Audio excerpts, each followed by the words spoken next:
Yeah.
Novel. Melody Rays, big up yourself, Unstoppable Josh, Antarsha, Christina Brown Sugar.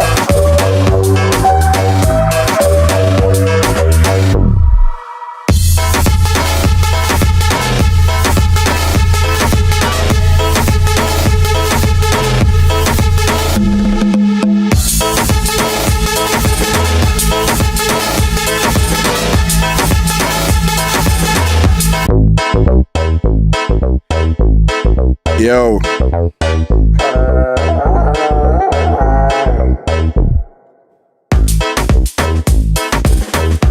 Intentional torts, prima facie case.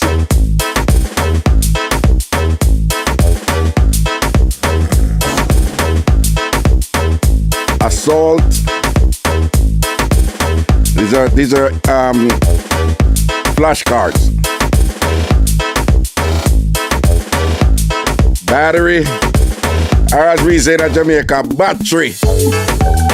But it's not Jamaican battery, okay? Nothing to do with sex, of course, you know. Criminal law, assault and battery, but this is torts, okay? And they have all the elements. They have battery, all the elements.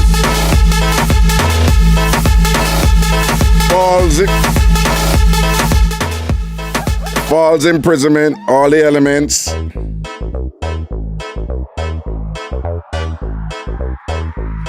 Intentional infliction of emotional distress, but duress.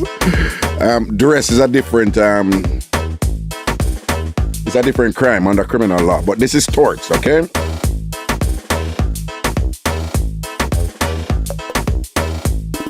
We just show on some of them, you know. Trespass to land, trespass to chattel, and conversion, consent, that's a defense.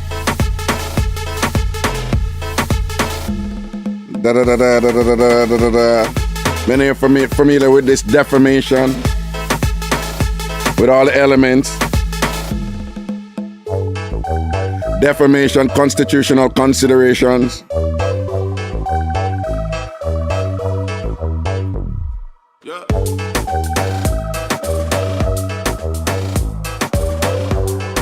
Malicious prosecution and abuse of process.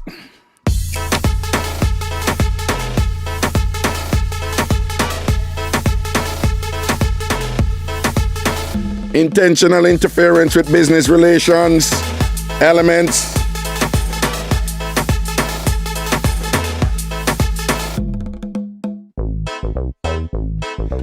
This is big. Negligence. Huge, huge, huge. They're gonna be tested heavily on that. Duty of care.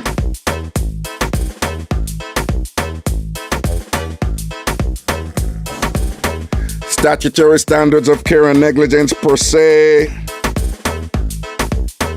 And a whole heap more. And that is just torts.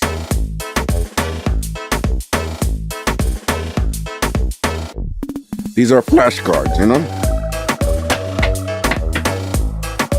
I'm gonna really start with them yet, you know? And this is just one area of the law. Again, it's called torts. You know, where people sue for money. You know, damages for money.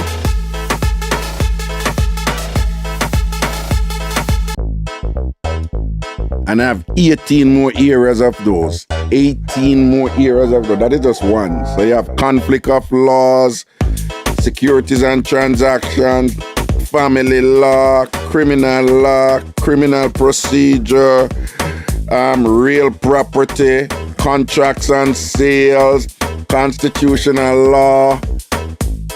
Woolly by them. I have to know everything. And you got to know everything. Well, grand people.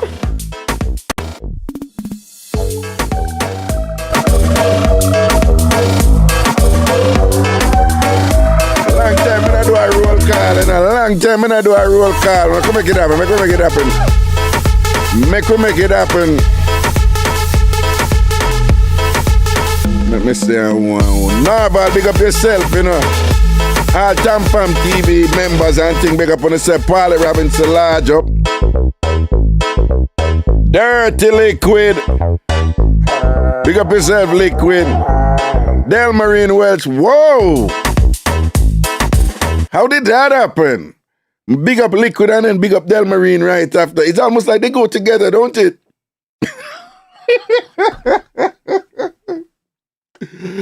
Yo, big up Liquid and then big up Tambourine. It's like, you know, it's just like some sort of synchronicity there, you know? Liquid and Tambourine, you know? And Tasha, I see you. G-Stop 220, large of yourself. Melody Rays.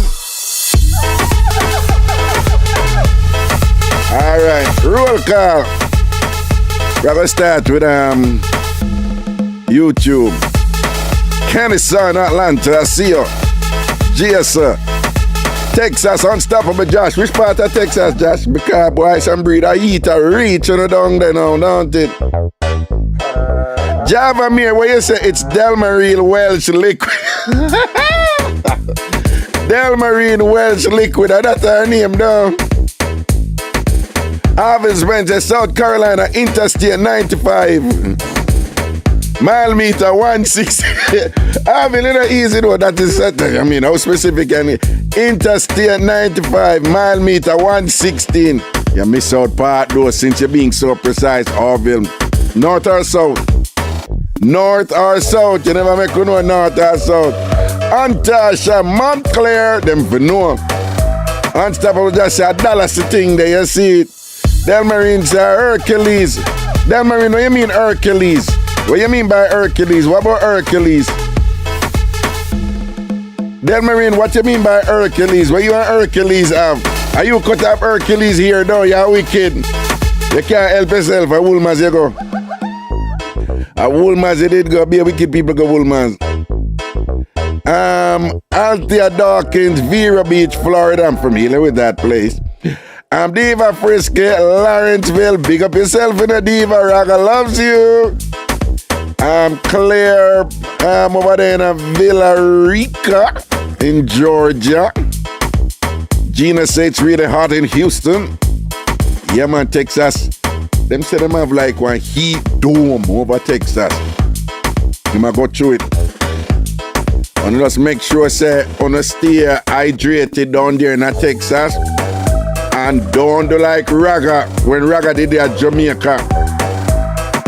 And go do sun at sort out.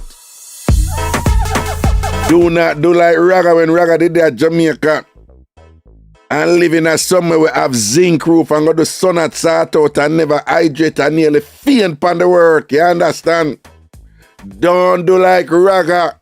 When the people down there in Texas where it's hot, when they go sort out, drink up on the liquid first. Make sure so on the body hydrated and all these things. Don't do like me. Back in the day, I do sun at sort out and nearly faint on the Jojo. You understand me? I say? Okay? You see me? I want to know. We're a big man in the thing. We've been there. We go through it. Right? So if you have people who go through it before you and make the mistake them and can't tell you no, learn from the mistake them and don't repeat them.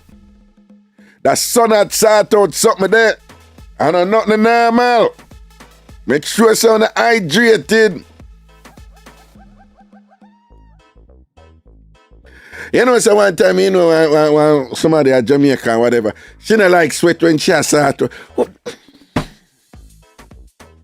But probably because she come from uptown. But, you ever come from Jamaica, you know, like sweat when you have sort out? That even make any sense? Yo, well,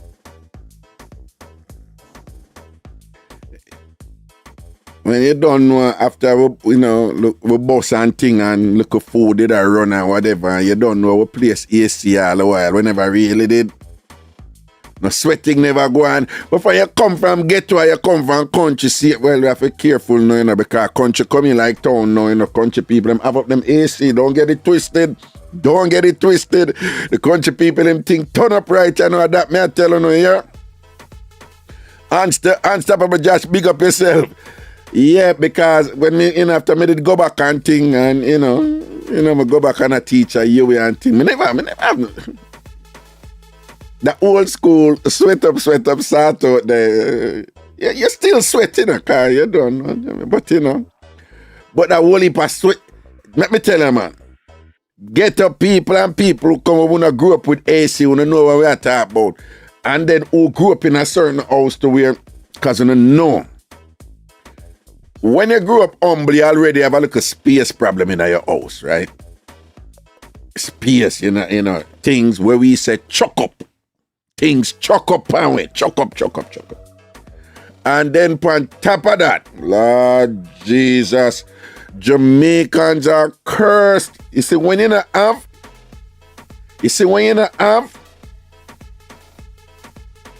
you think say you have to keep everything. Let me say that again. You see, when you not have in life, people who not have, them tend to hold on for everything. Them feel say everything is a value, so them not want to throw away nothing. Or even in a them house, them feel say them not like space, like something of it there. Some of them must remember on the mother, or some of them stay so not even on the mother. It's like them not like space. Then we get a look at whatnot and something, and the space have a full up, the cabinet have a full up of things. And then the thing that we go call figurine. Oh my God. Figurine is a curse man get to people at Jamaica. Right? Because people buy them figurine, them rooster and all them sitting there, and them any space upon them have to put space. So what happened? Space just take up the whole, you know?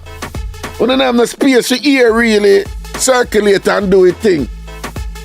Because We're already under very humble circumstances, so, the thing already choke up. Barrel come from England, that barrel not going through where the barrel not through the barrel in one corner there for years. All kind of things store in it. All kind of things store up on the barrel. One time me and one woman a cuss a trace her next woman and I said, go ahead, you can't chat to me on your TV the pan barrel. Yo, Jamaica's a sample. You understand? So you find so when them woolly pass something they full up your place. When them woolly pass something they full up your place, that contribute to the heat because the air now circulate the thing done, chuck up already and all them something there, So when start out time come now and it's about physical exertion. Blessed, big up yourself, all right? It's about physical exertion, right? You find, say, people tired quick and you sweat quick and all them something there, So when we did the August on a zinc roof, we did have, and I tell them, man, that sweat something there, man. I don't know about the mix-up, one time we did have Jerry Curl with the sweat and the chemical in a Jerry Curl and thing, and I did work, I put in the work like a general and thing, and the chemical go drop out of my Jerry Curl in her girl eye. Oh God, she got through it, she feel it. When I tell her that girl scream, she scream. You never hear a woman scream so yet. You understand? The Jerry Curl chemical drop in her eye and thing and whatever. Whining stop, the whole thing stop and whatever. You understand? We go through it again. But me I tell her something, you know somebody, man, she don't like sweat. She come from uptown though, but she don't like sweat, No more time to drop on the ends or whatever. And, we don't have the AC something in the back in the idea, but she don't like. I said, man, I want to tell you, sweating one, man, and skin, and you don't know that sweat something there. And you're wet and thing and whatever, you're going and you're sweat and whatever, you just wet and water wash off and you put it on, see man. Skin and slap up on the wet skin and slick up on one another and wait, slap. She never like it. She never like it. But again, she used to the AC something there, But Christina said, that's why I say, nobody drip sweat for me.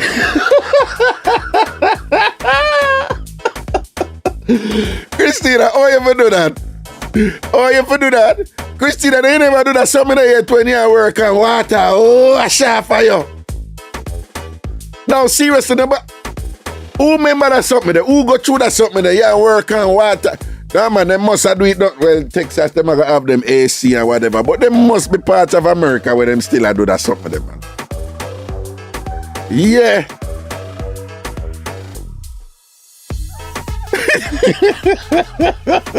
Christina said, no, sir. I'll stop in mid-stroke and go buck the AC. That bad. You can't support Christina like, hold on. I'm going to turn on the AC. I'm about to die over here. I'm about to pass out over here. Nah, mama, may I tell her, man, that sweat. Because when I grew up, nobody not tell you about dehydration, That was like a bossy word for me. Dehydration common now, Not picking them no dehydration or whatever, My second son, KJ, oh, daddy, I'm feeling a little dehydrated. I don't know what's going on. I'm feeling yeah. Them know them something they know. But when we grew up, we don't know about dehydration and things. Well, them did I tell them all that tell we drink 8 glasses of water. Make sure you drink 8 glasses of water. But somebody will never put the connection between dehydration and fainting. And a week out or whatever and all these things and things.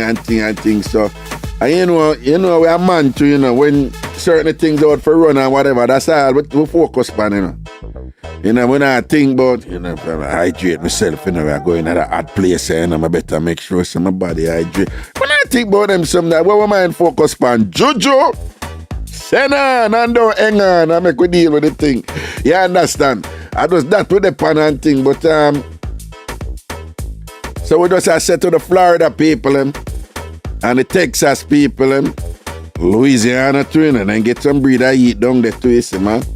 Even Alabama and things. So all I want to down there who have got through this major heat wave where actually kill people. Let me just make you know, say it it kill people. Mango, top about sweatshirt, people. You know, say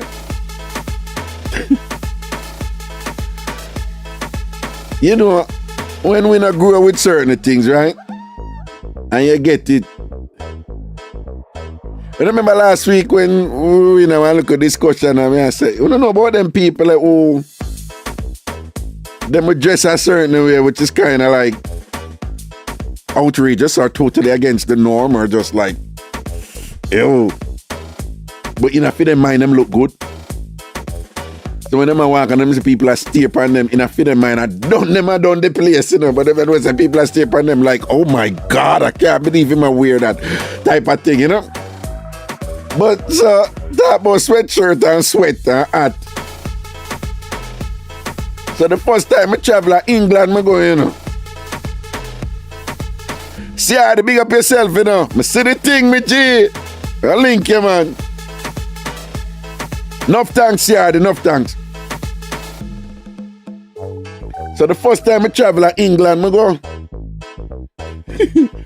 And so when I go there, you know, the one person I didn't know that was my grandaunt, Aunt Tensi. That's my mother auntie. Right? And then now we meet some of Aunt Tensi friends. But just bear in mind now, these are English people in them 60s, them time there, you know, man. English people in them 60s, old school. Then I know, say, when I Tensi friend them say, you know, you go foreign the first time and thing, and you don't really know the road code, so everything look good. As a foreign, you know, and this is back in the day when people never. If you go foreign, you're God. Back in the day, you're foreigner, you come down, you're God. If you're a foreigner, it's back in the day. You can't hype on people no, boy, you're a foreigner, right? That's a common assault. But you drop a foreigner and thing, and she goes a boom, and Tensi give me the link with her friend, and her friend kind, and her friend I said, no, man, I get something for go down, man, and thing, and she started giving a little something and whatever. But remember, in England, we talk about old people, old Jamaican people in England, you know, whatever. But poor me cherry boy, Miss Cherry Boy, yeah, we don't even know the difference and thing. All we know about their foreign and thing because we drop in England with the School of Drama, the Jamaica National School of Drama. And the first year, we get to go do a little small tour, acting tour in England. It was a joy. You understand? Come up at the plane after 9 in the summer when we look, we see daylight and thing. We come about almost 9:30 and we see daylight, we nearly turn idiot. But anyway, so our attention friend now goes a boom. And she go bust Cherry Boy, you know, and thing and whatever. And she said, try on the suit. Try on the suit to see if it fit you. England with you know. And them time, you know, English people have a thing for thick clothes. Right? Young people my age group don't know this already, but young people, listen to me. Jamaican have a thing, you say, where at Jamaica we come from, you know, but we have this British thing about where if the thing thin, it not good. If it thin, it not good. Like when the thing thick, we like feel it thick. And we thick and nice, you know? So there's this thing like quality is in thickness. So it's the same thing with cloth. Not woman clothes so much, you know. Yeah, but mostly, you know, more upon the man side. So you find, say, if like, I'm back in the day, what we call custom made now, as in more like, you know, like if you're doing well and you custom make your clothes, that's a good thing. But in Jamaica, that was the poor people thing. back in the day, custom-made clothes was a poor people thing. Go figure, right? And ready-made clothes was, we call it ready-made where you buy a store. It was a rich people thing. But custom-made was a poor people thing. So in every community, poor community of Jamaica used to have what we call a dressmaker or a tailor. We never use a fancy term about seamstress. You have several dressmaker and tailor back in them day then. And woman buy them cloth, them go down to Pablo's and them place there, and buy it from the Lebanese people, them who in them business a long time, and then make them little dress and things, school uniform, the whole works. Same thing with them tailor. So there was this thing, like, and back in them day, the type of cloth them when they run the place was, yo, Gabardine. Big up Gabardine because Gabardine was a poor people's savior. But then, say, you think did a shot? If it did have something like a corduroy, what? Remember, England, some of them, for the England climate, But Jamaica will have this legacy with England, because when after World War II, as you know about the Windrush in England and whatever, there's a massive, massive migration to England because Britain did need people to fix up back the country and them never have the labor and them send for way and all them things, them people going up on ship, them time them. So we have this British mentality, with decades later on go down, like we have British standards of excellence in our everyday cultural activities. In everyday activities, we didn't know it then. We never really think about it then that way, but that was what it was. It was really a British standard and whatever. Well, it wasn't quite appropriate for a tropical climate as Jamaica, but we never know better. We just tell we say this good and this no good and this better and this the better. So the thick cloth them did better, man. So Jamaicans grew up with that something there, like feel the material, see how it thick and nice, see a solid piece of something this. So if it thick, it better. Never say come see when you don't know, don't. So when they are in England, and tell your friends, say, try on the suit, yeah, man. And when I try it on and thing, I feel it, hear me to me say in my mind, I'm like, thick and nice. Nice, thick, it thick and nice and whatever. And three-piece suit, So I'm going to bam and put on the pants and, and she give me a shirt, put on the shirt and thing and put on the vest, And sitting and whatever. I go so bam and put on the jacket and boy, I feel nice and thing, because me never wear three-piece suit from my barn yet, Them time there, So when me in a three-piece suit and you sit up on TV all the while, I'm in a three-piece suit. What? So me feel like a star. And put on that, she said, no man, are you that? You know how I look at talk. Are you that, man? Are you that? And then we have a look at talk in Jamaica. If something fit you nice, we say that sit on by your good. Yo! Yeah, we have a look at talk and say, sit on by your good, man. Yeah, man, that's Jamaican meaning. It fit you perfect. Right?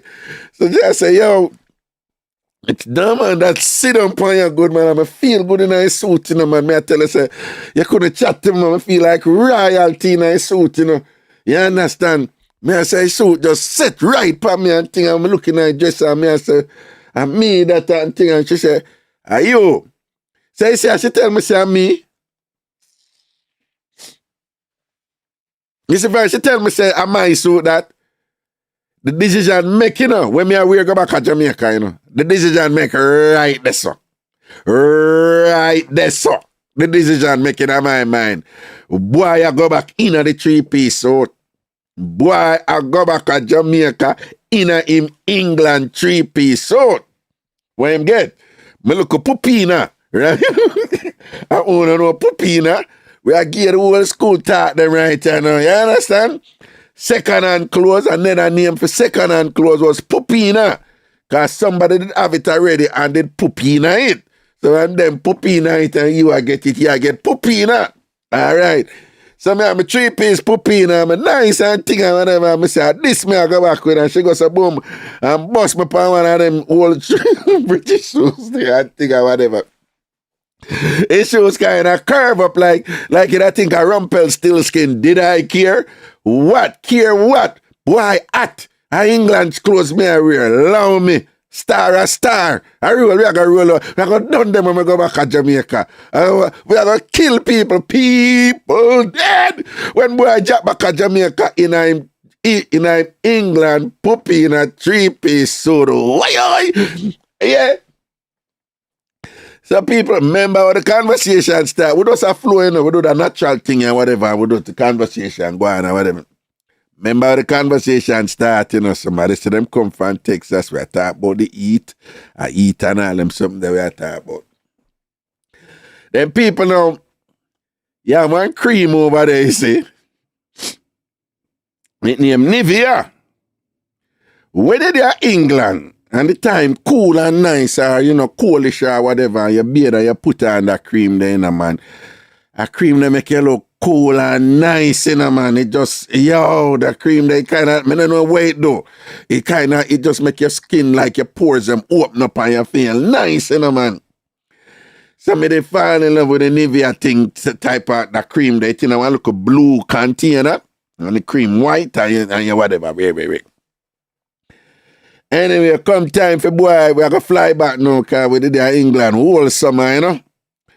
And sit now, whatever and things, so and go back now and thing. And of course, when me beard and put and beard and soap up couple times, well, soap up, wash off again and soap up again and thing and make sure say boy clean. Because you have to clean. If you're going to put on 3-piece suit and you're going to travel, you have to well clean. Hello? Right? And go so bam, and beard down in a Nivea, you know, man. In a Nivea lotion from head to foot, you know, man, all between my two of them and thing, you know, Nivea cream and all, and make sure say, boy, nice, you know. You see it. I must have brewed me did I work with it, because, you know, them back in them days, I brewed couscous and the whole work. Get one look sit now, whatever, yeah.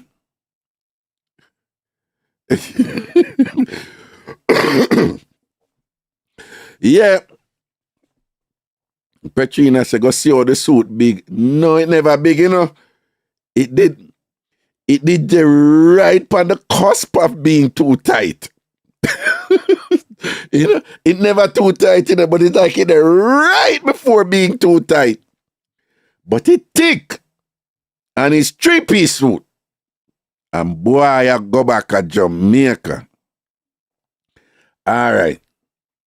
So, because boom, you know, going on a flight and all them thing there, whatever. No. Now, people, we have talked about this before. Where I always say people who come America for the first time and come to place like New York, New York are the big, place. But some people fly in Chicago and all them places. Some people fly in Boston and things like that. But then people who come America for the first time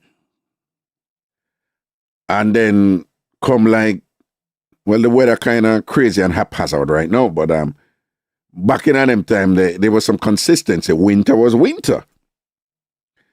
And it's just pretty much guaranteed that it's going to be cold during, December, January. So many people can tell you come from hot countries such as Jamaica. And when they come up and come at airport, and all when people gear jacket and say, no, whoever meet you, gear the jacket already and say, put on this because it's cold outside.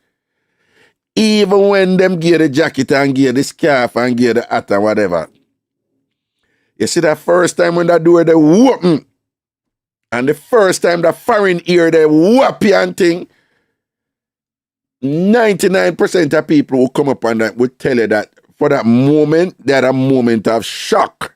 It was a moment of trauma for them. Like, what the hell? Like, when the first cold breeze, because you've never felt any cold breeze like that before. And when you come from Mandeville, you still never feel a cold breeze like them there before. It's just like, bam, it's just like whap you. and thing or whatever. Well, it's the same thing for Jamaica. Even we Jamaicans, sometimes when we're there and we get comfortable and thing and whatever, and we say, we go back to Jamaica, we go back in, August or July or whatever. Even we Jamaicans, sometimes we forget what the heat, someone different heat down there. And when you step off of that plane there, now people traveling them look at jeans and them look at top and all them some. But even now, when you step off of that plane there, whatever, and that first heat there, that Jamaican heat there, that kind of that humid heat there, it just grab you up and drape you, and say, welcome, I want different heat, when that heat, the whole, So even we who travel, all the while, sometimes we still get a little bit, relax and thing, and when that heat, the whap, we're like, whoa. So I remember now, Miss Cherry Boy, the first Miss Cherry Boy I travel, So I first Miss Cherry Boy travel, and it just so happened that the first time I travel, England, me go, big foreign.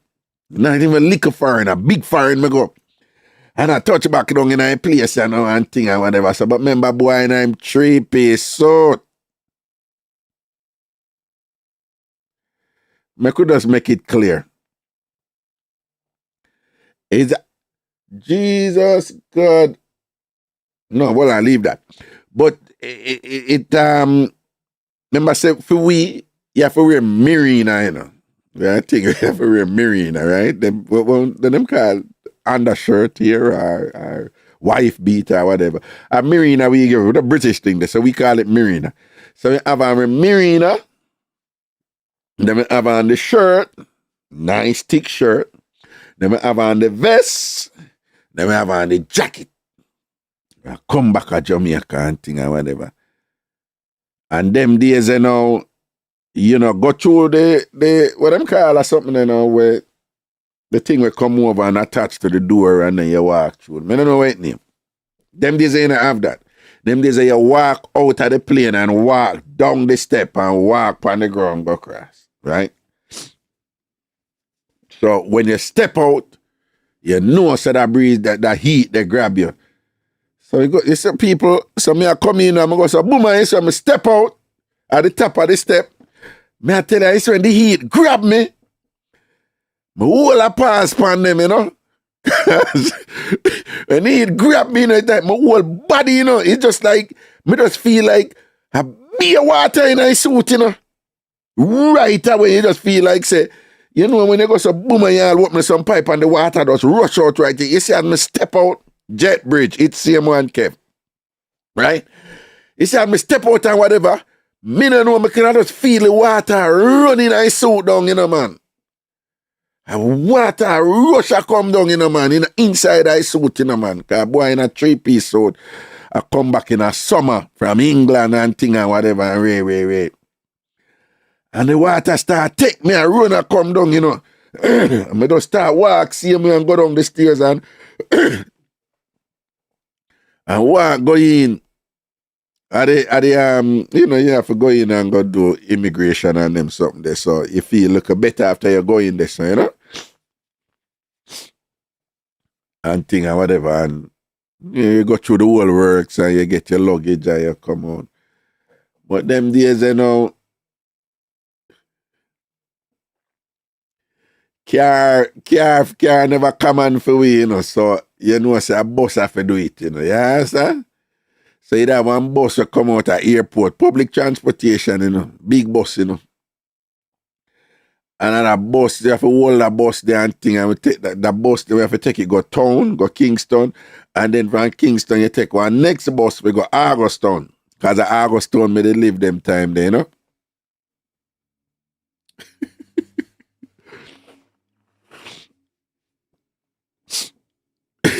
Diva Frisky update Crystal with what she miss.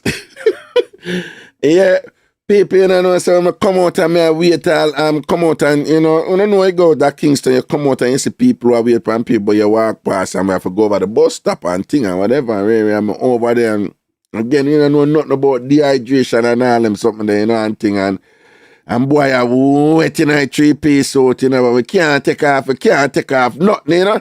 In my mind, you have to in the 3-piece suit. Now frightened. Like me a kunomuno and think frightened. So come I have to in my 3-piece suit. I want me to you my hat. But I have to in my 3-piece suit. And I would never take off that jacket then I saw that, you know, people. People are wet. Water. People, you know, say the way I'm wet, the water come through the shirt, you know, come through the marina, come through the shirt and I'll come on the vest, you know, you never come on the jacket, you know. But you could have seen, you know, like wet on it. I'm not taking off that jacket, cause 3-piece suit for wear. When you wear 3-piece suit, if you wear, if you see me in that, England me I come from, allow me in my trees. I want me to know, man, hot. Yeah, really hot. Yeah. Boy, me I tell you, say water. No tap, yes, no tap. One piece of drama, man, nearly all faint, we all kind of sick now, whatever, I get woozy and all them things there, whatever, you know, but you see, I know me drop a Augustine and tip off of that, the bus there. Proud like a peacock, you know. Who more boss than me and my trees I come up on them and thing and whatever. You know, I hear my crew. My brother named Prince, we call him Jasmine. Yeah, Jasmine, what, tipper? You been in place, man. Oh, you mean, man, there. Trees, everything. What? Not take off what kind of jacket? Nah, take off the jacket. The jacket a part of the suit. And the suit we are bust them made with. I want to tell you, in my mind, you understand? So, my auntie now, they go give me one sweatshirt, you know. Was one bright red sweatshirt, you know. You can never get me wearing them something, you know. One bright red sweatshirt with flowers and bees on it. Woolly pa color. You understand? And our yellow pants. Yeah, she give me my yellow pants.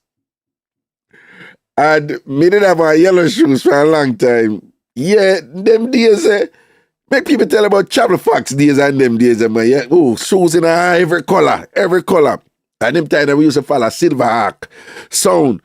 And anytime the sound I go clash, you always have a color team, you know? So they must say, yo, yellow and black I do it, yellow and white,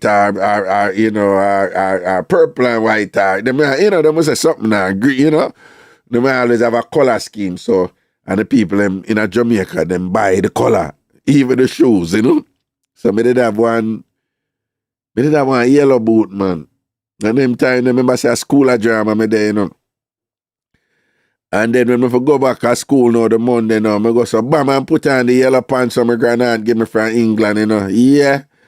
And I go so bam and put on a marina and go so bam and put on the red sweatshirt, the thick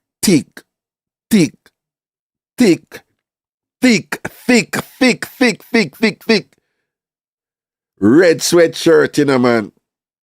With the bees and the woolly pa flowers, one big bee, one big, you know, one big bee, and woolly pa flowers, remember my sweatshirt and thing and whatever, man. And I tell you, say, people, we jump in a bus to go school again from Augustine, to go school of drama down Oxford Road there, you know, and thing and whatever. And I tell you, say, man, boil up in that, you know. Boil up in that, man. And go school and thing, and when we are going to school now, here we are going on. Them time again, you know, me there school of drama.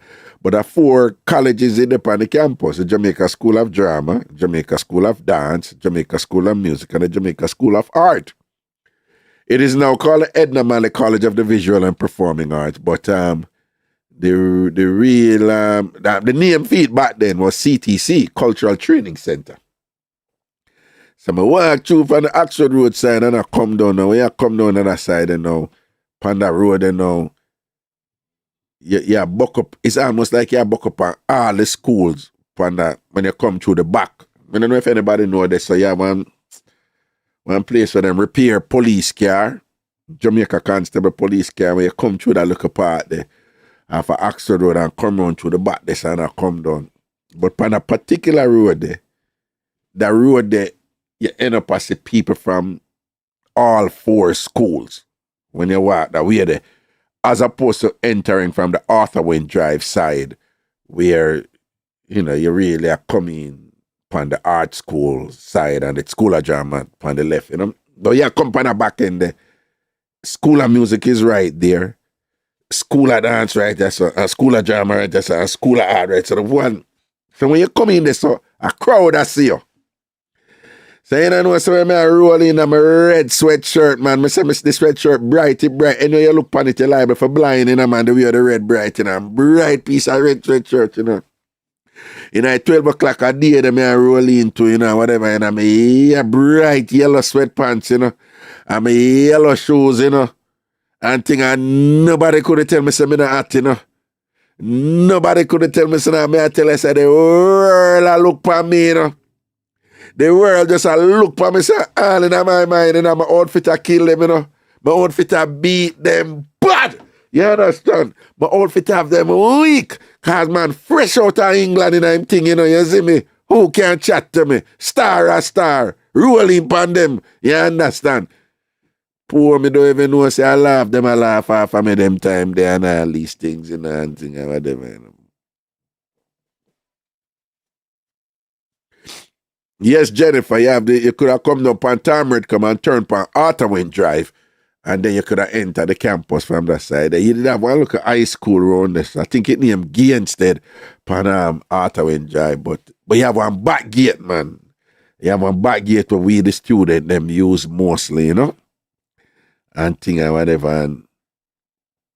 But Jamaicans have always been like that. Many of us, you know, not the uptown people. They were more cultured. Them knew the thing. Them used to laugh off away and call we butu and all them things. Whatever. Because we just never know. And them used to say we are butu because we don't know if we dress and all them stuff there, whatever. But for we in a ghetto, we don't care about the sun. Whatever in a fashion, whatever I wear, yo, people, you know, say one time, no, sir, no founder probably not gonna believe this. You know, sir, one time fur coat take off in a ghetto of Jamaica. Fur coat take off in a dance hall.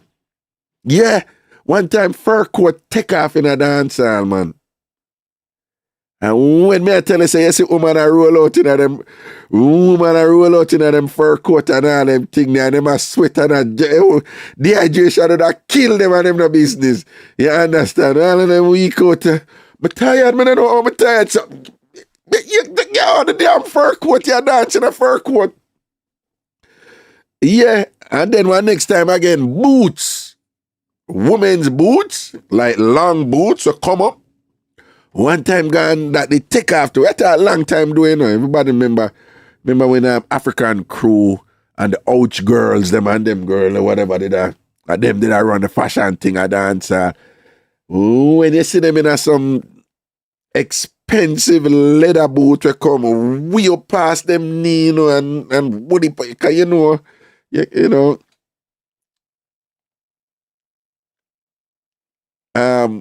Nuance. Being nuanced wasn't it wasn't something preferred or aspired to. You know, being subtle. You know, you think of a stand out. You think of a bold. You think of to be audacious. You understand? You think of it like be in your face type of thing, right? And thing and whatever. So when the boots thing they take after, man, the woman them go through it, you know, man. And then, you know, of course, the big thing was to dress up in night and enter the dance tonight and stay a night in the early out. And then at some point, you could take it off one time, look, you know, dancing and dash out of a guan and all them something there, whatever and thing. But people just didn't care about the heat. And like the men, we used to buy pants length to make pants, you know, so the standard thing was yard and third, or yard and half, or whatever. And turleen and wool was the preferred thing. And this is from Britain, you know, turleen and wool. And if you are twirling a whole lens and thing and whatever, you think turn up, but it did thick. It did thick. One time gone to, I don't know if you don't know a flour bag. A flour bag thick, but flour bag thick and kind of coarse. One time gone at that did I use I make outfit at Jamaica too. Like thick flour bag, did I make shirt and all them something there, And you just boil up in it. But funny enough, when I went to I've been to Africa on several occasions. Ghana. I've been to Ghana on several occasions, and I've been to Ethiopia. And it's the same thing over there. There's this kind of British motif that runs through the societies there where the African people them wear them African outfit too, them Kenta Clark looking thing, and they look at top will look like dashiki type or something. But it's also very common for people to wear a lot of clothes. And for those of you who don't know, that area is even hotter than Jamaica because they're closer to the equator more so than Jamaica. So it's real for them heat over there, and I'm not normal. And especially the people involved in law, them still have to wear that full black something there with a sitting here, with the white sitting and then the white whatever. And when you look on them, you're like, them just a boil up. And it's a thing where them get used to, just like Jamaica people get used to it.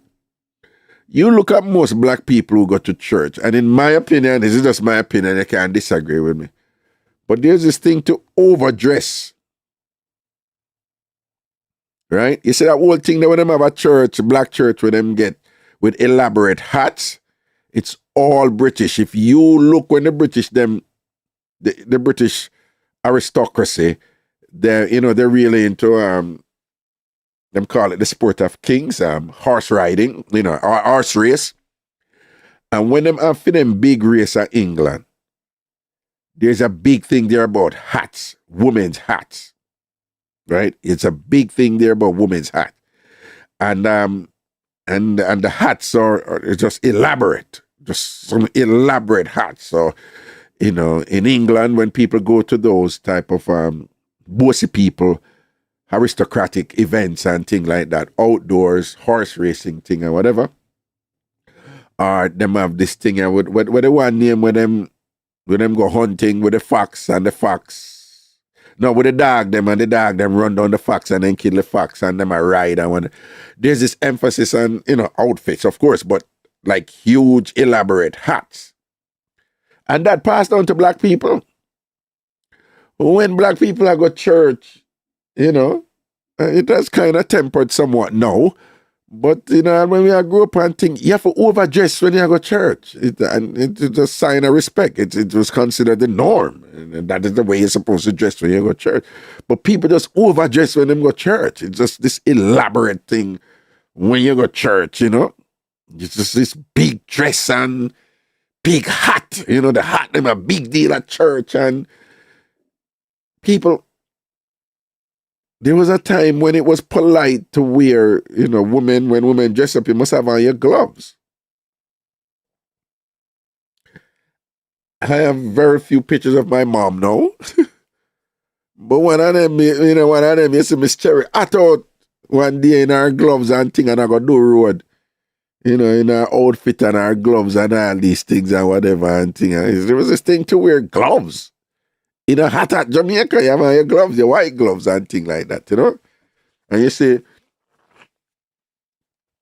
the British, them have this thing with hats, even the men, them call the top hats or the one where we call Congo, it's like the Irish are known for it, You look on and the Welsh, them and them people, them look at the way, kind of pull over at. Them have a special name for him. I don't remember a name or whatever. And Jamaican just pick up them something And people just born in it, come in it, or whatever, and just continue it, and just, they don't think in practical. They did back then, you never think in practical when you say, it's really hot out here. I really shouldn't be wearing all them clothes here. And no, you just dress the way you're supposed to dress. And it was most inconvenient, but it was a thing that you knew you had to contend with. You knew you had to deal with it because that was the norm, as in norm, and you just do it, right? And then if you don't have money, you end up, I get the cheaper things. Them, like me telling you, when my one thing near ear letter, and blue letter, right, where you actually write pan the something, and you seal that and that you post. That was the mail, right? So you don't write on a paper and put it in an envelope. You don't have email envelope, but you have a thing named ear letter.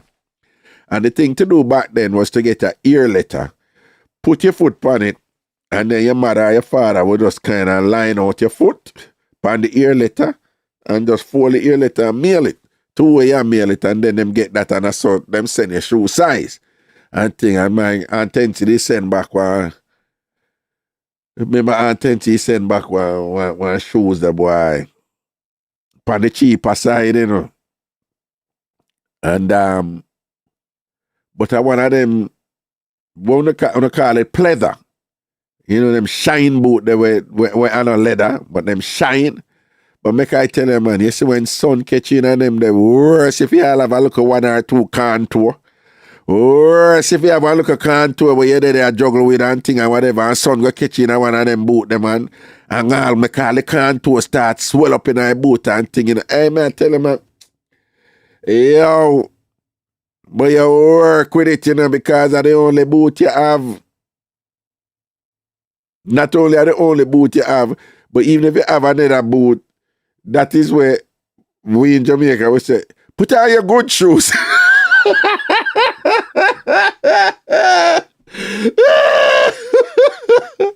Yeah, like, you can't know when you don't have much, because, somebody say, put on your good shoes. Come here, go, put on your good shoes here. And your good shoes was, the one other dress shoes, but it was cheap.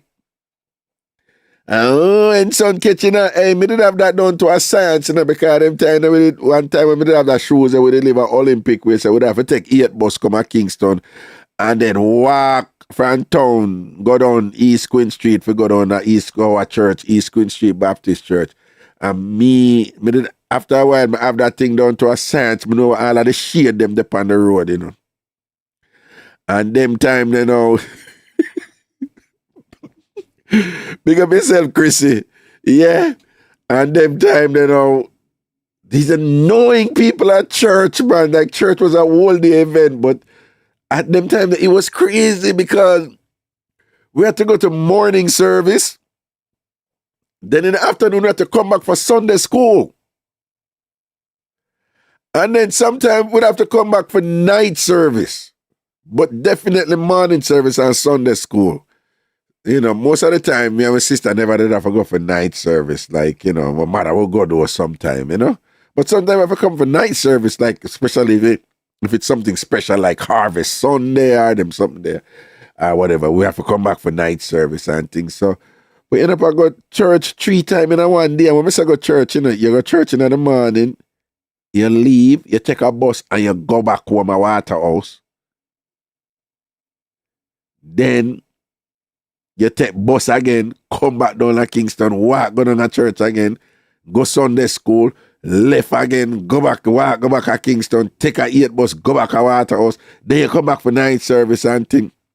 After a while, they change it and make Sunday school. Sunday school was before the morning service. I saw, I think I saw. So you go Sunday school and you leave Sunday school in the morning, and then you go big service and thing or whatever, But after a while, me know where, depending on what time of the day, me know where they shade them up on the road, on East Queen Street for go down, Me know which side of the road for walk on, and me know which part they shade them there, because me I seek out the shade them, man. Because me I run from the sun, man. Right? Come here, tell me that about 3 little contour that I work with and thing, man, and I never nothing normal. You understand? Yeah.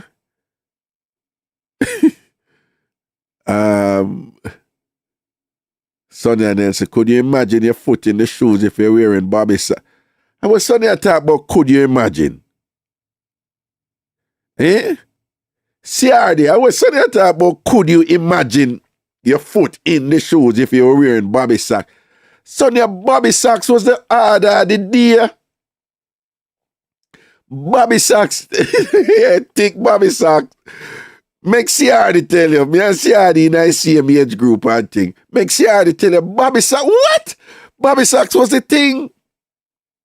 You wear Bobby socks go school, you wear Bobby socks go church, but when you wear it go school, the Bobby socks them used to come with some, they used to come with some color at the top, right? You remember the color them at the top, a different color, you know, depending on where you buy your Bobby socks. You may have red, blue, all kind of color, orange, that thing at the top of the socks, right? But you can't show the color when you go to church. You know, nobody not supposed to see the color. You know, that's not cool. That's not cool. You know, you don't show the color. But outside of church, what? You wear Bobby socks with everything. You wear Bobby socks with everything. And the big challenge now, because Jamaicans, as you know well know, you know, Jamaicans very particular about clothes for clean, you know, man. When you're on the road, clothes for clean and iron properly, you know. Some people that might want to live some life.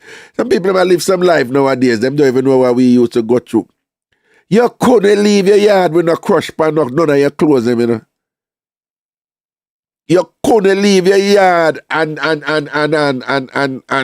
make people see the Bobby socks everywhere with the stripes on top. Exactly, see, I know exactly where we are talking about. We come from the same era, the same time. Right? Right? But back in them day, the people listen to me, listen to Master Raga. You couldn't leave your yard with all of the look crush pan, you know, people done you know. Some of it was very sexist because then you know the man them go a road and them having a little crush on him. The first thing you hear people say then I off him woman make him leave him yard. God forbid that the man fault or the woman fault. Right? Them days there, jeans wasn't a thing. But if you wear jeans, that cloth of iron in a man. You seam of it in your jeans, man. Yeah. Ghetto something doing, you know, uptown people never do it. But we in a ghetto, you seam of it in your jeans. You see you see the standard jeans now with the really light blue. Ghetto people never like that, you know. Because I say, no, that look kind of wash out, you know. It was a dark blue jeans. Your jeans have a dark blue. And your clothes have a well iron when you touch road. And you know, Sonat again and all these things. There was a thing, no, never don't know. Son never don't know if you didn't have it a grenade. But people, you know what I say? We did have a thing where if you put like paper towel by your collar, if you put paper towel by your collar and probably use like a little stapler or something for pin down. Yo, that just sounds so butuno or whatever, but people, there was a thing, man, for put Sonia acid wash and stone wash that come later, Sonia. That a later something. Almost like that a late 80s, 90s. Right? That almost the 90s and 90s, them something there. Remember them something there go on and you know, Jamaica they take a little while to get used to it, you know? With the whole cut up jeans thing or whatever. But people, listen to me, man. See Del Marina say yes, there was a time when it was neat and hygienic and cutting edge fashion You have paper towel on your collar, people. May I tell you, paper towel on your collar. And the idea was get the neck part of your shirt dirty quick. Right? The neck part of your shirt dirty quick. So you have to put something there. So it is like it's dirty with one different type of dirty. I don't know. I don't know what was the reasoning behind it. Like if I would sweat out of your ear, come down by your neck. But the idea was that the neck got particularly dirty and dirty up your collar in a particular way where in order to protect your shirt, because you have a way where if a part of your clothes get dirty all the while, after a time, the dirty part there, it just dead permanent and you can't wash it out. If you follow me, right? So you find, say, you have your shirt and it will, you will wash it, wash it good, Because one thing I can tell you, Caribbean people know if you wash good, know how to wash. You have all kind of washing technique for make things come out smelling good and clean and nice, man. And we are talking about manual washing, and thing or whatever. But you have a time after a while, man, your shirt, it will, you will just have that little dirt mark there in your collar, and that was a no-no. That was a no-no. Whereas if that dirt mark, they're going to get really, really strong and things. So you find, say, Carmita about good day, sorry for joining late. Come in. Boy, Carmita, you don't love them. You don't love them discussion we have. Make sure say you watch the show back from the start. But yeah, man, so you did have a thing for put paper towel. Yes, CRD, yeah. You did have a thing for put paper towel on your collar. And then, what they used to do, pin it down or something or whatever, protect the collar,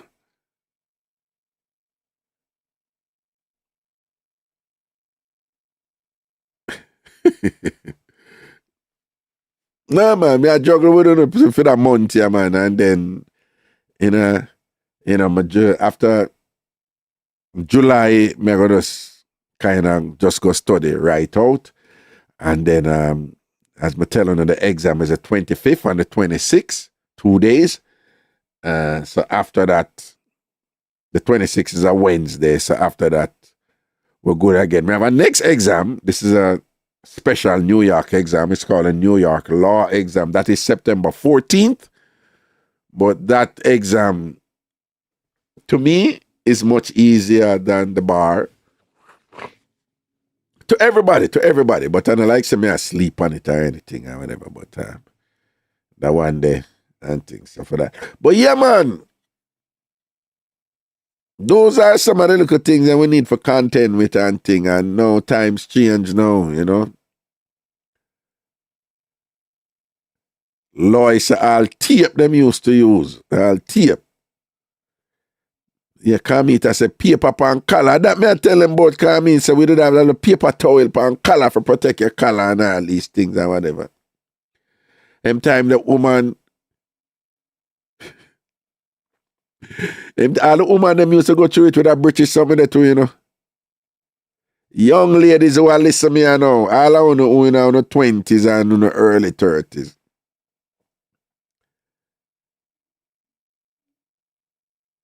There was a time where Jamaican women were socially sanctioned, if them now were sleeping with the under them dressing them.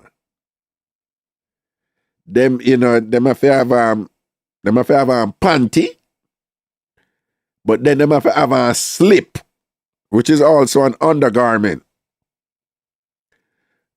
And then women were sanctioned if them wear pants.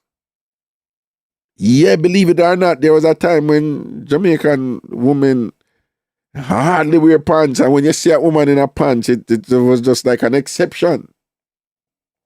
Like you when me a picnic I grew up, you hardly see a woman wear pants. Jeans never come out of ghetto. Uptown people alone did wear jeans and thing or whatever. You understand? And so women wear mostly skirt and dress. Yeah, when when the girls them a go school, them have to wear bloomers. So them put on them panty and them put on bloomers over it. It's equivalent now of women wearing, look at tights and a certain outfit, If you don't know, depending on the outfit or the activity one are going on, no put on a panty, but no put on a look at tights and that. Or if you have something more see-through, you put on a look at tights, a look at short tights and that, and whatever. But back then in the school, it was bloomers.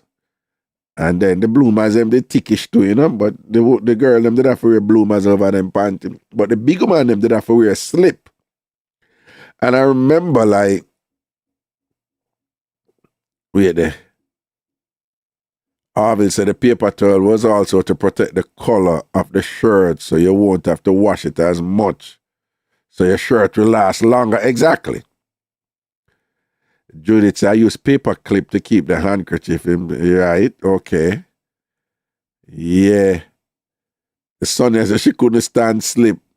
Yeah, but no, and them used to beat some of the women, them go out and them, nothing wrong, them all have a bingo baggy, well cover up, them thing or whatever, and but make somebody else find out so them now wear slip and them used to all want done the woman, them and whatever, all these things, and if them never did wear slips, and them days there whatever. So woman did not fit them version and me a man, so me I telling you where we used to go to as man with the shirt and all them something them. But the woman them used to go to it arguably even worse too, because there was more emphasis placed on controlling women than it was the men, because I don't know what they're saying in Jamaica. Tie the heifer, loose the bull. So there was this thing to make sure you control the female, the heifer. But boy picking for run up and down, man. But girl picking stay inside, don't go nowhere and whatever, But boy picking for run up and down and free up. I saw them turn, Right. So there was a stronger emphasis placed on controlling women. And throughout societies all over the world, one of the way you control women, of course, is through clothes. The most visible example of this to this day is over in the Middle East, like you always hear me mention, amongst some Muslim nation where the woman them body supposed to cover up fully. Right? And all then if you cover up to it something if they can't situate, but if them not have that something, then them just the alone supposed to show. Right? So the woman them used to go through for them version, man, with the big clothes and thing and you see all them days there? A woman go all wear all a skirt and the skirt go over her knee. What? That was like infamy, man. Because I grew up in a church household, and things. So to this day, we still have remnants of that. Where you're decent. If you have a long clothes, the woman them have a long clothes. And then the rest of them did come and them exemplify that thing to for control the woman, them and woman for cover up or whatever. So, the long clothes thing now was, became, the long skirt thing became a thing. But then, women, when they wore dress, the dress never have to go down to them ankle, but the dress did have to, look a bit, did have to, past them knee. That was the thing. The knee was the boundary. The knee was the boundary. So y'all have woman, all have we all some, hey, one time gone, Jamaica full of church, there was a time where Jamaica had the Guinness Book of World Record for the most church per capita, in terms of, the population and the size of the land. Like we have more church than any place else or whatever. And you would never find a church with somebody in there with a woman in there with her dress, above her knee. Nope. It was just a standard thing. And then over the years that changed. And even when them wear the long clothes, it couldn't be. You ever see how some woman wear some long clothes, some dress will go weird on and them thing and them still look sexy? Yeah, man, some woman know for rock that something there, you know. And frankly, some woman, you know, them have the body for that something there and thing. But them weird, things will go right down to them ankle. And still look sexy the way it sit on them and way it hug them body, or if them have what we call nice figure or whatever the case may be or whatever. And just still look sexy. That was unheard of. You couldn't do that. It couldn't be no figure hugging type of thing or whatever thing. Them burn out them woman there, whatever. I mean, I can't and spread all kind of rumor about them and things like I catch man and she a war and this shit just like a prostitute. Them beat them. But all these things that I'm telling you, you know, back in the day was just mostly working class, ghetto neighborhood, poor people. Uptown people, them did that do them thing long time, and we did not always notice them and I say them weirdy. Them wear sneakers with jeans. Them weird. Because you never find anybody that wear sneakers with jeans in our community. Nope, unheard of. Sounds weird, doesn't it? But I'm telling you, you'd never find them something, and now that is standard. That come like none. People go to like formalish, not formal, but semi-formal events now with jeans and, jeans and sneakers, but you never find that. But uptown people that do it long time. Yo, it was a thing in our neighborhood for chat about uptown women who wear pants go church. We just thought it was the worst. Just like the worst disrespect against God. And like, them uptown people, them uptown women, they wear pants go church and think them that respect God. A Satan I take them up and all. A Satan concubine them. My mother used to beat them, kill them. My mother used to beat them. Won't not go church. I won't not go worship the Father. I won't not wear pants and thing. So uptown people never do that long time.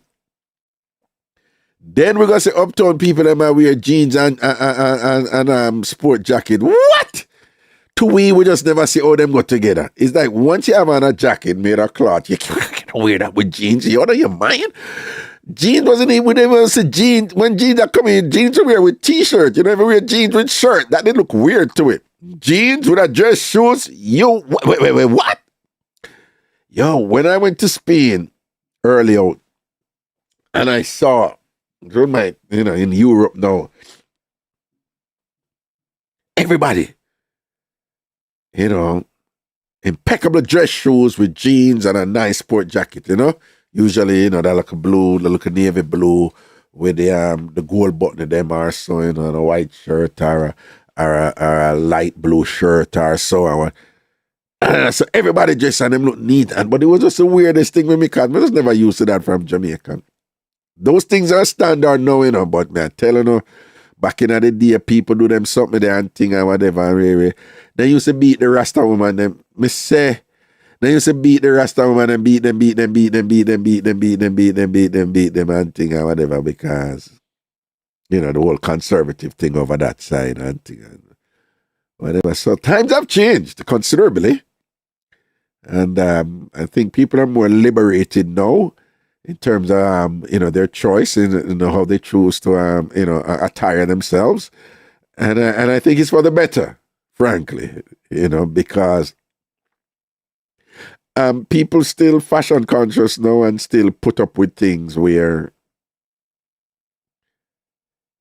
it's fashion over comfort, style over comfort. Women still wear shoes that they're not comfortable now. Women still do that routinely. Wear shoes that go with the outfit, but the shoes not comfortable. What has become standard now with women? This may not be a big deal for me, but I just find it funny now where it's like a standard thing now for fashion conscious women. Like if they're buying shoes, they have to have a slippers that go with it.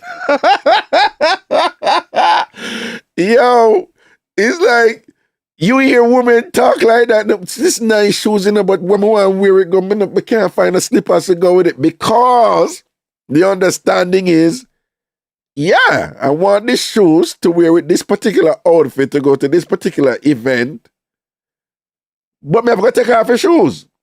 Because the shoes not comfortable. So I need a slippers we can also match the outfit. Because the slippers have to match the outfit too. And the slippers has to be appropriate for that particular event too.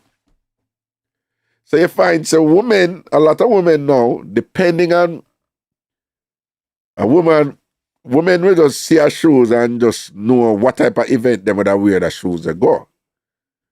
And thing. And they might know too if they are gonna need to take off the shoes at the event.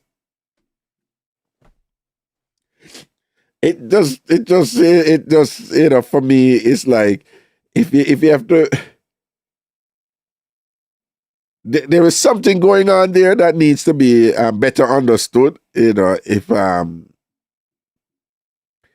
you're buying a shoes to go with an event, but you know that you're going to have to take off the shoes because it's not going to be comfortable. So then you have to get something comfortable.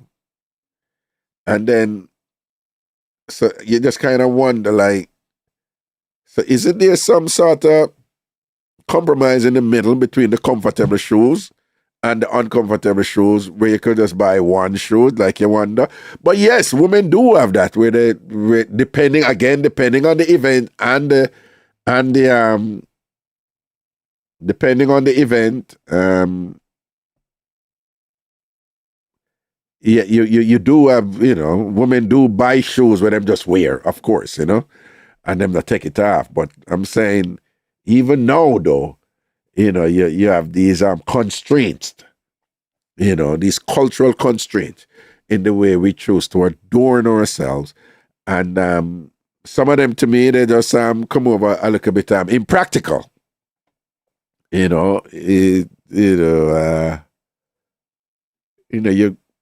I went through it, like I telling you before. I used to wear Timberlands a lot, and then Timberlands start to make like different Timberlands, and I got hooked. At one point, I had about 15 to 18 Timberlands, Let me tell you something, people. Well, Timberlands get better, because them incorporate sneaker technology in their shoes, so you have a lot of comfortable Timberlands. And no. But back then, remember Timberland was a tan-colored one would come out and thing. And that was a fashion statement. Primarily propagated by the America's hip-hop culture. But it became a thing, jeans and Tims, But Timberlands are not comfortable. They're not comfortable. Well, the ones back then, they were just big and heavy. And then on top of that, the style was you weren't supposed to lace it right up. So you weren't supposed to lace it right up, but so you have to leave it open and the flap must come over. So the result was it become even more cumbersome to wear because, it not snug by your foot too tough. There's supposed to be a looseness, a kind of stodginess about it. Boom, come. It's crazy. Now, me, let me tell you something. I have a pair of black shoes. And I wear those black shoes everywhere. Everywhere. So a couple people on the younger side of them say, you are your old man boot, you are your old man shoes, you are your old man this and that or whatever. So I have other shoes where I wear, if things are a little bit more dressy or whatever, but that is my black shoes. And why? Why I love that black shoes? It's comfortable. Right? It's comfortable. So right now for me, style good, But, style, it's no longer the case for me that style come first and then comfort after. Comfort come first and then style after, right? Yeah. Me have a comfortable. Anything me I wear right now, me have a comfortable. Relatively speaking, I'm not a suit man, but I am very much aware that I am now going back into a space where I have to wear suits, you know. So I'm now involved with a whole bunch of things where you have to wear a suit and you have to dress the part. Because if you don't dress the part, people not gonna sit on it to you, you know. But you will be sanctioned in silence, you know, for your inappropriate attire. They will not afford you certain opportunities. They will not recommend you. And on an unconscious level, they would just have this thing where your position, them put you in a certain position and keep you right there. So where some people may even want to associate with you if you dress wrong, you know. So depending on the space you're in, if it is imperative or it's a requirement that you have access to the people there, and if there is some degree, even if you're in an independent enterprise, if there is some degree where you still have to work with these people, then it's just like, I mean, you're not in the military, right? Obviously. In the military, you do what you're told and you follow your attire and stuff like that. But nonetheless, you still have to, you know, dress appropriately. You know, just find your comfort zone. Last thing before we open the phone line here, real quickly. People, many of you already know this. So what I'm about to say, just a reminder. I just want to remind you, right? This thing came up recently. I just want to remind you. There's this video. Well, no, I can't play it now. But this man, he always has some interesting things to say. He's one of them people out there where, like, me like some of the things that him say, come and learn from him, and some of them I'm like, whatever. When Jordan something, what I don't go into. When name Jordan, white man, Jordan something.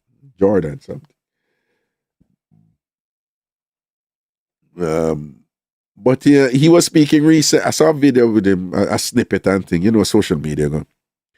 And he was saying that a lady was talking to him and she said,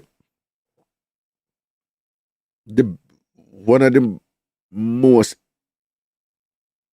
effective and beneficial thing, consequential and beneficial thing she had done was like she spread her bed every morning and clean her room. Now again, women, you know this already. I'm not saying anything new to you. You know this already. Right? But while it is that many of us, particularly women, Caribbean women, you're just trained to keep, you know, your place clean. So it is Caribbean women in general keep them place clean. And they have these very strict regimen about how to clean. Right? You know, like how to wash the clothes and how to clean the floor and how to so and so and so and so. Mark, you know, you have another set, put another dishwasher, put another land, but you still have that set of Caribbean women that cleaning is important and a neat place. And people, again, enough I don't know this already, but even though you have some of you just train that way, you just do it automatically. I just want to remind some of you that the way you keep your place, it's impacting your psychology, whether directly or subliminally or unconsciously. And once it's impacting your psychology, it's impacting your performance in your work, it's impacting your mood, and everything is interconnected, right? So if it's impacting your mood, then it's impacting your relationship with your children, with your partner, and so forth. It impacts how you work, you know, like if you're studying or if you're doing work at home or whatever, you know. And again, I'm being redundant here for a lot of women who don't know this long time. If when a place not clean, when I get miserable, right? If I used to date this woman and thing or whatever, once she come in, and when she dip on the phone, you know, she just move to the anything in it. And when she dip on the phone, anything, if something, that everything just start, she just start clean. She just start clean. And I watch her for a while and things like that. And it's just an automatic thing in her or whatever. Also, if the place untidy or whatever, she get cranky. She get cranky, you know. And whatever. Then after a while, you know, I said to her, I said, like she will get a certain mood or whatever. And I said, B, make it 12 go clean the place now. She like, what? I said, I'm going to clean the place. You're stupid. Or whatever. I be like, yeah, whatever. And then we clean the place and she's like, you know, say, a true is the place now, whatever, you know, but just, you know, so it would be impacting you don't even know. It'd be affecting your concentration and you don't even know. It would affect your ability for just love out certain things rather than give too much attention and get upset about it and you don't even know, right? Of course, the larger macro level of this is if you grew up in an area where, you know, be a dirty water and dirty gully or whatever. Yeah, that affects you too. It affects you too. It affects you also. And there are volumes of studies on this. But your environment does indeed impact you. I'm just reminding you on your bedroom level, your house level, and things like that, you know, that if you keep all of that, you know, sufficiently structured, fairly structured and whatever, clean and nice, and it calms you, it makes you more relaxed.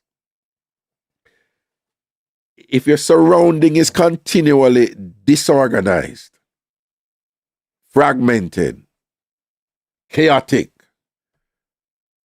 or to use a more accessible Jamaican term, chaka. You are going to be disorganized. You're more likely to be disorganized, chaotic, and chaka in stuff that you do. Right? Frankly, some people too anal with it for me. But, you know, you work with them. Some people just, you know, 24/7 is coming like them, you know, military, you know. As soon as you put on something, you can't leave that there. Then them just over you and whatever. That's too much, you know. I can't manage that, you know. But just a reminder, you know, that how you keep your surroundings, it's impacting you. It's impacting everything that you do. Everything that you do. I mean, you know, the most visible version of this is the military, you know, where even the smallest detail is important to them, you know. It's like, isn't there a spec right there? Private so-and-so, is there a spec right? And the thing is that you're supposed to be so thorough and careful and precise, even to the smallest detail, because in the military, that's the culture they live by, because your life could depend on it. Once you left a little room and a slack off a little room, that could be the moment you drop your guard and you're dead in combat, or that could be the moment you drop your guard and somebody else that is depending on you, you're doing something, whether you're monitoring some sort of surveillance or whatever, and if you don't have that discipline, your indiscipline could be consequential for other people who are depending on you. Right? So for the military, Jordan Peterson, him same one. So for the military, that is why everything is important.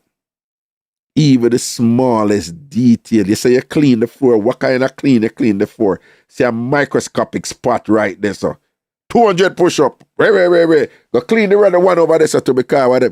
That's the military. Right? Carmitha say, yes, Raga, I had to take toothbrush to clean the baseboards, right? But so I'm saying you're not in the military. You don't have to behave like you're in the military, but I'm just kind of mentioning that for you to understand why it is important. So on a scaled down level, You know, if you discipline it, it's something I need to work on, you know. Because once me start studying, I want everything all over the place. And it's a somewhat of an organized chaos. But nonetheless, you see, anytime the place clean, I'm study better, you know. Anytime the place clean and, you know, things and put away and whatever, I'm study better. But, you know, me, I one of them man that who, you know, them people who do the laundry, but then throw the laundry upon the bed. The laundry do, you know, but the laundry they upon the bed. Me have the laundry upon my bed for all 2 weeks, you know. All 2-3 weeks in laundry upon the bed. I'm going to show me over, you know, and go sleep, you know. Now wake up and go study again and show me over. And then I say, but I need to do some more laundry. I'm going to do some more laundry. And then now, I have this thing I know to it. We would need something, and we just go up on the bed and just start go through the laundry and then we take out this, take out that, and left the rest there, whatever. So I need to do better. I know I need to do better because whenever my surrounding is neat, and tidy up and thing, I just do better. I just do better overall, you know. I do better overall. Okay. All right, so I'm going to up the phone line now.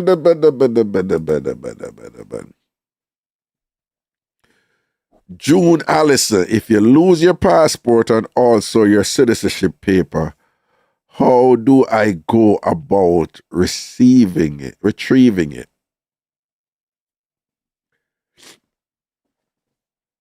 All right.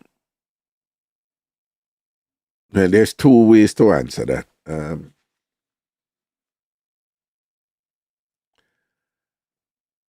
There's 2 ways to answer. You could get back your citizenship paper, which would be a good idea to have it. And then once you get back your citizenship paper, you reapply back for your passport. But before we do that, you actually can apply. There's a way to apply for your passport to tell them that but basically they tell them your passport was lost and you need back your passport. They have a record of your passport, right? So there's a way to get back your passport if it was lost. And by the way, you are required by law to inform them immediately on losing your passport. Again, it's a big deal for them for different reasons, because if somebody get a hold of your passport, them can, you know, feasibly tamper with it and use it in some way or whatever. The extreme of that is terrorist. But you are required.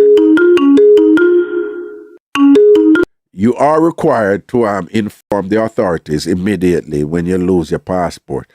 But you can apply to USCIS to also and to get back your citizenship paper. Good afternoon, caller. Wagwan. Hello?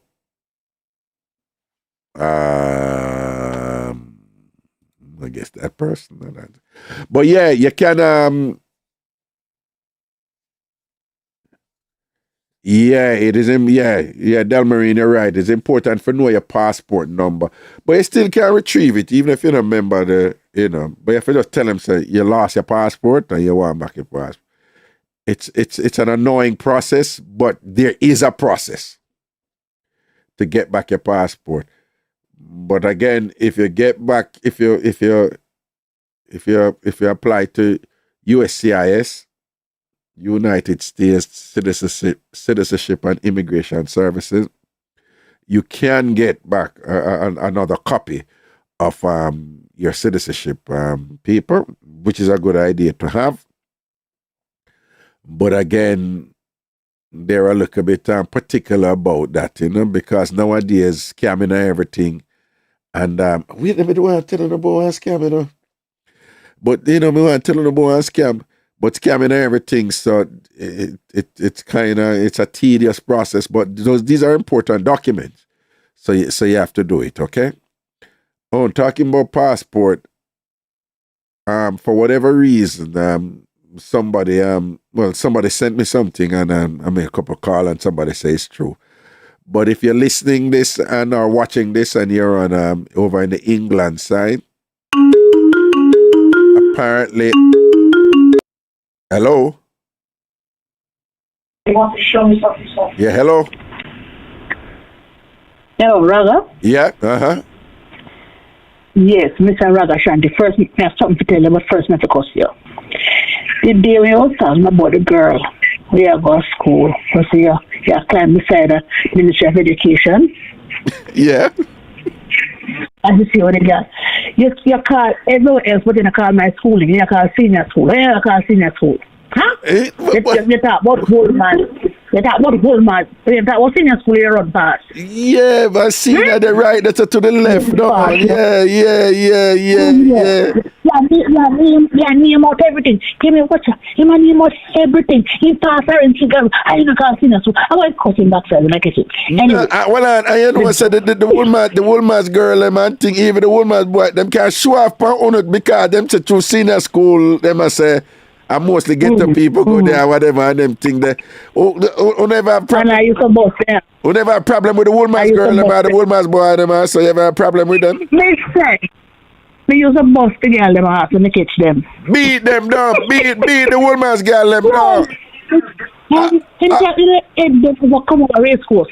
Make them mistake and come over race course. Come over race course. No, but you know, in truth, you know, as close as race course there to them not go over there, you know. But me say if we catch one over there, yeah. The woman's girl, them not go race course, them go some boom and go up. I want to run them Marasco and them go right up the Sangan. Them not go south. Them not come south to us, Ministry of Education and Heroes Park. I don't know down that side. So well, I understand you probably beat Tambourine then too, don't it? Me don't know what it is. I must beat a couple of them well. No, you must beat one little short one, man. One little short one from Constitution. Right. You know why them have the bridge go over the road to go over the next side? Yes, man. Where the right in front of the school there? Yeah. Then we're cross and go up.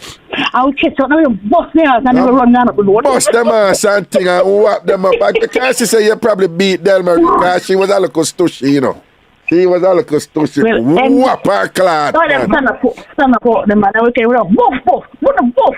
I would have gone up road. No, the woman's girl them used to call on a boot one thing and whatever, and so on a class and all these things and whatever. Yes. And on culture and thing. They used to beat on a kill on thing, don't it? Yeah. So the woman's boy them never drive. The woman's boy them never drive phone. No, sir.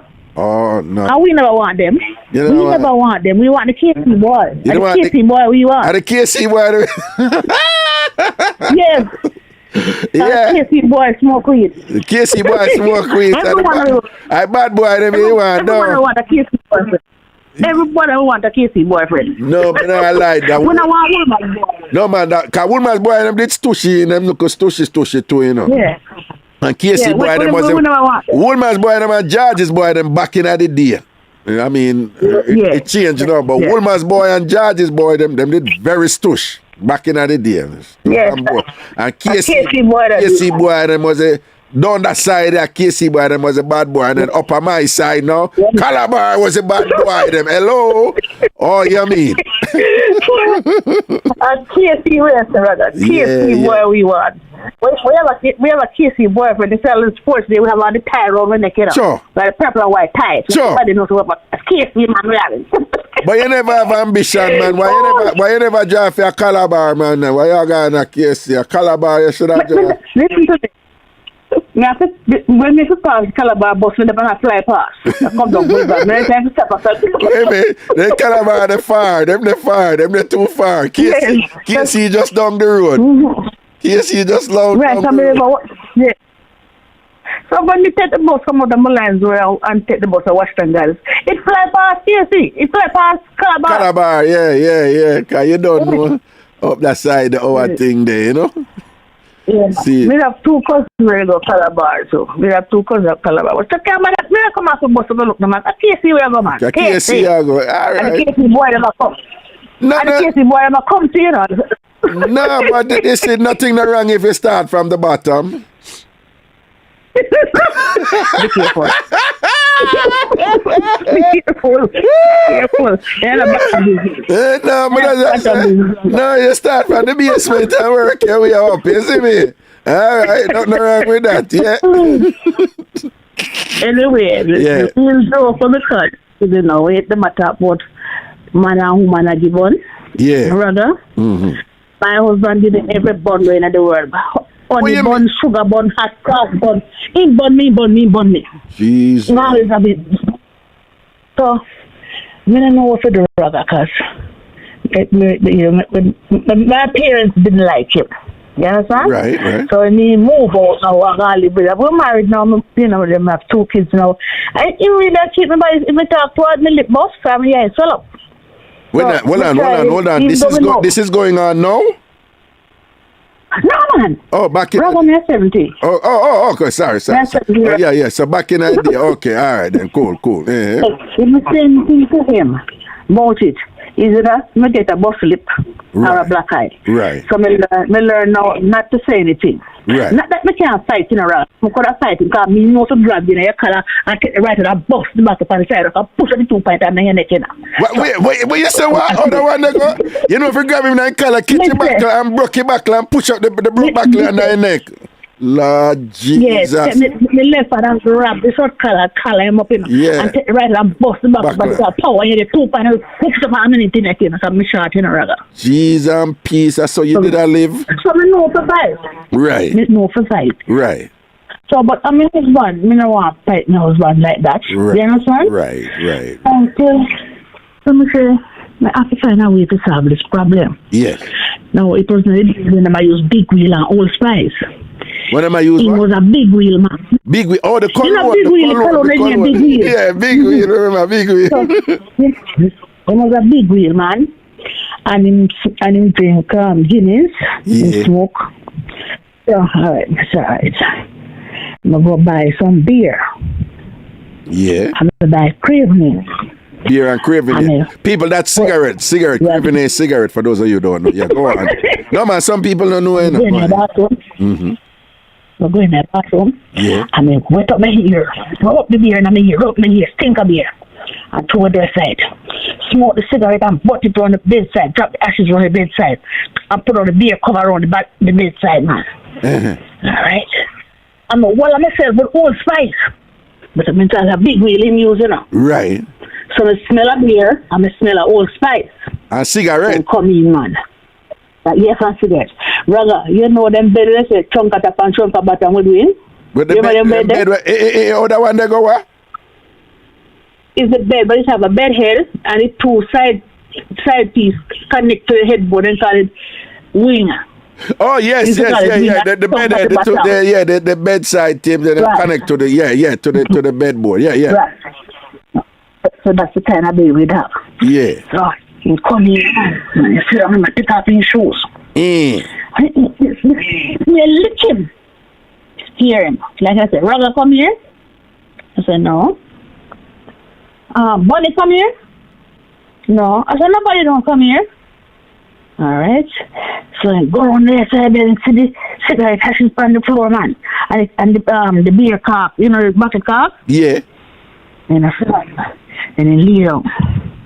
When he lay down, look at the Old Spice and the beer and lick it in and get up and sit him up in the bed. And he turned around and looked at me. Yeah. And he lay down back, so I push up. They push me foot and I touch him. Yeah. And Mr. Raga, the man, fling me foot, you know, my foot, no pop out to him, fling on my foot. Yeah. You mean, man, you're a bitch, me say, you're a bitch, yo. Next night, now, me do the same thing again. Raga, you see, after that, every night, the man will come home early. Anytime I come in, the car come in. If I go back to the street, the car sleep on the sidewalk. They say, every night, 9 o'clock, 9 to 6 out the road. I come back and follow to say who me about the million. Can swear to me again, bun. Oh. Because when you come in the night time, hold on. So you did just do that deliberately for at up him head? Yes. Oh. Yes. But that was pretty risky, given that he was a violent, he was prone to violence sometime. But you're not afraid saying him go do you something, man. Me think about that too. But at the same time, I'm watching say it, and me tell you rather. The man come down humble. The man come home every night early till me tired of him now. Whoa. He must come into me tired of him. And that is our fixing the class. So you mean tap bunny? And him stop bunny after that. After that, him stop bunny. Yes. He stop bunny ragga. So Tap I mean, bunny. so that was your version of when woman see man a misbehave and them just do a little thing for at up a man head, don't it? Sometimes you can do that. Yeah, man. Okay. I fix them wagon. And fix them what But right. if you know, so I want man there, you know. Yeah. In Swiss, so I come in, you know, from catch the man. Right. But he come in early. And he not see the man, but he's a sign that the man was here. Right.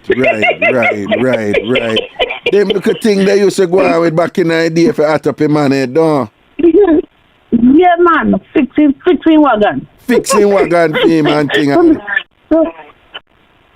So then one time, no, my friend them tell me, say, I want woman live off my lines.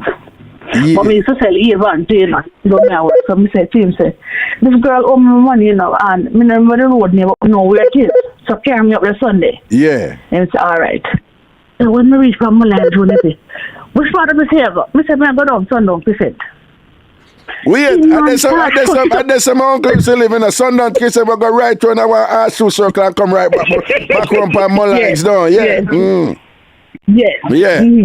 So you start cussing him. So what is wrong with you? Me say, go collect my money from the go stop right to the gate. The idiot girl run come out. She see the car. She run come out. So hold on. But you know easy. The gate where you tell him to ever collect the money at the Bonner girl gate. Yes. And him a cuss like her. And she now don't know what's going on outside. She see the car full up. She fly come out. So just fly out because she thinks a boss drop on the base right there now for put one pan on. Yeah. Yeah, man.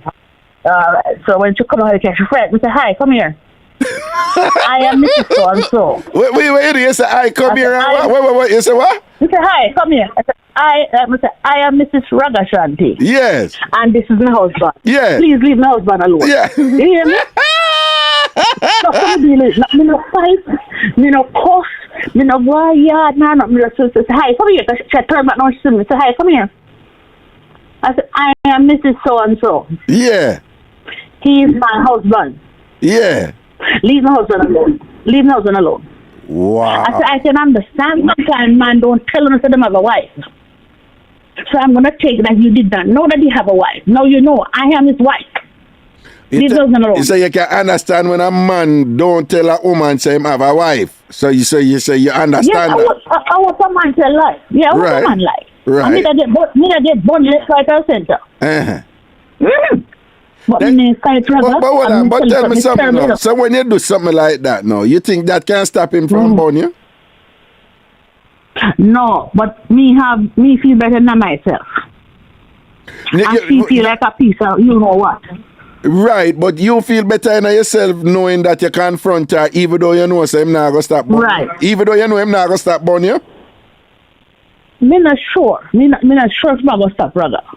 But it's just to let me feel better in myself. Oh. You understand? Because that is something you can never know. Oh. You can never know. You'll never know. Right. You understand? Because you get banal in the area and you don't see it. True. But that is just my way to get relief of all the things that were happening, you know? Right. Just something. And all him and all him of course. And he might drive all the way and go back and he might ride like a madman, you know. But me don't care. Me feel happy now. You remember, no? You're not getting no more nushi there, so. Right. No more cool. No. You don't think so? No, you sure? Because she may feel a way about it, you know, but you have some woman who do it still, you know. Some woman will ball and die and still take it, you know. And I say, boy, I can't believe it because me feel bad and thing and she come talk to me, let me go and whatever, and I still walk down leg and take it, though, you know. Yes, but she'll go feel like a dog when if she see me. Oh, when she see you? If she see me anywhere, yeah. She won't feel like a dog. Come to confront her and make sure that I am his wife. Well, so she knows now she's a side piece.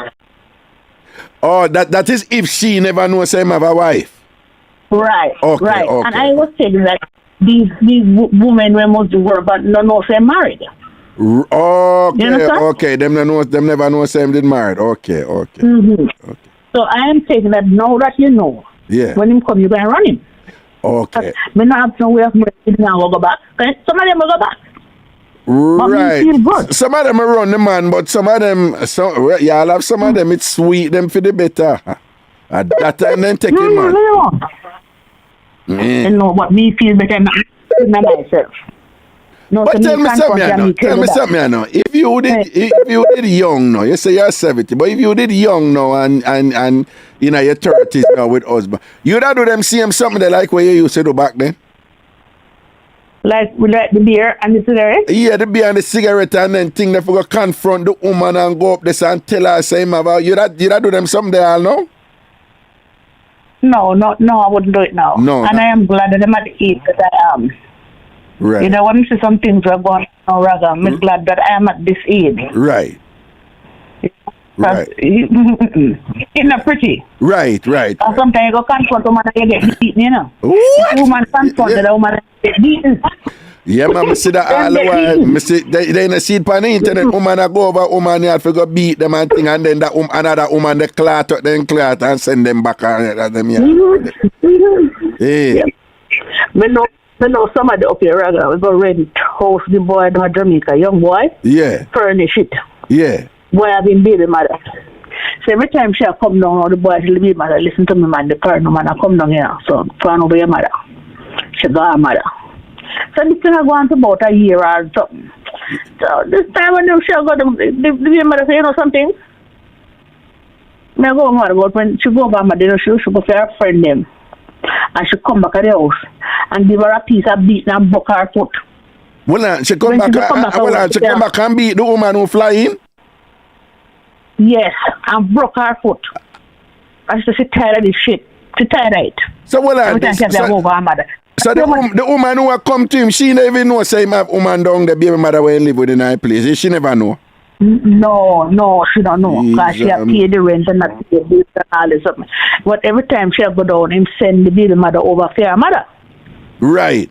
You don't understand? Right. But this time the baby mother says she can't bother with this thing. She tired of it now. Even though when no one comes, she get money and this and that, you know.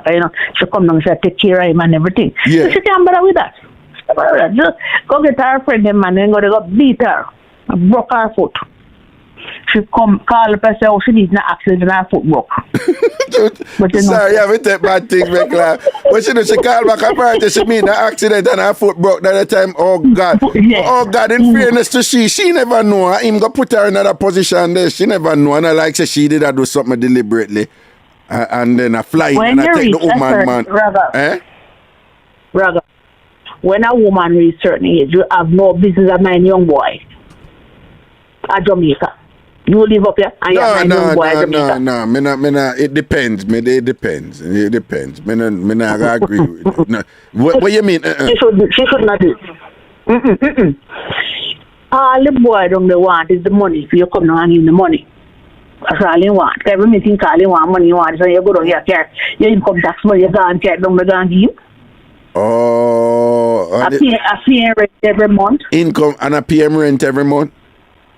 But how old was she? How old was she about then time? How old was she? But what age? You know what age? She was in her 50s at the time. She was in her 50s. 50s, and then him was about how old? Him was about 30 or so. 30 or so. He never party. So you say if a woman in her 50s. We used to tease her and call it. You used to do what? We used to tease her and call it 2-year-old. We used to tease her and say, you go down to your 2-year-old. Your 2-year. Yeah. I tell you, you go down to your 2-year-old. But it sound like a young boy did have put it on pan her good man and she did love that something. The talk it truth, man. Him did have spank her properly down. She said. She said that. Okay. So you see, she know what she did get out of it, you know, and she did willing for work, you know. So, but you are saying a woman shouldn't in her 50s and the America and a mine young boy in her 30s at Jamaica and a parent, she should not do that. No, when I walk. Okay, I'm gonna look work. I walk this out the thing, yeah. But how you mean the man not working? Why you out tired about the man not work? Well, not that kind of work. What you mean? I still work. I still work.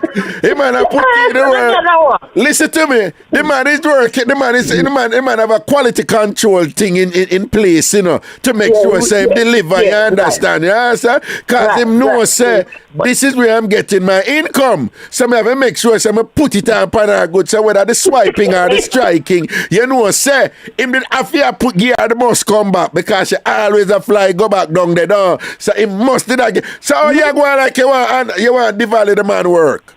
Eh? Then the man he have a baby mother, so beside the baby mother. No, but when me say una always hold on dear mamacita. You una always go like una want rate the man them sort out and thing. Una have funny thing we say from una sleep with the man must send on a mind and take care of you. I know this man him a put in the work and clearly your friend didn't love it and thing or whatever because you have to fly down for that good something there and thing like that. So you go like you know want rate the young man work. Him did not put in the work, man. Yeah. But she does spend too much money on him and in the end she get broke foot. And get broke foot. In the end she get broke foot. Yeah. He was broke foot instead. And she never go back after that, no. Oh, she never go back. All of the money she spent on him done. What you say, what? And it done. Then well on, I wonder how the baby mother feel now, because the foreign money never come in anymore. I wonder how she feel. No money now. I never go pay. She never fear. Never go pay him rent, you know, and all these things and whatever. If you didn't have the baby mother position and thing and money are coming, like good money are coming and whatever, I want you to tell me the truth where God love and shame Lucifer. If you did as a woman in that position there and you have a man where you're there with, and the man involved with that woman and the woman where involved some serious money are coming. I take care of everything. Money I spend on you. When I build life together and thing and all. I build a little house add on and all them something there. You see yourself at work with a situation like that because I said the money are coming. You could have worked with a I can't deal with it. Eh? Rather, I can't deal with it, rather. You can't deal with it. Me not share. If me a share, me nothing know. If you are sheer, you must know. Okay. No. Okay. No, say yes. Okay. Because I'm never feel comfortable with you in a bed now. You don't know where you go pick up out them. Me tell my husband, if you ever make this or scratch me, me go kill you. Okay. Don't make you scratch me. when me live in Jamaica, me say if me go to doctor town and tell him say anything wrong, so I want stab you at my heart. No, God, no. That's so extreme. You couldn't, No, I saw me see. Just why me say, that's why me deal with team cheating that kind of way there. Because when you go, they go pick up and conduct him up. Well, you don't want him to bring small creatures to you, you know. You don't want him to bring tiny creatures traversing in that hairy section there and whatever. That is not a good idea. That is not a good idea at all. Okay. All right. Me go check my guy now. My guy almost everything is fine. You know, wrong number so. Everything wrong number you can't give to me. Right. I mean, I give you nothing. But as somebody was gone through a situation where your man, your husband, bone you left, right, and center, bone you, and you go through them look at something. What would your advice be to people nowadays if they might get bone from them man, and given what you observe going on out there now? What would your advice be to women now? If them find out say them man bone them, what would your advice be? You have to know the man, the character of the man, and how you're going to approach him about it. Right. But you're not going to fight. Right. You're going to talk to him, make you know, say I do it and him to stop. Right. And if you can't live with it, you live with it. If you can't live with it, you let him. If you can live with it, you live with it. And if you can't live with it, you leave him, right? Yeah. Okay. Because some man, all right, argument see it. Me can say it's alleged that Jay-Z cheat on Beyonce. Now look on Beyonce. Right. Right. And he got hit. Right. So you can't say the man go defend the man. You have to have a discussion with me tell the wife listen to me. If you got him up in and go push me out. Me not gonna stop you. You dirty me up. Me nah lie, you know. You say, if me never born you and me and you there, you tell me that, you know, so I take time left you. Yes, so man, yeah, no, me I take that, you know why? I'm afraid that that's something. You can know say about me, I go leave, right? Yeah. Yes, cause you me find out. You find out, and you're dirty me up. You're dead. God. And you go to the thing, like the girl run you down and she did catch you even though you didn't innocent. no, but well, me never innocent, you know, but we never do nothing, but we did a kiss up and a feel up. You know, young people. Well, that in her hand, you do something. Right, no, but you know, no, at time pedal, she a time pedal me the whole time, and me never read the place of this girl here, watch me the whole time and don't so sort of thing, you know. Because I know girl, she no walk with acid, you know. So you know, so she go somewhere specially go get the acid and bring it that day. Yeah, that day there. So she dey plan for me. So nobody just get up and you and me know say back in the day people woman walk with acid, right? But she was that a young school girl and whatever. So for she if you come at me with the acid there and whatever. Hey, let me tell you something. I'm glad me and you attack. You know, say sometime me have some friend. Well, enough of them are come round now though. But back in the day, when time I always avoid certain things. Me only have to see woman do certain things, you know. And me not try to play hero, you know. And man, we don't go F the girl and thing and whatever. I saw woman stay and whatever and ray. You tell me, you know.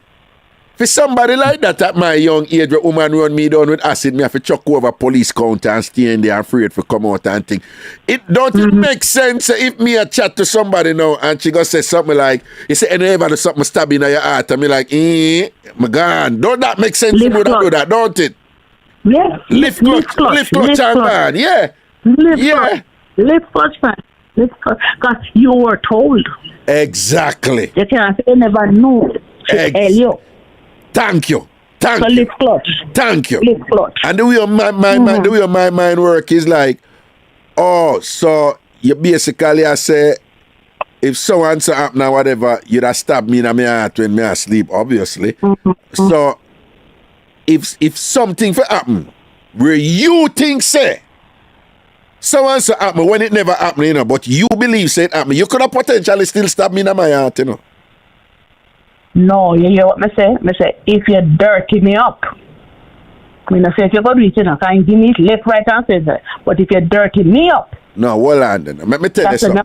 You have one sexually transmitted. Wait name again, one where you can sit on a toilet seat and catch. Wait name, tricks. Wait, what?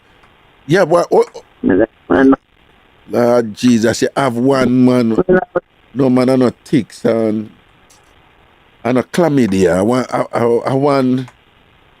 I think it starts with T. All right. With what? I think it starts with T. I don't remember, but in the language. Trichomonas? What? Is it trichomonas? Trichomonas? No, one shot. I don't know if I saw it, but if I saw it near me, I have a short version feet or something. But you have one something where you can catch it. It can be sexually transmitted. Or you can sit on a toilet seat and catch it. Right? And you know, say one woman she catch it and from the toilet seat she catch it, you know. Them friend, one of them friend toilet seat, kinda long run, one of them other friend catch it too. And when them check it was the toilet. But when she catch it, she never knows that it's from the toilet seat. From her friend toilet. And it wasn't her husband, it was her man. And chop him in the man.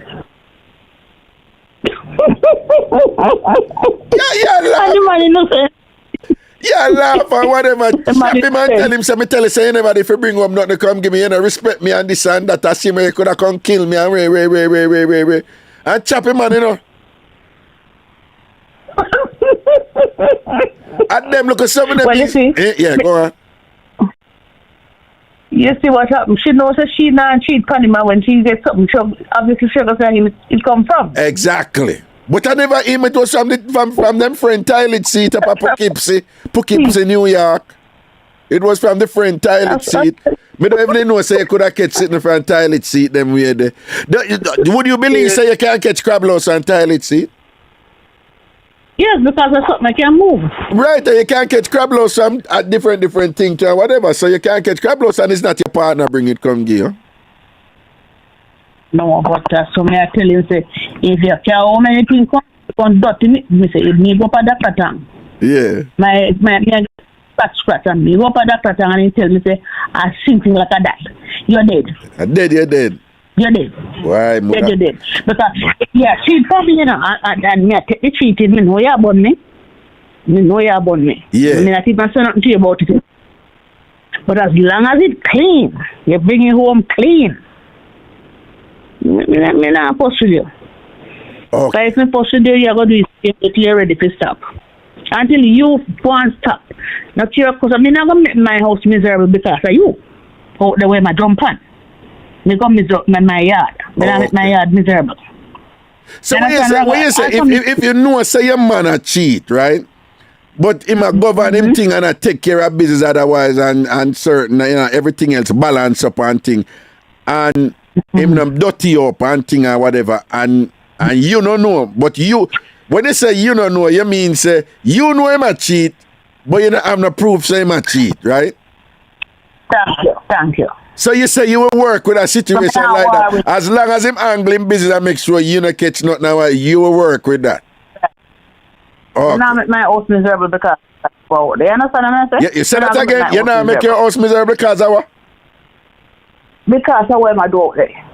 Because sometimes the man them go there and go along till 2, 3 and after them come home and them is like a saint, them not do nothing more than look back out at it and nothing. Well, that's true. So me I make my house comfortable. Me I make my house comfortable and happy. Me not make my house. Me not make when him come home. As him come in the place tense. Right. No, me not work so. Right. Sometimes you know it's very upset over something. You say, what I'm to you? I mean, I tell him I want, but me at that time me just hear about something when do. Yeah. You understand? Yeah. And him come in and me not slap my teeth with him. Me not kill my teeth with him. Yeah. But me not cuss him. You not cuss him. Oh. You understand, brother? All right. Me see what you ask him. But me not kill my teeth with him. I not touch the boy from me. Right. And him can't, and nothing not run. Him not get nothing either. No. Nothing. I want naked in front of him. And not get nothing. You want naked in front of time, man? I do not know, man. Yes, that is torture, wicked. Then if you're not game, what you want naked in front time for? What you walking naked in front time for if you know you're not going to run down? You're wicked, eh? Yeah, man. Yeah, where am I doing a wicked? Where am I doing a wicked? Yeah. All right, bless up yourself. Yeah, man, bless up yourself. Eh?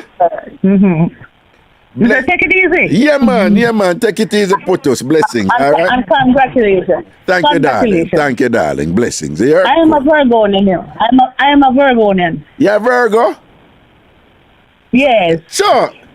I would state you live in, should I come a party then, man, come celebrate September 16th? But you live at Jersey. At Jersey, you live and thing and whatever. But I'm in a drive and my husband passed and cancer taking me from me. Oh, okay. Condolences. Cancer taking me from me. All right, bless you. I'm in a drive at night. Right. That's okay. No, but I understand, man. All right. Blessing. But me like your vibes still, you know. You're 70 and you think and you're full of vibes and you're fun and thing. I saw people for stay when I'm 70 and stop going like say, you know, like the whole world I tumble along upon them and things. So I love you look, you know, I love your energy and your vibes, you know. All right, that's how we Virgo say, man. Of course, Virgo to the world. All right, blessings. Yeah. Virgo, man, the best sign. I mean, I want you know argument from people because sometimes when I just tell one of them something there, when go and like say, when don't want to accept it and thing and whatever, so when just leave it alone. Virgo are the best sign. Everybody else want to compete for second, it's all good. Just acknowledge it. A Virgo the thing there. A Virgo the thing there. All right? I love our vibes, you know? And thing. But yeah, our meds do. I want to say something. Sweet Cake said, these women, I want to know what Sweet Cake I refer to, right? Said, these women Yo, people, remember, you know, the tickets them for what name there is available online. The ticket them for the party available online right now. The early bird tickets them available online, eventbrite.com. Anybody, if you want the link directly to the page, just email me or send me a text. I will send you the link, all right? Email me or send me a text if you don't want, but I go search for it yourself. I do remember some my people them, you know, my people them are not really teenager and early 20s people them and them something, you know.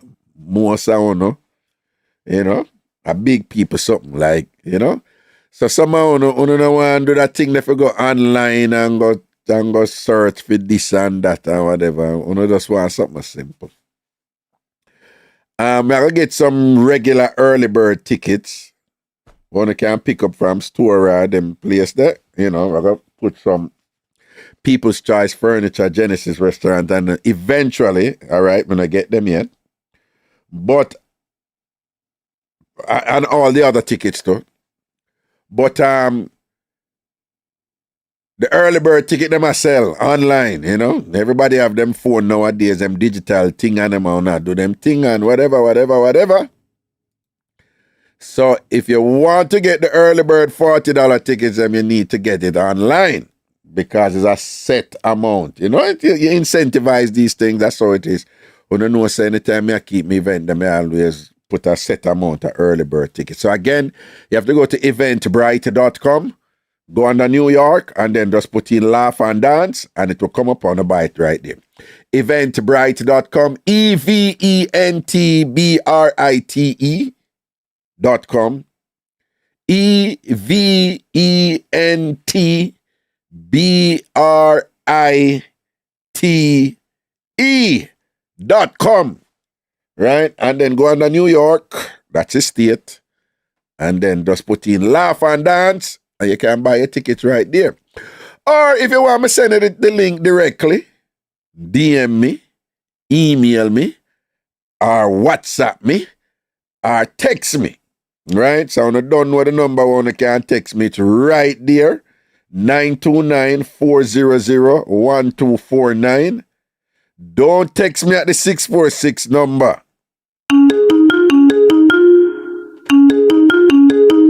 One second, caller. Don't text me to the 646 number. Don't take text there, right? But text me at the 929-400-1249 number. WhatsApp or regular text.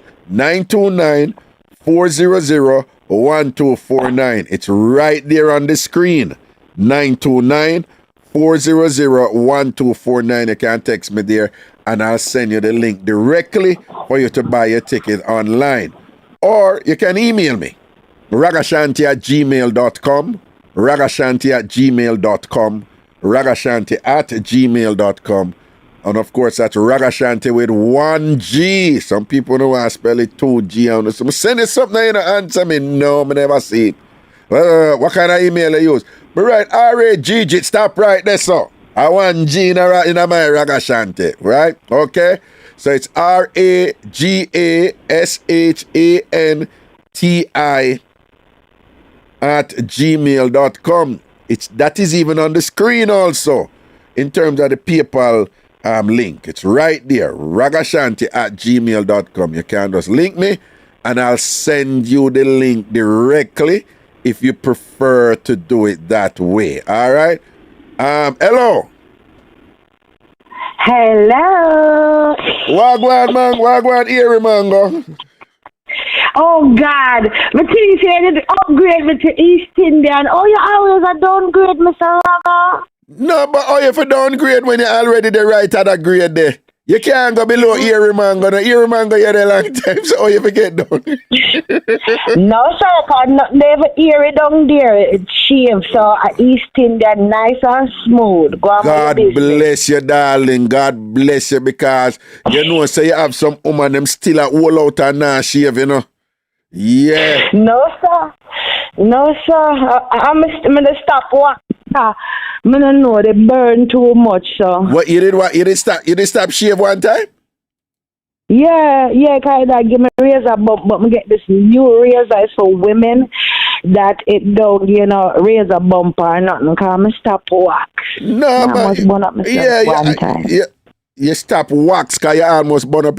Well, are you wax Yeah, itself? cause you put the strip and it little hot wax when you pull it off. Hold on, man. Are you wax yourself? Are you try wax yourself?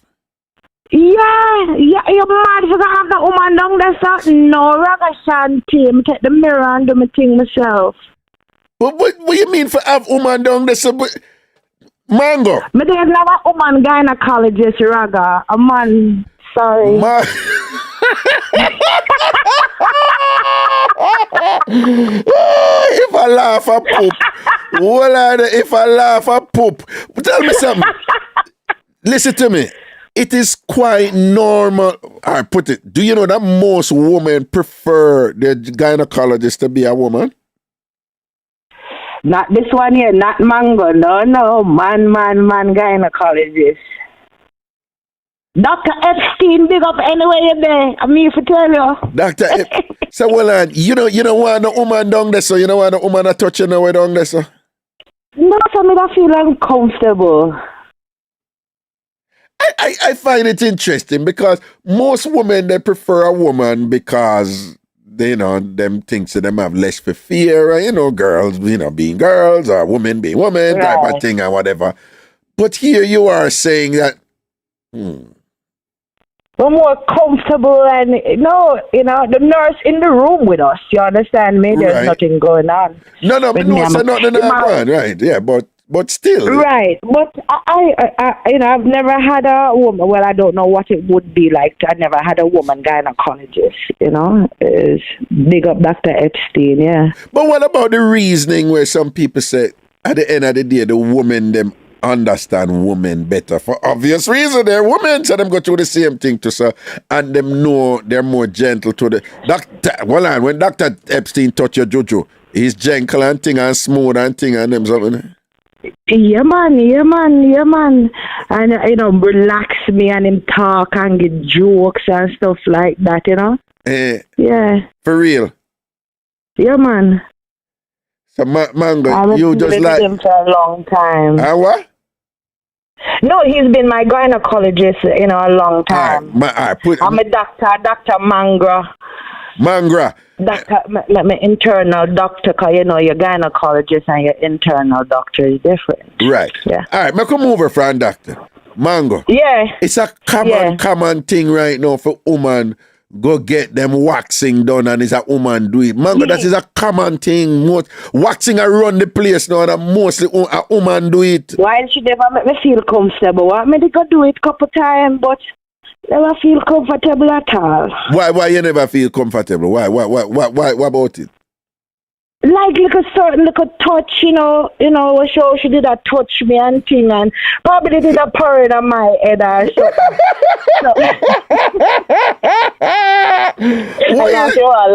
No, man, when you say certain little touch, Mango, mine is a bad, mine you can think you have a bad experience. Mine you go to a woman forget the waxing when the woman touch you and think. Mango, may I ask you something? I don't feel no way. Your Jojo fat, no? Your Jojo fat and pretty, no? I'm here to tell you. Sure. No, I've been heard, When I look on it, in the mirror, I'm say, girl, go on bad, Sure, a piece of weight you carry there. No wonder your leg them so strong because every time you go pee and the weight you come like you do squats, But anyway, what me I say? Sometimes I walk and it's a squeeze there. I say, let it go. And say, you have nothing. Well, you say, until you have nothing. When you say true, you have nothing eat. When you say sometimes you walk and you feel like you chun and squeeze and when you have to say, let me go, no man. Let me go. Mango, you're killing me. Yo, so you have to say, go easy now. Yeah, you have to say, go easy down there, so now I want me to you, so you're extra. Go easy, man. Yeah. Yeah, go easy. Yeah. Sometimes, when I hear the things, and I say, real, and it, so I play mothers, and I say, tell me more about it, because trust me, girl, make sure she do her kegels. I pay a lot of attention to my vagina, you know, Raga. You pay a lot of attention. As well you should. As well you should. That's why my doctor loved me so. It was like, listen, what's going on? I'm saying nothing much. You come to your 6 months checkup. So, you know, I ask me how everything. I said, doctor, the only thing is just juicy every time. So, Mango. said that's good for your age, you know what I mean? Mango, you tell the doctor, say, your chun just juicy every time, so no. Oh, dog, every time I have a conversation, this one you call. Hold on, Mango, you know, feel, say, probably when you go to the woman and think she wax it and think she probably like touch it a little way and make you feel a little vibes and a thing and that you're afraid I don't. Yes, that tell you say never feel comfortable at all. You know no, when you say never feel comfortable, they feel good. It make you question yourself. And once I start second guess myself, I say, no, I'm not come back at this and sit here. I'm not come back at this and sit here. See the Tory come to bump, man. Mango Tory come to bump. Mango see there. Tory come to bump. No, bro. The one thing with you know, you keep it 100, you know. And no, keep it real. True. So you say when the woman down there and she touch you certain way, it kind of make you feel and make you question yourself. Those are the words you use. And you say, you know what? Me don't need a question you for answer, you know. I'm not going back there. You're not going, no. You know what? Answer that question then leave that question there. Yeah. If it's even deal, me I kill it. Yeah, now murder it. Oh, you say even if you like that's something that you don't want to know if you like it, so you kill it right. No, keep it real. Understand then? It's like, you know, when she put the wax on, it now got, she just come and just blew it tender. And I said, Mango, stop right this. The woman, you go one place, one spa place or whatever, and a woman for wax your thing. And when she wax your thing, and we know the wax thing hot and thing and whatever. Hot is a hot oil based type of thing, and it's drought, you hear them and thing. And you are say when it hot on your ball out, say hot. You are telling me say she blew up on it.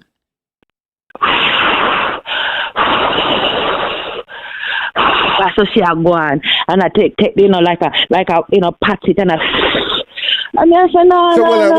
So when she a pat it and a blow it, she just yeah, you know when you know like you cool down something. Yeah, and she a pat it down and a cool it down. And she a pat it down, yeah. And you say, you okay, chica? You okay? You okay? I was Spanish. She said, you okay? And I say, yeah, man. I try to come out with the tea, you know, try to catch back yourself. And I say, yeah, man, Mango. Hold on, man. No, hold on. They don't see what I go on, man. Mango, me no know. All right, I'm going to admit something now. I am ignorant about this part, right? Because I don't know. To the best of my knowledge, I am not aware of that being a normal thing for somebody to do under those circumstances. For a patty, probably patty, but I don't know about blow up on it for cool it down. Is that a normal thing? That's what she do, but me made it in there and I make the something done. No. Me hear what you're saying now. No, but what I may try to work out, and some of the women them soon answer it and make we know. Because a woolly woman go somewhere go get wax, right? That sound unusual to me that she will blow up on it to cool it down. Say that again? No, I said that sound unusual to me that she will blow on it to cool it down. Right. Well, when I say she don't blow, but she go and I pat it down. I say, you okay? You know, I rub it, and I say, you okay? You know, like I say, you okay? I mean, say I rub it like a patty, you know, rub it. But that's I say, like, you know, oh my gosh, right? That's and she says, sorry, I'll be more gentle. You know what I mean? Oh. But that sound, I'm not aware. So when you there blow some nice cool breeze from your chun though. Eh? Yeah, Raga. Yeah, so all your voice drops. Then, Mango, memories don't live like people do. Well, Mango. So Mango talk it through though. When she blew upon it, you feel a little tingle down there, no? Yeah, you feel a little talk it truth, man. You feel a little tingle down there. I say, I want to that woman there, like she had drought something out of you, don't you? Just say, nah, go back there, you know, because next thing you know, you may push up all your juju in her face, don't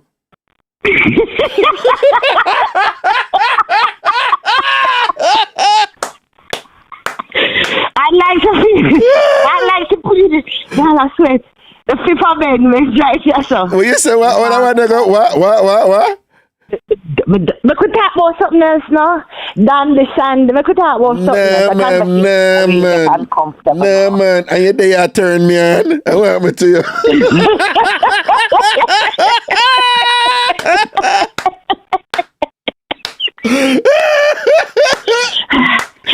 No, me just imagine Goody blow up on something. Are you in your mind? I said, Jesus God, I wanted that woman here.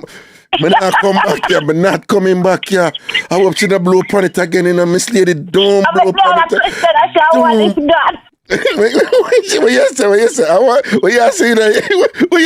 I want this God. I want it, God.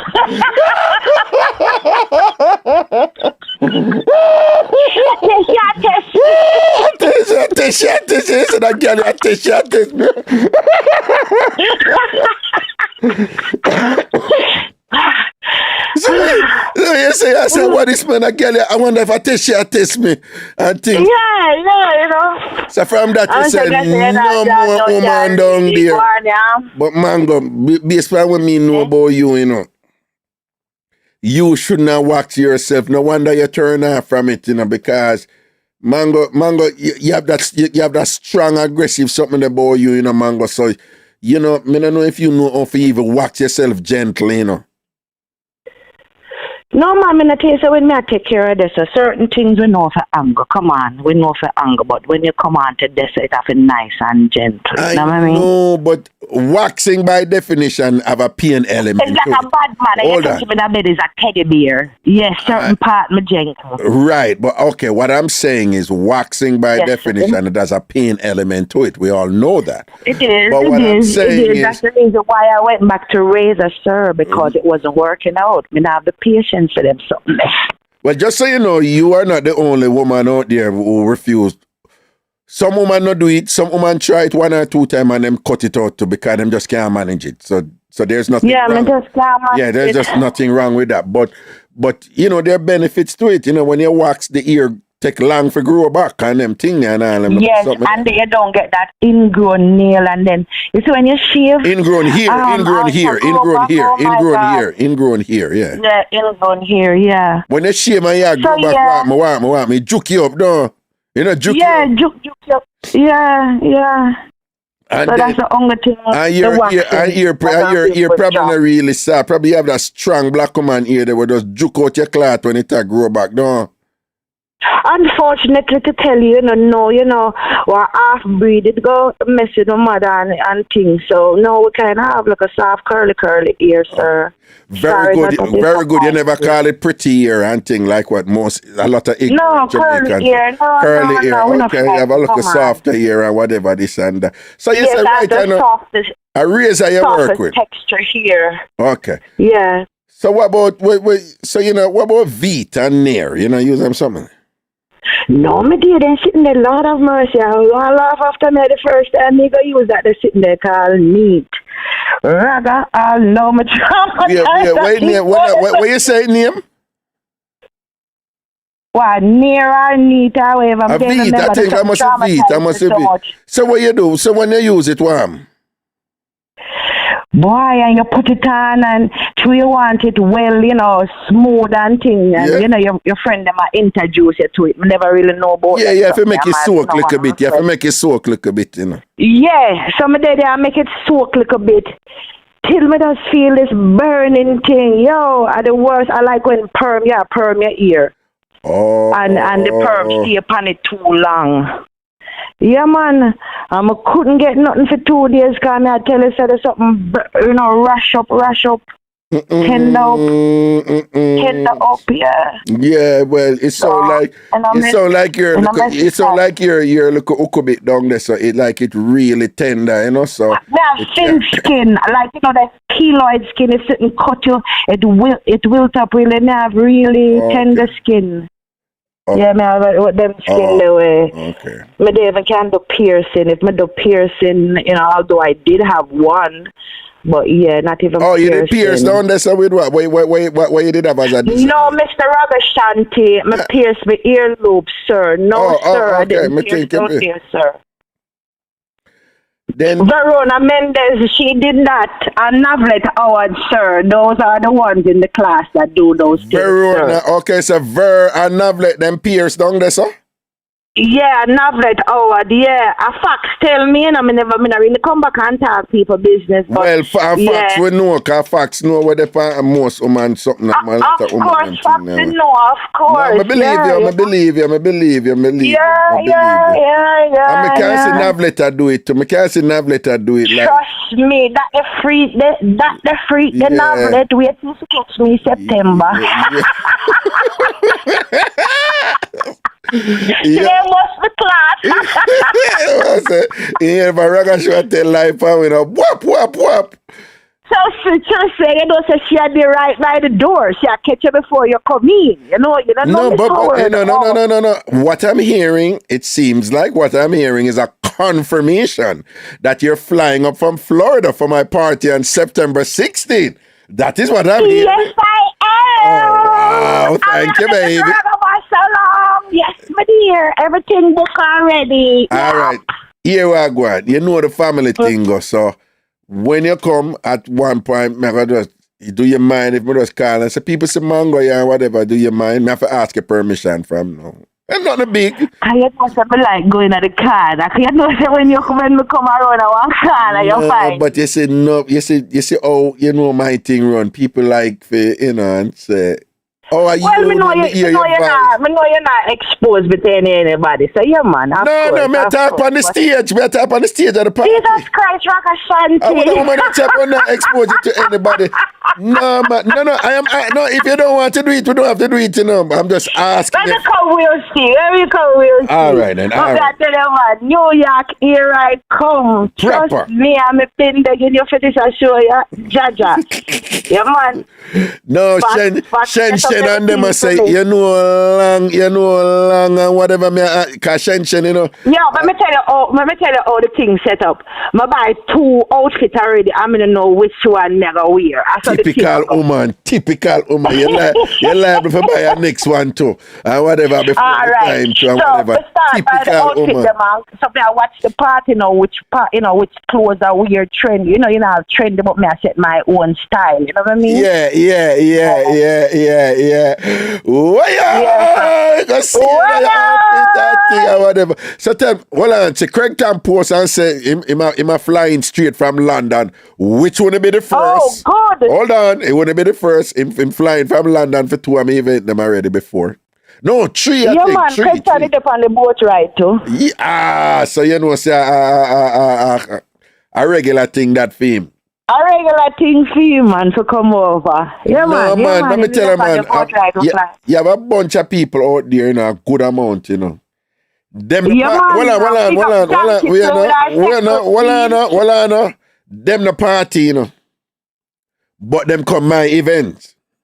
Yeah, man, I have some big people out there saying, no, Raga, me don't need a party something there, whatever. I just hear something I'm going, whatever. Then I same, so I can't remember the last, with my friend, the last time Yeah. Now come do it for her because her birthday would have been September, I think the 8th, So that's why I'm have to come, Right. Yeah, her birthday. So I'm not celebrate for me alone, for me and her. Oh, Virgo. Yeah, because she did a plan for forward, Yeah. Yeah, we have do the road. Yes, she was gonna be September 8th. She was gonna be 50. So. Wow. Oh, so she have plan to celebrate the big 50 and okay. Yeah. Yo, we're a big Arab same way. Condolences. We're a big Arab, my friend. Big Arab same way. We're a big Arab same way. We're a party for her. Yeah. Man. Fellow Virgo. Cash apart to the world. Emily dead but not forgotten. Cash apart. Never forgotten that thing. We're a big Arab Never forgotten. I make sure to remind me. I make sure to remind me. I'm going to play a tune for you. Okay? All right? Yeah, man. So make sure you get your plane ticket early. Get your plane ticket early now. For buy it right. Plane ticket, get already, Master. Book already. Pick up yourself. Anyway, you know, say nothing a bit louder because she like them something. Dog bite, say my forward to, you know. So, your big friend, say my touch down, you know. So.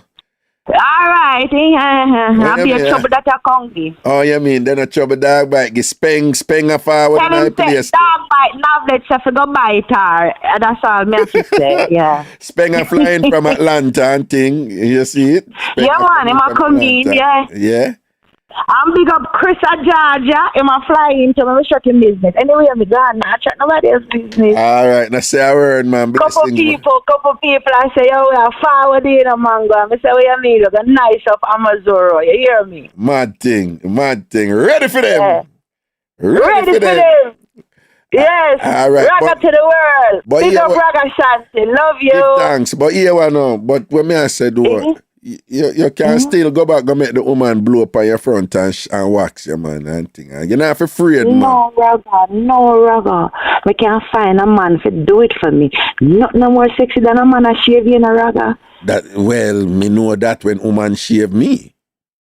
Well, me know that when man shave me. When I was in college, my college girlfriend, Anushka, she bust me upon us. Okay. Because you don't know, you come from Jamaica and shut up, boss, and I say, what you do? No, man, we not do them something there. Because, you know, them time they we do ever whatever. You know, look weird and rare.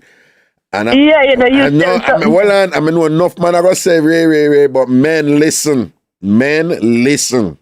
Right? Most women, not all, some women don't like it, but most women out there appreciate a man who shave off the hair around him. What? Of course. Worse, like how don't smell moldy and toes, yeah, hot and stuff like that. No moldy balls. So, as my good Karen Harris said, I say, where you say moldy balls? Where you say moldy balls? Moldy balls. No moldy balls. No, but you know enough Jamaican man, you can't tell them that right now. Them things say, yeah, try grounds. No, I'm not telling them, we have my own shave on island, something. Yeah. Try search. She starts making a woman shave if you don't know if you shave. And the more sexiest smell that when you're nice or shave. Men, listen to me, listen to Mas Raga. Women love it. Them love it. Yes. It's trending around the place so right now. You know. Okay, all right. Yes.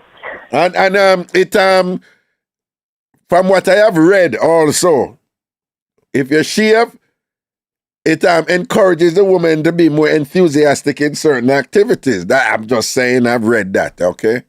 They're more comfortable. Me read it. Look at the same library. I see a library. I wish I read. I wish I think I remember that library and I have read that too, sir. Oh, you mean I wish I read. All right, I wish a library card to the world. Long time. All right, big up yourself here, boo-boo. All right, big up yourself, my friend. All right, bye-bye. Mr. Patterson, nice talking to you today too, sir. Leave the one the Raga. Bye. Mr. Patterson. Oh, she said me for leave now one. Mr. Patterson. Me have to fast this man. Mr. Patterson. Hold on the people. Somebody know in a classroom named Anthony Patterson. Hold on, me over a Facebook page. I make me go over. Yes, man. Anthony Patterson. Yeah. Wow. AP. What is AP? Are you man go talk about? Eh? Love. AP. Navlet, why you bad mind? Why you want bad mind mango knock me? You know your mango say down the fat and nice and thing and whatever. Sometimes it just a hang. It just a color. If you say leg off a minute, what's that to me have me knock me? You know your mango say, Navlet a bad mind, you bad mind the woman down. A bad mind, you bad mind the woman. You're jealous of the woman down. You have to stop it, Navlet. Stop it. All right. Yeah, what them a point? Delmarine point. Yes, I him up there so. And then she put the finger where I point up for Anthony Patterson. Delmarine a real mix up, you know. Delmarine a real mix up, you know. Delmarine, are you coming to the party? Are you flying in from California? Post and make we see if you're flying from California. Delmarine, I could see if you're flying from California. Post and make you know if you're flying from. You see what Shen said? Tickets bought, outfit ordered, working now on accessories. Oh, boy, hey, Shen are the best when it comes to the. Hey, Shen, let me tell you something now. Shen take them things as serious, you know. Well, serious in a fun way, you know what I mean? And thing and whatever, you know. Shen ever clean up, you know, when Shen come my event, them, you know. Well, anyway, Shen goes with clean. Shen is very. Shen is fashion intelligent, you know. She's very intelligent when it comes to fashion. And Shen have that something there where she know how to be unique without overdoing it. You know, most people, if you overdo something, you're unique, you know, but you're unique in a not so pleasant way, you know, and whatever. But Shen know how to be unique without OD. And Shen, and here's the hallmark when Shen a put on for her clothes and her gun. And people don't get it twisted. She have her good man and she happy and whatever. So nobody thinks they are pre-her or whatever, right?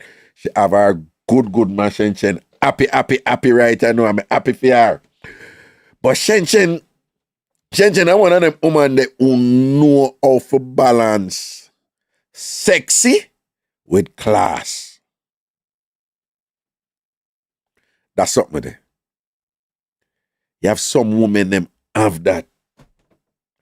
You have some women who wear some long clothes and they wear it, you want to tear it off of them. You're like, fine as hell. You have some women them, you know.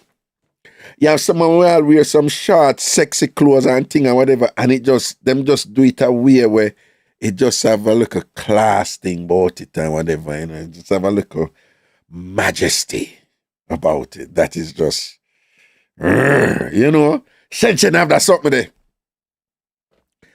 So I don't want to think some day I quietly I lost off of Shen, right? Shen is my friend, and she have her gentleman, and them happy, right? So it's just respect and thing and whatever. I'm just a big her up and thing, but she have that little something there and thing and whatever. All right. Navlet, me say, Mango say you are, I'm very Pierce on a Jojo. Navlet, you Pierce your Jojo? Seriously? Yeah. I'm not so sure that is a good idea, you know, Navlet. You know. Just wondering, you know. All right, let me see now. Somebody did a call. Should I call back this number? I don't know if the people them want me call back, you know. Let me try again. No, them probably don't want me call back, but I'll see.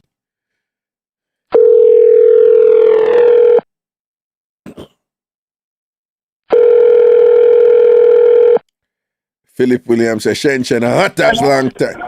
Good afternoon. Hello? Good afternoon. My name is Ragashanti, returning a call to you if you don't mind. Good afternoon. Thank you for calling me back. I wasn't sure if that would happen. My sister-in-law called you, June, and she called me to tell me that you would have, you know, a different take on it. I went to New York. I've been calling them every day since last month. I had a ticket for Jamaica on the 23rd of May. No can do. I'm going to Toronto. No can do. And according to them, you cannot do anything without getting an appointment. No matter who you talk to, you have to get an appointment, or else I'm going to have to wait for 9 weeks. Wait, 1 second. Them being who? Oh, I lost my passport. Oh, okay. Okay. I lost my passport, right. And I am searching as we speak, and I can't find my citizenship paper. Mm-hmm. I know, but anyways, I called them because although the passport is not, I can't put my hand on it right now. It didn't expire. It doesn't expire until 2028.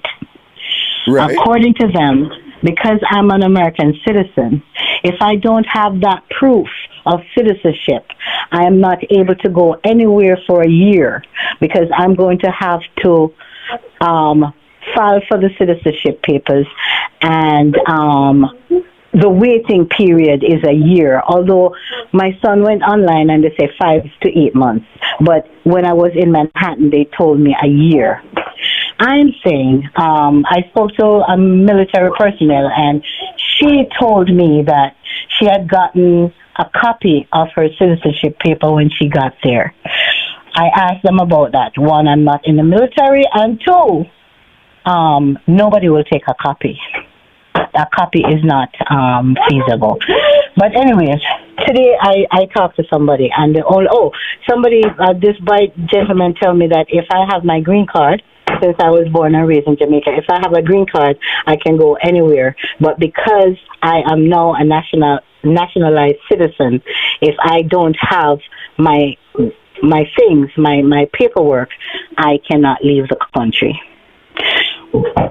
So far, what I'm doing... No. A while, just now you said somebody told that if you have your green card, you can travel anywhere. But yes, but because you're a naturalized citizen, you cannot go anywhere. Mm-hmm. I cannot go anywhere until I get proof. Until I have the proof. Hold on. Is that, are you saying then that you cannot travel on your green card because you're a naturalized citizen? I don't have my green card. That is the problem. The thing is, I've moved around a lot. Because hold on. Wouldn't you ever to give them your green card when you became a naturalized citizen? Yeah, I think I did. I just don't remember. Right.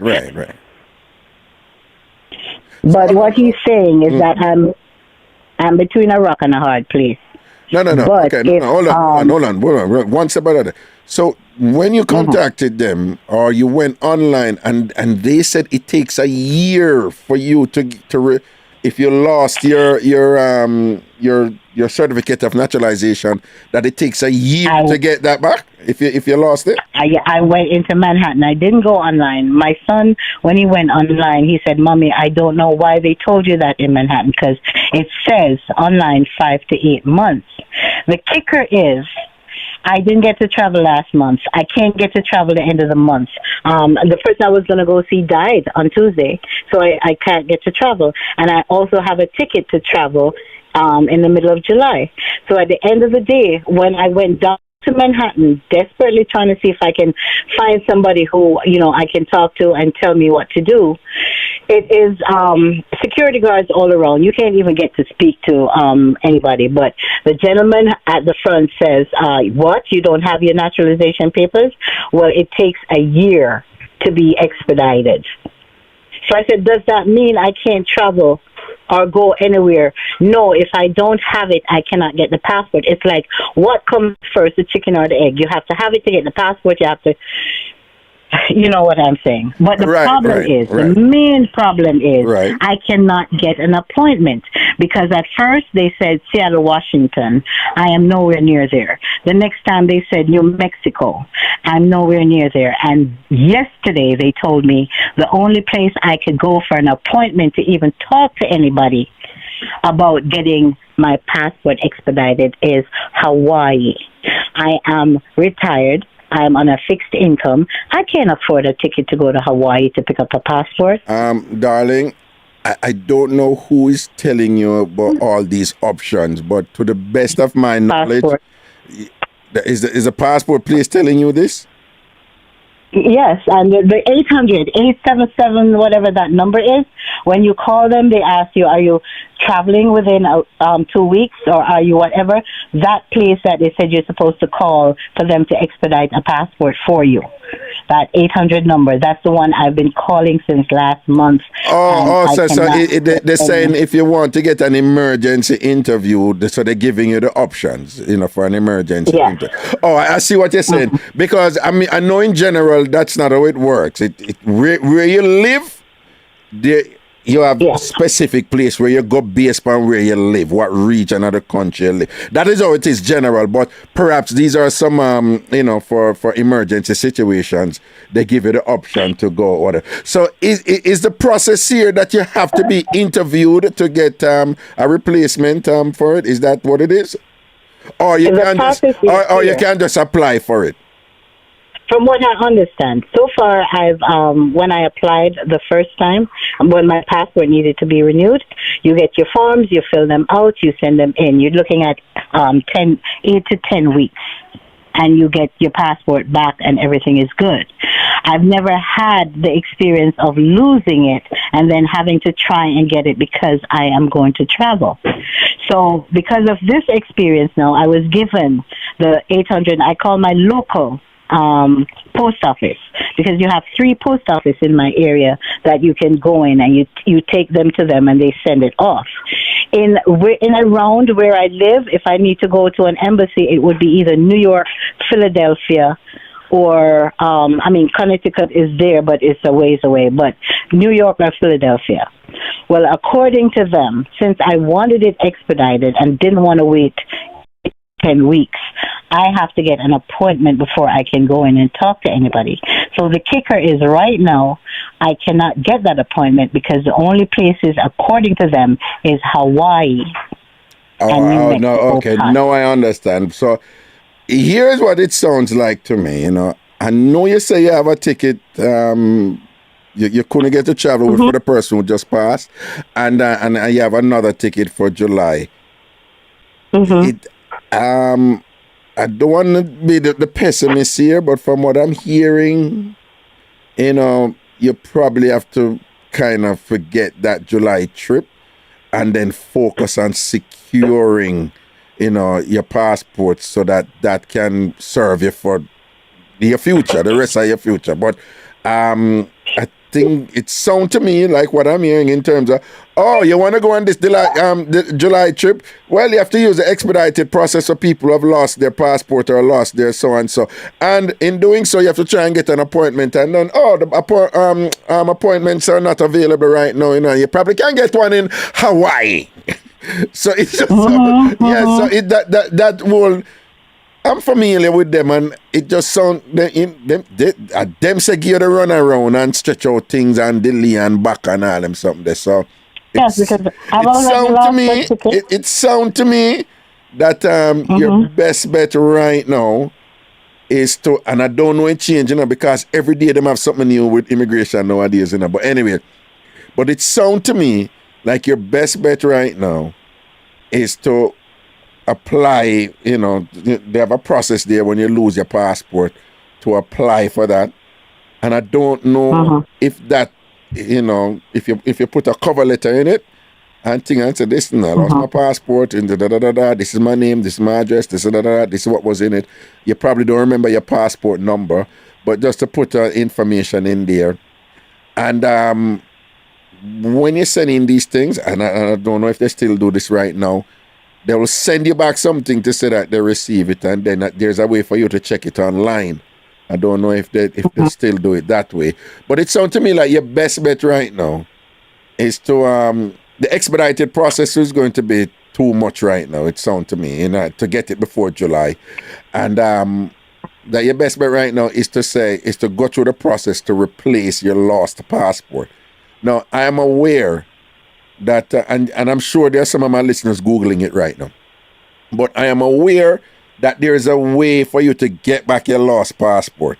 I'm also aware that there's a way for you to get back your certification of naturalization, right?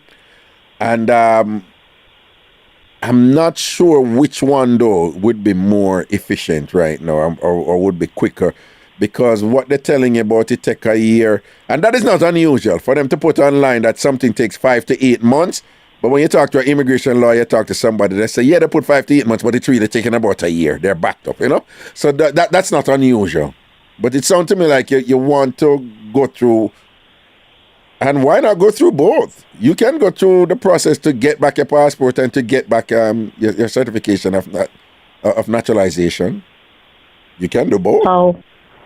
I just go online and just file for them and send them in. Yeah, no. They usually, that you can find online. There's a way to, you usually have to do some digging and thing and click this link and that link and whatever.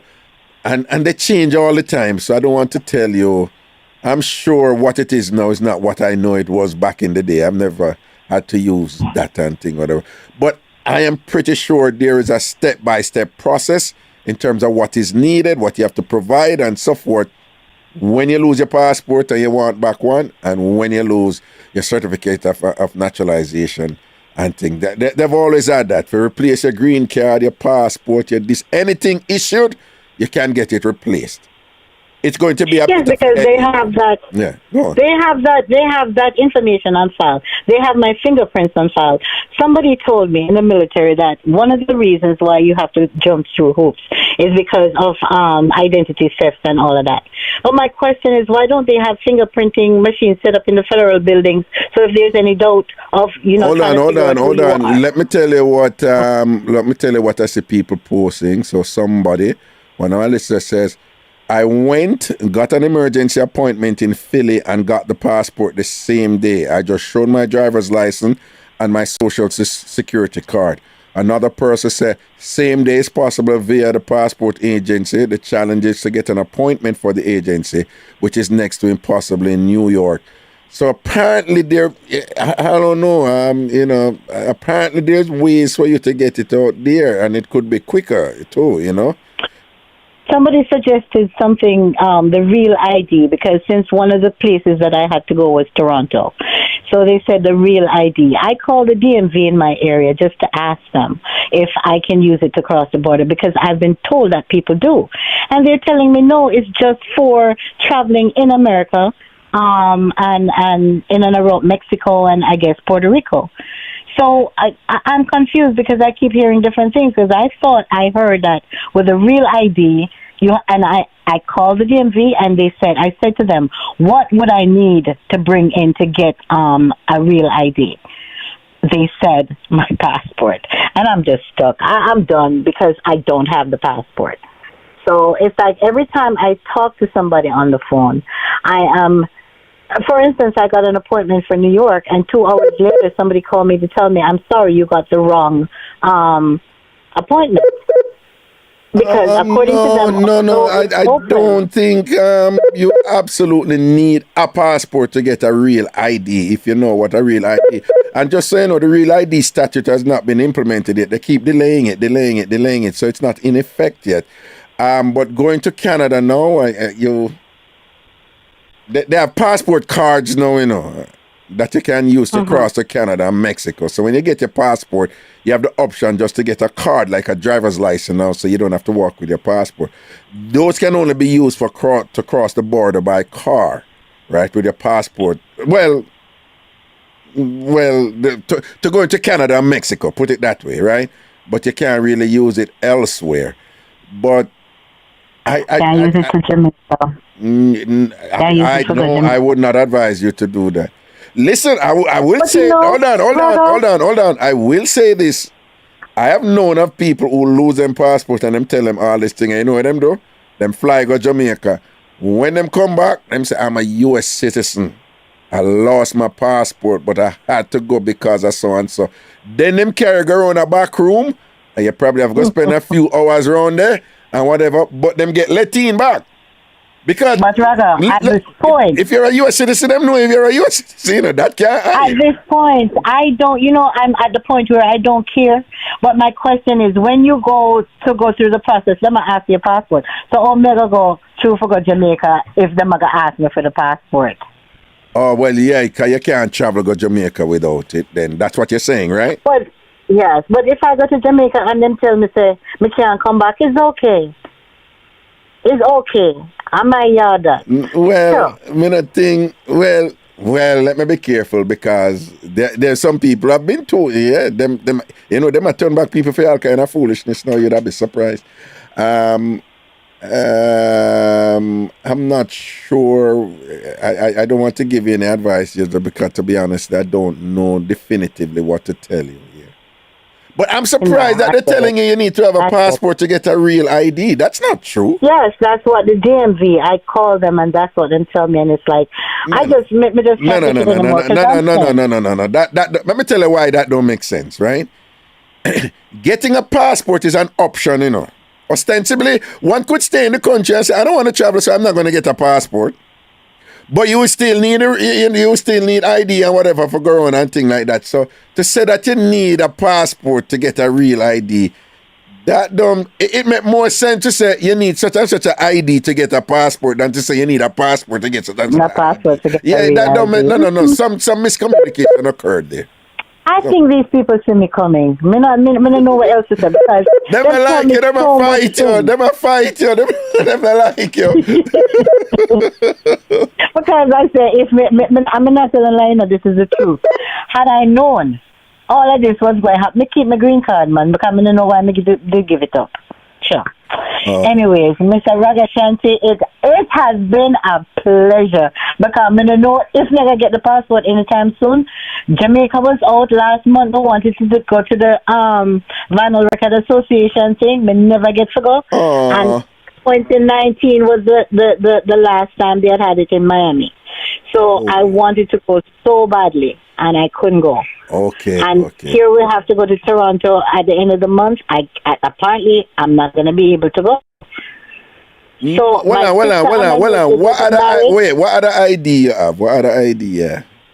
I have, well, we can't call it ID because it expired. So I have an expired passport. I have my driver's license. I have my social security card. I have my, I have a copy of the citizenship paper. I have my motor vehicle title. I don't know what else. I may have stuff with my address on it because I still keep going back to the fact that they're stressing. Well, a couple of people are stressing that one of the reasons why they're going to give me a hard time is because both and the citizenship paper is not. I don't have it, so they're going to treat me as if I am not who I say. All right. Well, let me tell you something. But and I'm not telling you what to do. Is that clear? Mm-hmm. All right. I'm going to tell you something. You see, with the Canada side, not Mexico, but you see, with the Canada side, for go Toronto. Mm-hmm.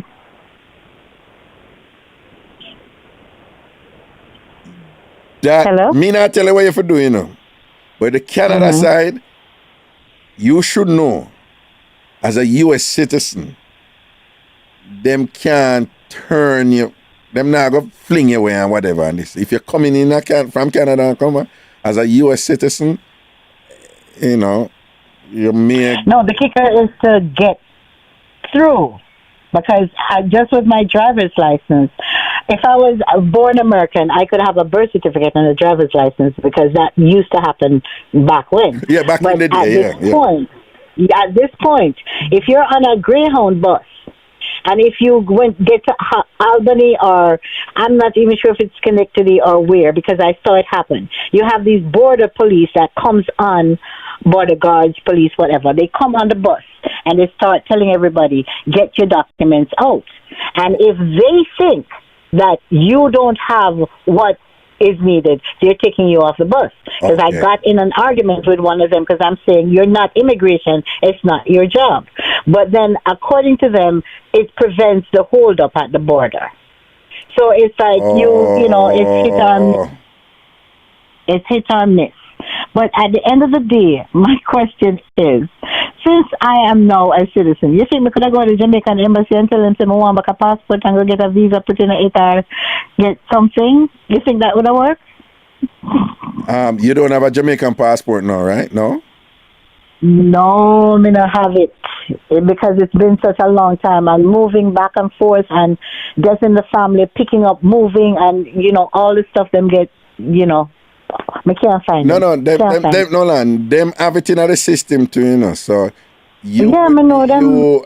and again, I don't know the protocol there, because I know for some countries, if you allow your passport to expire, after a while you have to apply for a new one.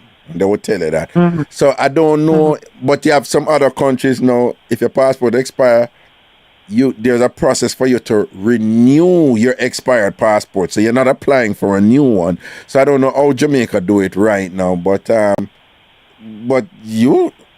if you're gonna have to apply for a new Jamaican passport, you're gonna have to have your birth certificate. But it sounds like you don't even have your Jamaican birth certificate. May have it now, my Jamaican birth certificate. Yeah, man. So you can't apply for a passport, a Jamaican passport. It would feel like a rat trap in a barrel to rat it. I just want to leave. No, but no. I would advise if you just go through the process to get back your passport and your certificate of naturalization. I would advise you to just initiate that process now, regardless of what going to be the outcome. Just initiate that process. Yes, sir. I do appreciate you talking to me. Yeah, and man. Keep up the good work. Blessings, man. All right. Much blessings to you, sir, and thank you very much. You're most welcome. Okay, good. I am not apprised on the latest protocols with those things, and I don't know what the process is, to when you lose a passport and Shen said, my uncle went to the New Jersey DMV to get his real ID. He had everything except his passport, and they turned him down? Wow. Really? Yeah, hello? Hey, Raga, what man? Well, I'm there, I say. My good. So I just want to tell Manga Man in the chat, Anthony, you're wrong when you're talking about, and the caller too as well. For a real ID, meaning a state ID, you don't need to be you don't need to have a citizenship for that. You just need 5. This is the first time Del Marina, Old Marion get it right. You just need 5 points, which is your social security, a bank statement, a proof of address, and I believe your birth certificate, and you can get what name there? And you can get a real ID, meaning a state ID, right? Right. That's what the caller was saying. Right. Yes. So you don't need no citizenship to get that. You don't need no citizenship at all. I don't know where she get that from. Well, she said no, that. But Shen say, a gentleman got to DMV to get his real ID, and he had everything except his passport, and them turned him down. No, that's no. That's so stupid. Well, that's so stupid. You know why I say that? Hold on. Just be clear. You're not saying Shen is stupid. You're saying they are stupid. No. Look out for you, because I know the wicked people them stay. I just clarify, because I know them. Me know what you mean, but me know what some of them would say. I don't know why they kind of chat about Shen stupid, and I call whatever. So I know them will do that. But go on. No. But that's I say I don't know that's not true, because when I came here, long before me even get my people.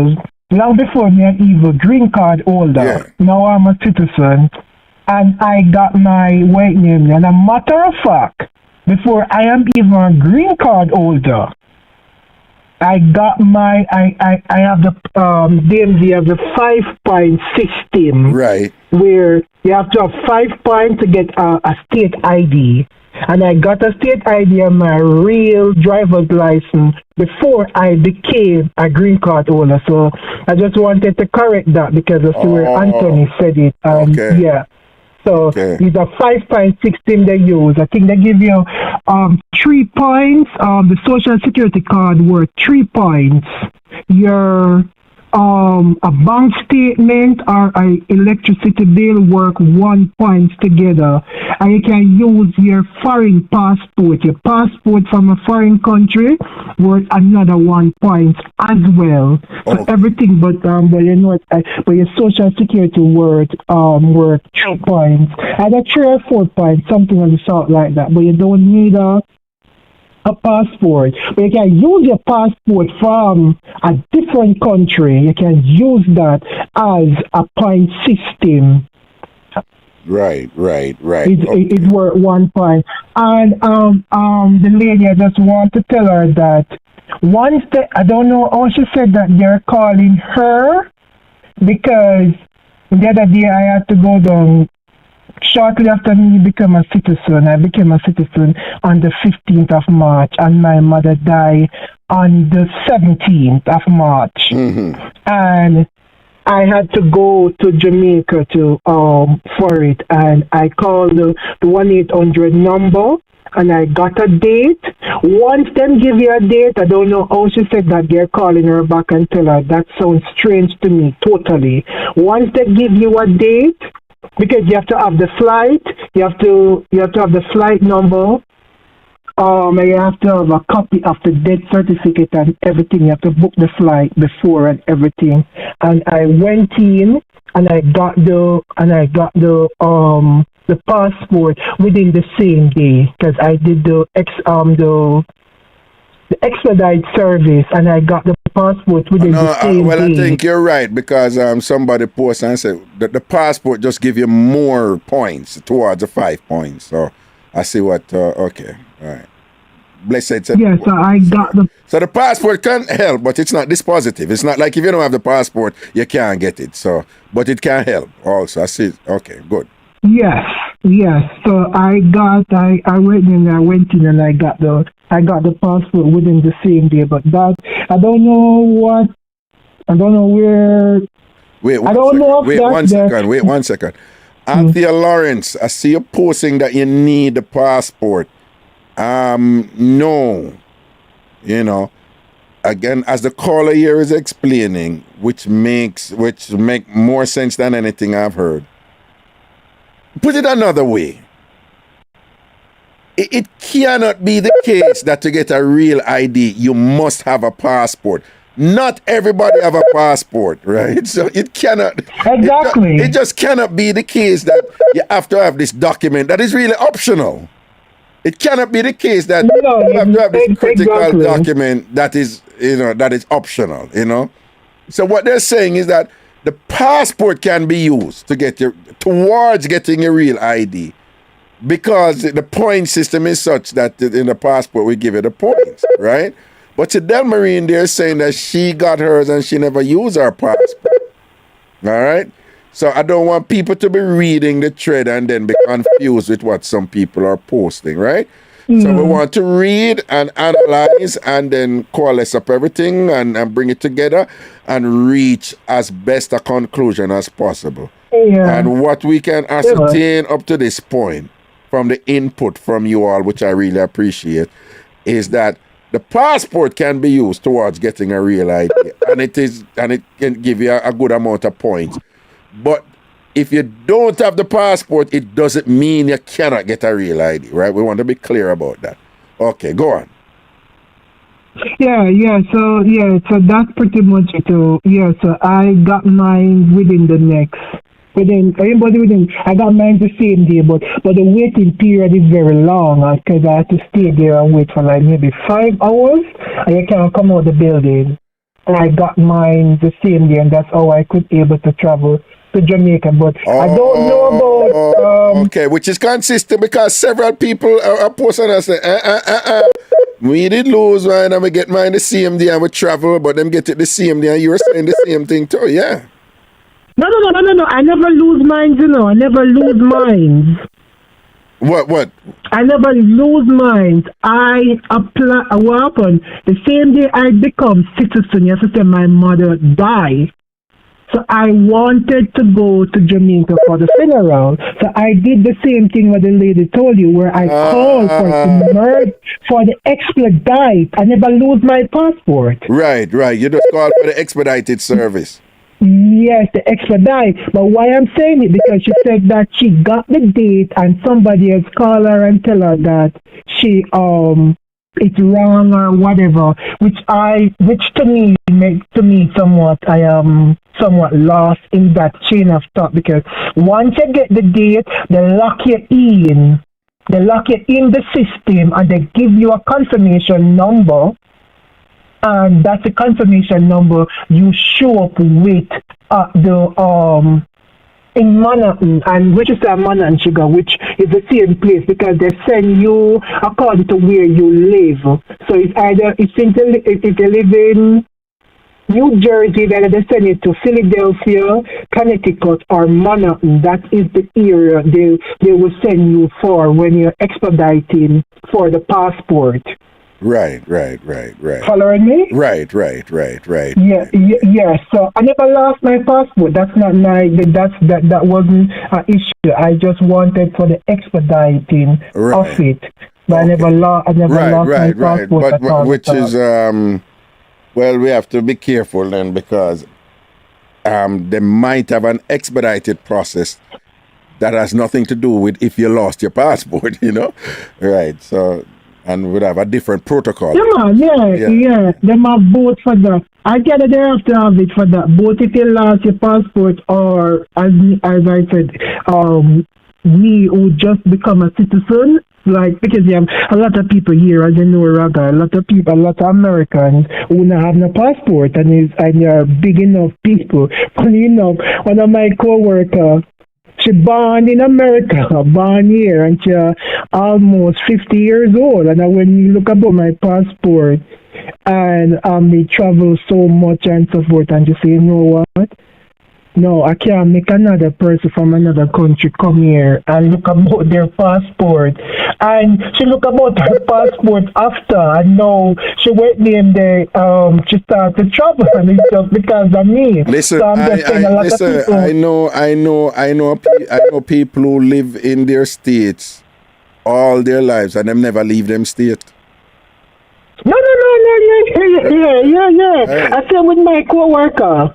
All she have ever gone, all she have ever gone is New York. I live in New Jersey, so we're going to take New York and New Jersey out, New York out of it, and New York is just right there. All she have ever gone, she said, is either in New Jersey, New York. She have never even gone to Connecticut. She have never gone to Philadelphia. I'm like, are you kidding me? She have never ever leave Jersey. Anywhere she go, New York and New Jersey. Right. Yeah. And it's like, oh my God, I can't believe. But you have a lot of Americans are like that. Them now waiting in there, and they can't even say. Let me say a worklessness, to be honest with you, because some of these people, workless. It's not workless if them not. No. Listen, why I said that. Sometime, and I can tell you why I say that. I can understand somebody who, is struggling, a mother with 5 kids and so forth. I get that. But for somebody, for example, my co-worker, I think it's somewhat worklessness in a sense. I tell you why I said that. She made good money. Both she and her husband make good money, and they're in a good position. You can't tell me, Raga, so you don't have a passport for so long, I leave nowhere. I mean, you never leave the state yet, not even for say, go somewhere, not even say you go drive go Virginia, or go Connecticut. But why is that worklessness? I don't get it. I don't know, maybe I use a strong word. Maybe I shouldn't say worklessness. I don't know. Maybe I'm using a strong word. Maybe workless is, maybe workless is not a word I should use then. Right.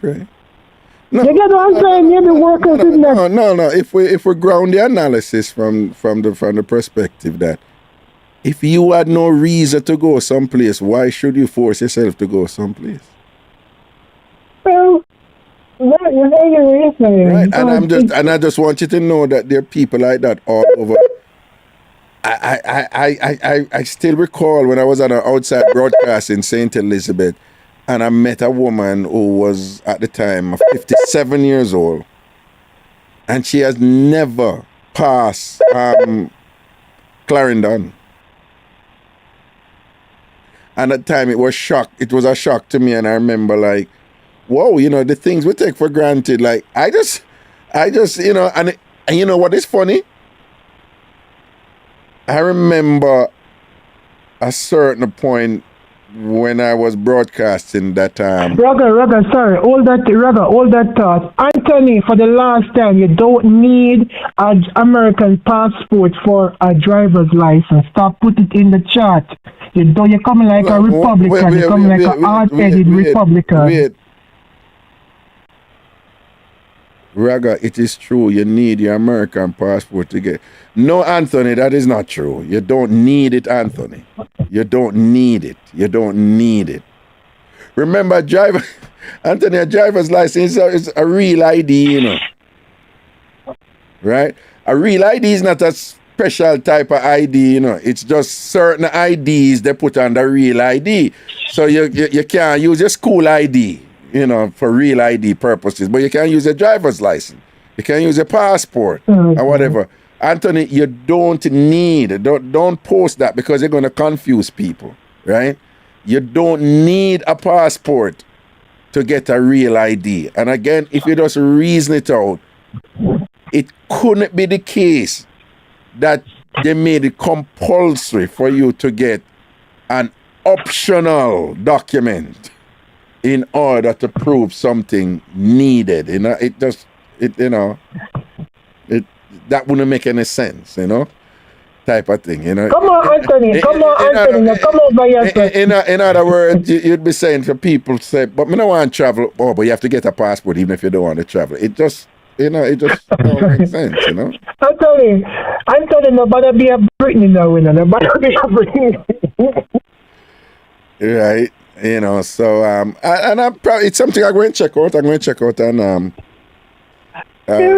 I made one more show next Friday before I take a break to just study straight for the bar exam and thing. And I see. Okay, I wish you all the best with that, man. I wish you all the best with it. Yeah, man, blessings, man. It's a whoop my butt. That's the amount of work. The amount of work. Yeah, man, don't worry yourself. Me know say all of us know say you're gonna lick it down and try. You know go do it. And wait, man, you screech upon me. What you about what me gonna lick down? Who tell me I gonna lick anything?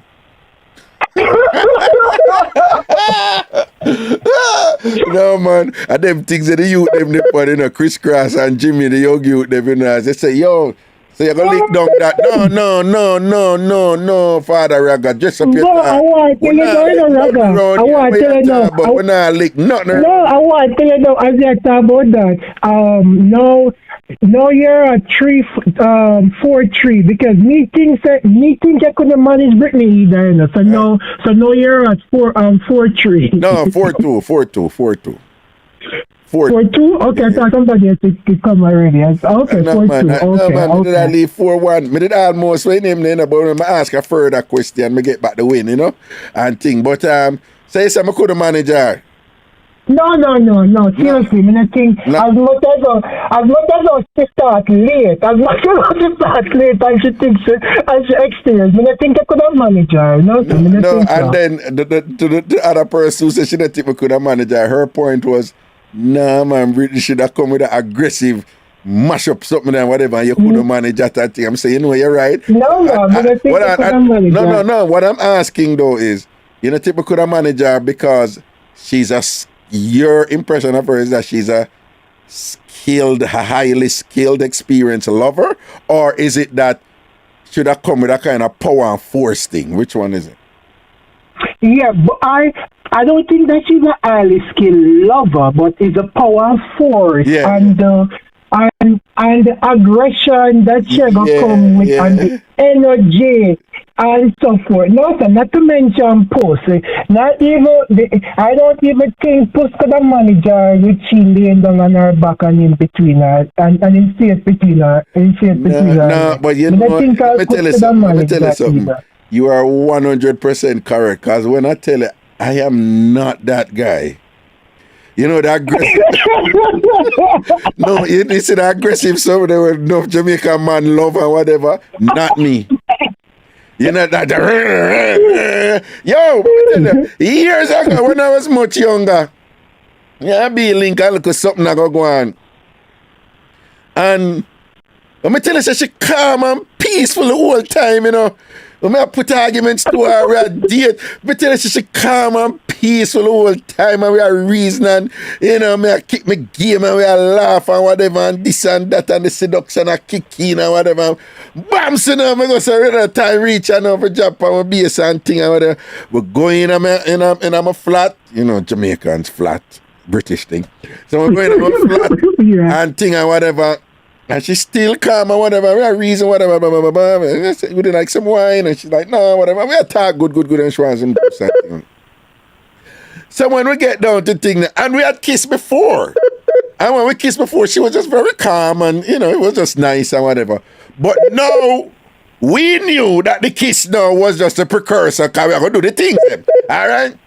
Yeah. You know what's after when the first kiss I take my girl, I start run up and down. I run up with so I turn the idiot. You hear me now? What you doing? You know, so I'm like, what you do? What's wrong? And she said, And then it took me a while to realize that for her, this is what you do when you go and sort out. You're supposed to run from you. You're supposed to run me down and fight me and take it or whatever. And so, you know, I move to her and she run again or whatever. I miss it. And it was just so childish.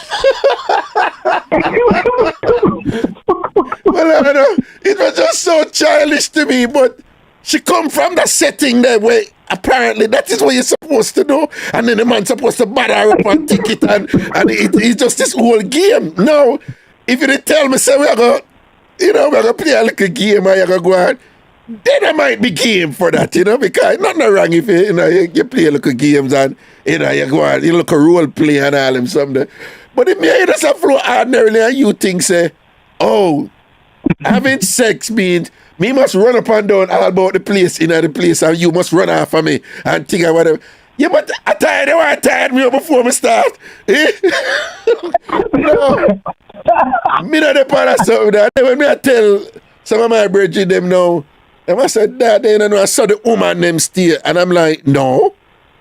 Yeah, man, I saw woman stay, but them want you bad them up feet, so them just go on so, and you have to bad them up feet a part of the game and thing. So I say, no, man, I'm like, no, woman don't stay so. Raga, what you talk about, man, you go foreign and make them. No, women don't stay like that, man. I tell you, grown, mature women and think them do them something there. You understand? And it was a problem for get them. They were much younger than that. It was a problem for get them people. I tell them, say, no, most women, they're not like that, you know. If chemistry did anything evolve, and, you know, you do your thing. You know, I run up and down, and me have to run back at you and thing, and I'm going at this thing. I tell you, boy, so you're quite right.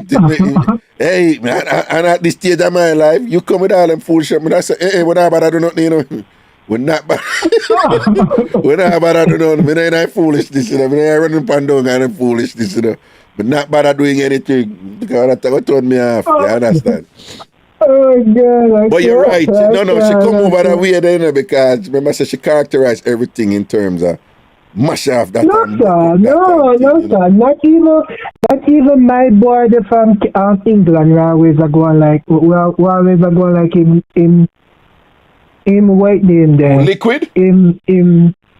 No man. Liquid that England. No man, the liquid man. No, but liquid. Liquid live in England for a while. Oh yeah. Oh, Shabba. Shabba, not even Shabba, can not even Shabba. As much as I hear him go and come and whatever. But you know, say Shabba not in them. Shabba not in them foolishness there too. I can't tell you that. You know, Shabba. Oh, okay. Oh, there you go. No, because you always come and chat and so forth. So me I tell you, so me know what is. But well, you ever hear Shabba talk and brag like say mash up something and all them some of that? Of course, that means, of course. No, me never hear Shabba talk so yet.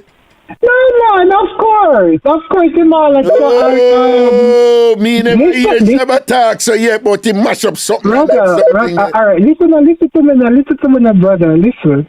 Shabba come pan ya so come talk say woman go on like say them can and even the lady we call in one time and tell about Shabba little youngster who she want for bus him and her son say to her, say bus him and bring him married to him and bring him up and so forth. And she say, oh, she a stallion. And she call in one time and have to say, oh, Shabba can't manage she because if Shabba ever get she as much as oh she in her not much as oh she a big woman, she'll kill him. Then come on and I talk and I say, woman I go on like say them can take this and them can take whatever and when him all one and she couldn't even stand up and him a rammer and a this and a that and Shabba and the lady calling maybe the second or something call after him call and said and even said to him say anyhow she hold him should make him be a baby.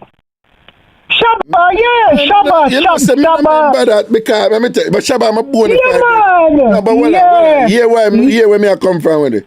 Shabba, I'm a bona fide virgin, you know. Somebody with any reason, you know, right? Reason and, you know, when me have to try some rough time, Shabba, somebody who me can talk to. When Shabba go through some rough time, me, you know, so Shabba, I'm a general.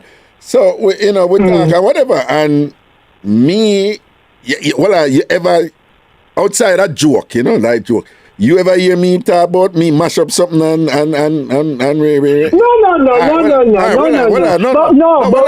me know say you are stallion. No, me know say you are stallion because you do something with one of my friends. We know that. Hello? What? Wait, what? No, you do something. When you talk, me know what we're not going there, so we're not. But you do something with one of my good friends. Yeah, we're not going there. So yeah, we're not going there, and so me know so you. Anyway, we're not gonna go there. But me know about you anyway. No. For the record, you know. No, for the record, you know. Me understand. Me can't tell it. Me not afraid. Hey, what on him? Let me just keep it real. Me, no. Super duper great. Me not put myself. My thing is like me. I have a chemistry. Me could just enjoy myself. Me no yeah. Me is not one of them but mash up pum pum. You know. I am not about that. And me no want mash up no pum pum either. You understand? Right? Me not about that. So me don't put my cards out there now. So me just say if any woman want the part of something they like, you want man to mash you up and ray. I mean, you know, sometimes you get look, you know, you gangster up, you think look a bit and whatever, if you know, a vibe and thing and whatever. But you see that something that Jamaica man preoccupy themselves with for mash up pum pum and not ragga. Yeah, ragga. And some woman love that something there. But what me I say is the Shabba me know him don't talk, son. Him not think that we are the either. You know. Well, me know what he got me to him that day. Me I tell you, man. I'm telling you, the lady. I don't even remember the lady. I know the lady that I'm talking about. Yeah.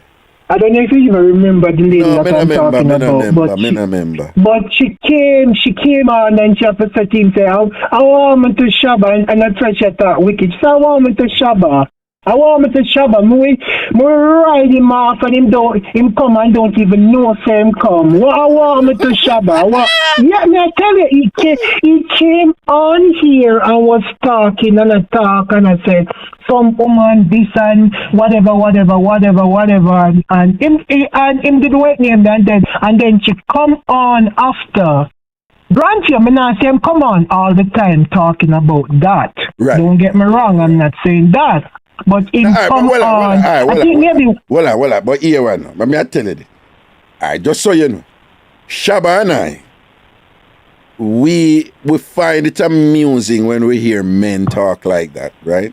We find it amusing, and we have had many conversations with like them, you know, them people that them man who talk so what you know, them man they who think them can really, really mash up pum pum, and I think when woman a fool them say them a mash up pum pum, and them think a true say them a mash up pum pum or whatever, or them talk about who them a sort out for all 5 hours straight and 3 hours straight.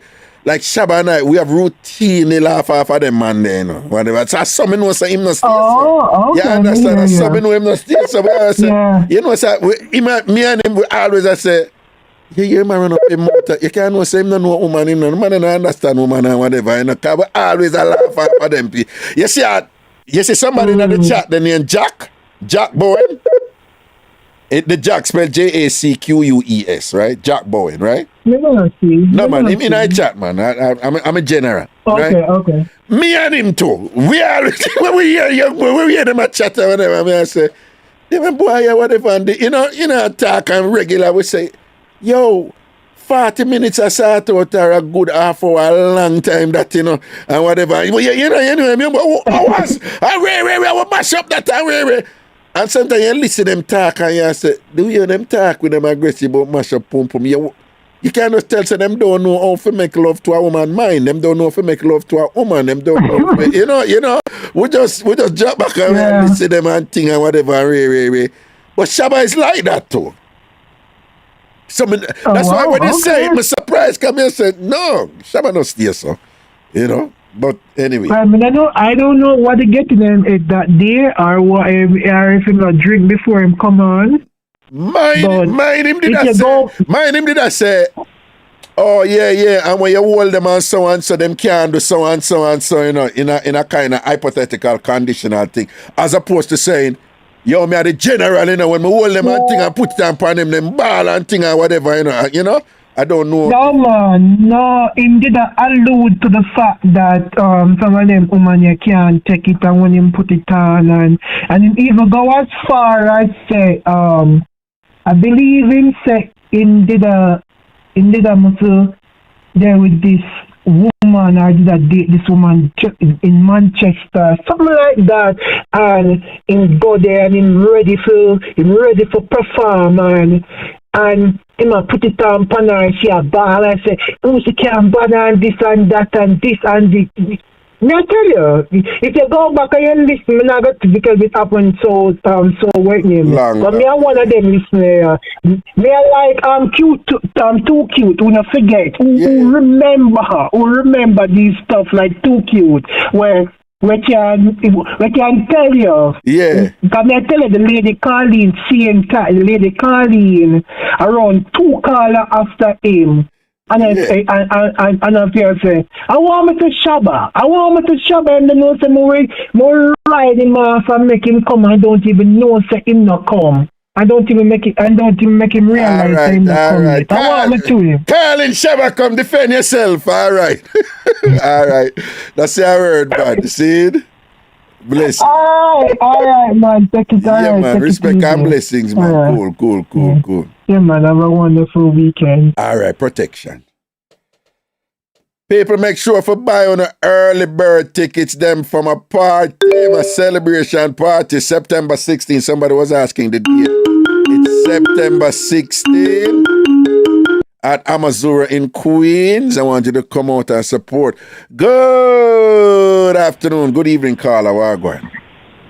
Hi, Raga. I sent you something on WhatsApp. Can you check if you got it?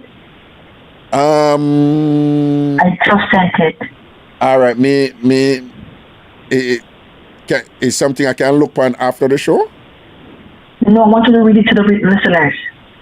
You want? Sorry, say that again. I wanted you to read it to the listeners. Oh, okay. I'll check it right now. Okay. Okay. Thank you. You're welcome.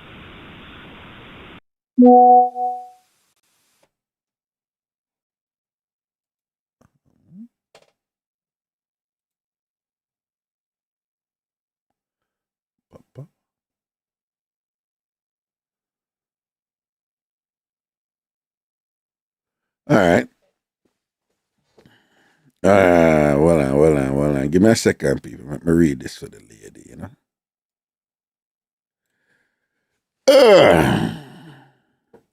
Hi, Raga, good day. I have a situation that I would like your opinion on. I am with people, listen, because she want me to read it for you. So you guys have to listen very carefully. Now remember, we support each other and help each other on this show. And so when you listen and you know, see how best you can help this person, okay? Hi, Raga, good day. I have a situation that I would like your opinion on. I am with this guy for 7 years. I am Jamaican and he is Ghanaian. He told me he will propose to me, but it's been so long, I'm starting to doubt the relationship. All my family keep asking what's happening. How comes we are not doing anything? It makes me sad. I asked him about it and he will say, I don't want anyone forcing me. And then she puts in caps, I will do it on my own time, end quote. Honestly, Raga, he's a good man, apart from the proposal part. We both have no kids. He is very kind to me, great in bed, loving, compassionate, etc. I just don't know what he's waiting on. The pressure of my family too is weighing on me and also my friend. All of my friends are married and are having babies. We have built a lot together. We have a house together and all of that joint account and such. My mom says it's because he's comfortable and I should leave him. I don't know what to do. Feeling so upset every time I think about it. Should I just wait or should I be looking elsewhere for marriage? People, them something, huh? I just tell you what works for me and hopefully it should be useful for you. But them something, they're very helpful when you hear them at least twice. So I'm just going to read it again. Good day, Raga. I have a situation that I would like your opinion on. I am with this guy for 7 years. I am Jamaican and he is Ghanaian. He told me he would propose to me, but it's been so long and I'm starting to doubt the relationship. All my family keeps asking me what's happening. How come we're not yet doing anything? It makes me sad. I asked him about it and he will say, I don't want anyone forcing me. I will do it on my own time. Honestly, Raga, he's a good man apart from the proposal part. We both have no kids. He's very kind to me, great in bed, loving, compassionate, etc. I just don't know what he's waiting on. The pressure of my family too is weighing on me and also my friend. All of my friends are married and are having kids. Now, all of my friends are married and or having kids. Having babies. We have built a lot together. We have a house together and all of that joint account and such. My mom says it's because he's comfortable and I should leave him. I don't know what to do. Feeling so upset every time I think about it. Should I just wait or should I be looking elsewhere for marriage? Some interesting themes here, you know?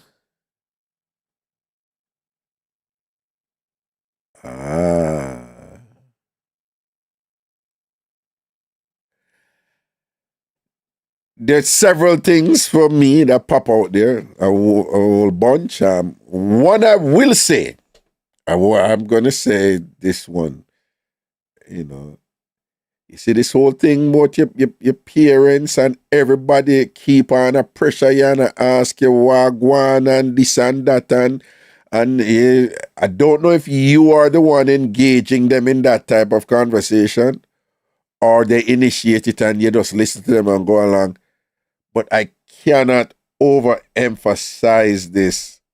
Be very careful of that something there with people outside of your relationship pressuring you to get so and so done. Be very, very careful with that. Particularly your loved ones. Be very careful with that. I can't tell you, are you and him there? It's not them and him. It's not them and you and him. It's not them and him. It's you and him there. At the same time, don't believe I'm saying that you're not supposed to, if this is a priority for you, if this is something that is important for you, there's nothing wrong with, looking forward to that. If that, some sort of initial preliminary understanding between you and him that, well, this is where we're going, And if you don't see that he's in some way, giving you any indication that he intends to make that step, and you're wondering, that's fine that, you're concerned about that. And of course, for women, there's a set of dynamics there that makes that, age and, how old you're getting and, what needs to happen first in a relationship before you reach that point and whatever. Like the time thing is very different for women than it is for men. So I understand that, and I'm sure other people who have listened, they too. But just be very careful of that. What from what you wrote is this pressure, because you made several references to it. And I can tell you, I've seen a great many great relationships fall apart because of what other people outside of the relationship think. I know them are pressure the thing or whatever, right? And who for tell, if him is one of them man, they like, yo, don't make me feel like say, me have to do this because you are pressure me to do it. You have some man touchy about them. 1 second, you have some man touchy about them something. That being said, you in your own space with him, if you're concerned that, that it not take too long, then fine. Hello? Because you are pressure. Hello? Hello?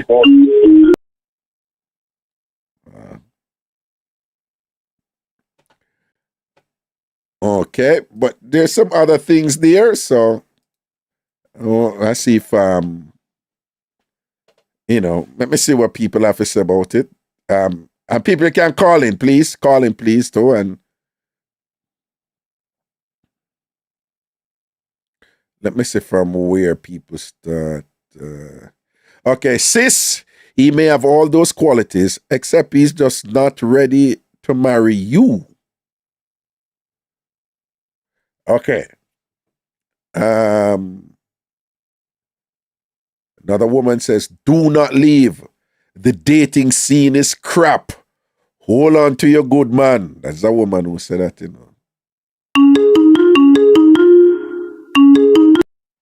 Hello? Hello? Yo, Raga. Wagwan. There. Yes. Calling for the thing that we just read a while ago, a lady sent you. Yeah. That directly in my phone, yeah. Yeah, my opinion and my suggestion, is she happy? Yeah. Stay in a relationship. Right. And based on what she writes, she's very happy. She don't have a problem, she don't have an issue. So it's because she come under pressure from outside. Well, no. She's happy with all the good things that's happening, but she was very clear in saying that she's sad that he hasn't yet made that move. So she is sad about that. But she's happy otherwise. You're right. Okay, but she's happy otherwise. Yes, she's happy otherwise. Yeah. Basically, she is looking for like a marriage right now.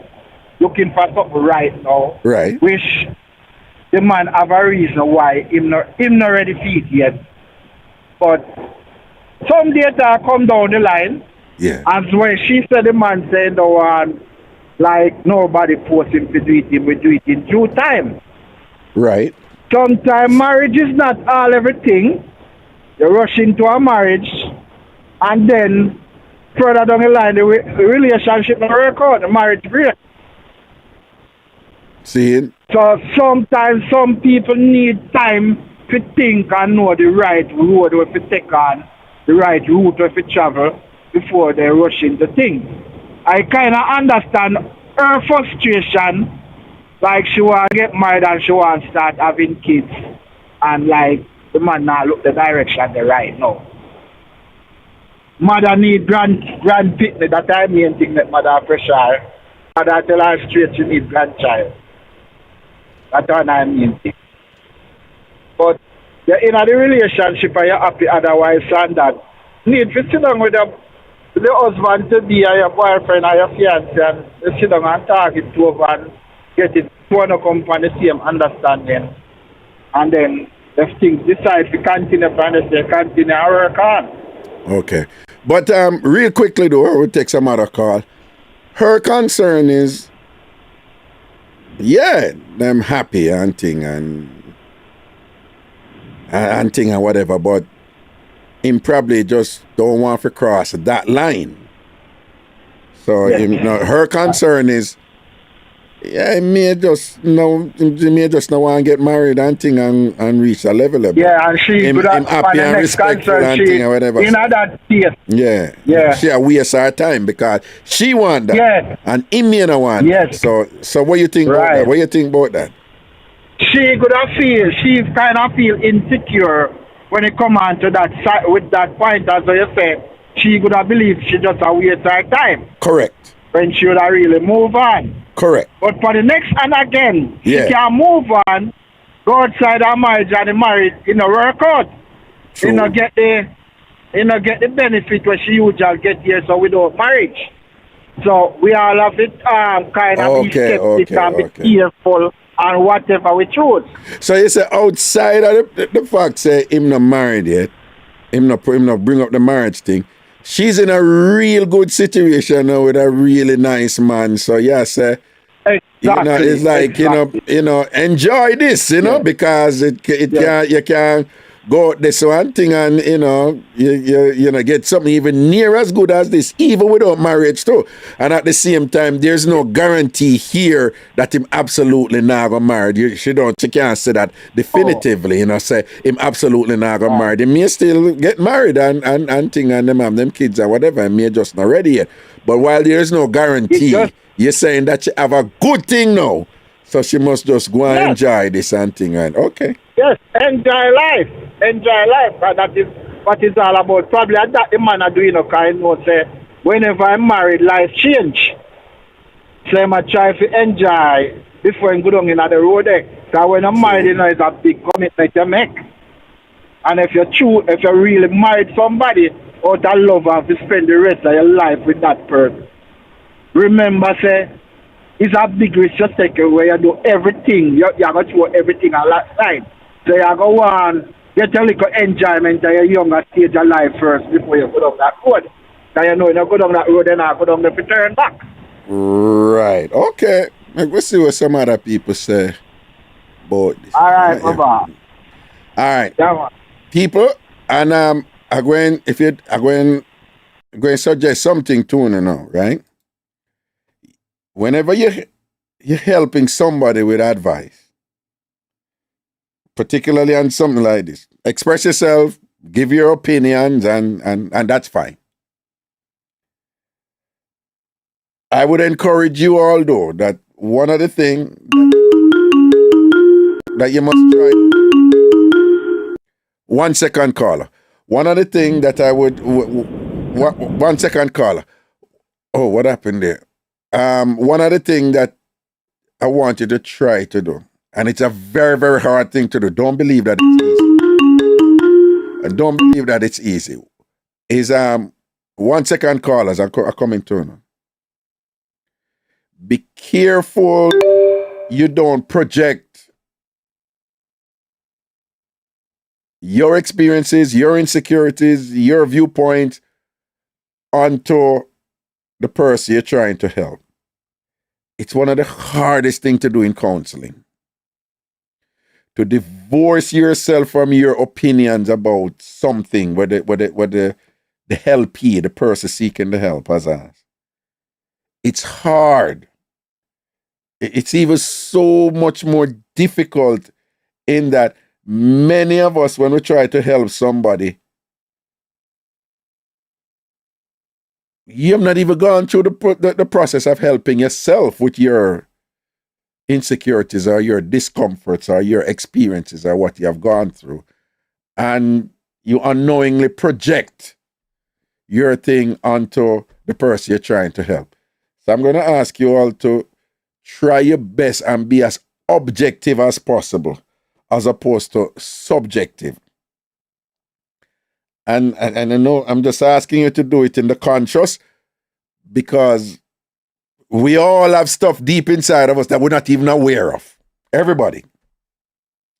We all have stuff, biases and leanings and insecurities and pains and joys and ecstasy and all kinds of stuff inside of us that we don't know.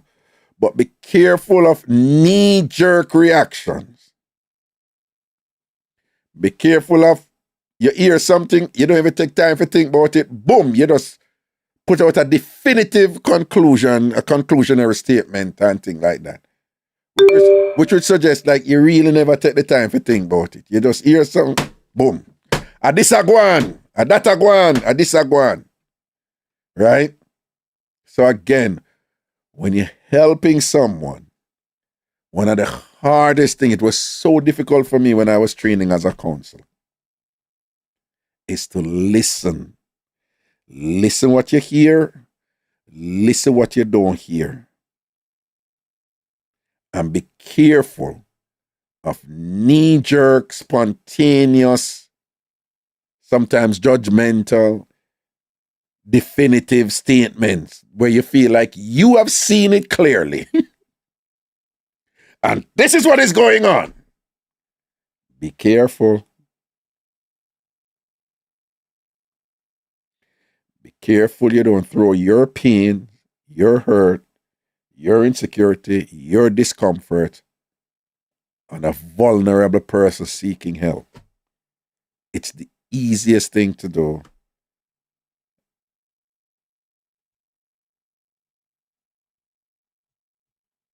And it is often not helpful. So make sure you take the time. That's why I miss them read it 2 times. Because we don't want a knee-jerk thing there. We have to listen and try to understand. And that is not easy. I can't tell you that. Invariably, one of the things I know, if somebody reach out to you for help, if somebody reach out to you for help, and the person who them reach out to don't ask additional questions, right? It's always a telltale sign. They never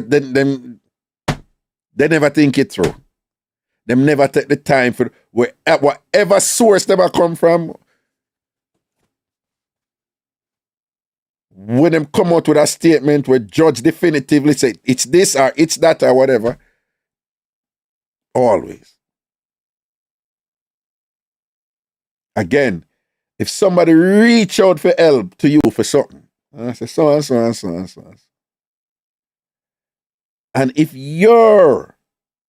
unless it's something where the man a stab her and a beat her and a punch her and a or something, you know, it's something that is just like, oh God, come on, you got to get out of this. All right? But if somebody reach out to you for something, and if your first response is not additional questions or some answers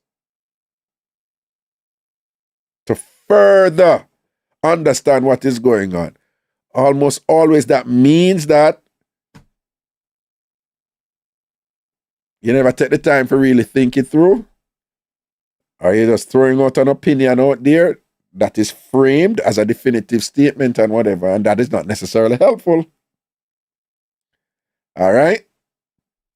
So we're experimenting here. We're doing different things here, and I'm just sharing one little aspect, one important aspect out of a multiplicity of layers that are usually obtained in a counseling process. So I'm not here telling you that you should be professional counselors, which most of you aren't.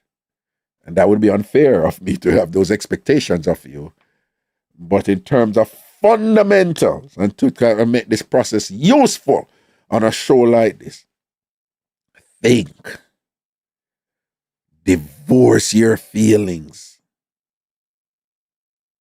from the things that the person seeking help. Put your pain aside, your opinion, your conclusion about man, your conclusion about woman. Your focus is to help this person to better understand what they're going through, so that they in turn eventually can make a decision. They can be empowered with the help that you give them or when other people give them or whatever the case may be. But they can be in a space now where they can say, you know, I don't have it figured out 100%, but I feel like this is the move I want to make. All right? Let me see. Let me see what some people put here. So no. Let's read some of these things. They need to have a conversation to find out what each other want at this stage. Because sometimes people change their minds. So far, I know African culture are big on marriages too, so it's worth asking him. First, I think it's a pressure from the family and friends, but other than that, she is happy. Just play your wifey duties. I think in time she will get everything her heart desires.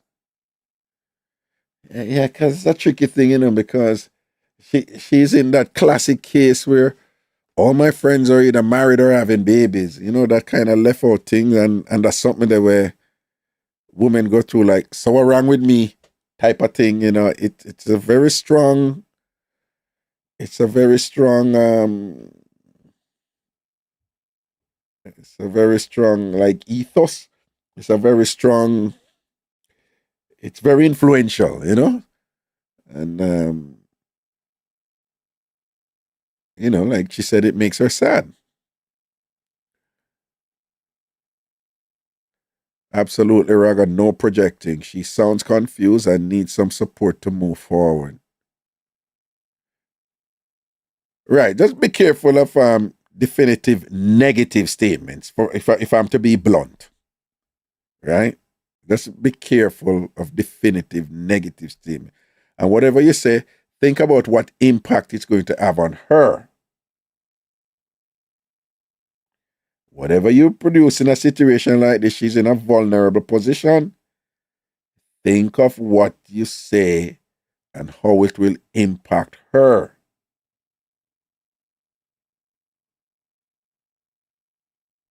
And I know why I said that.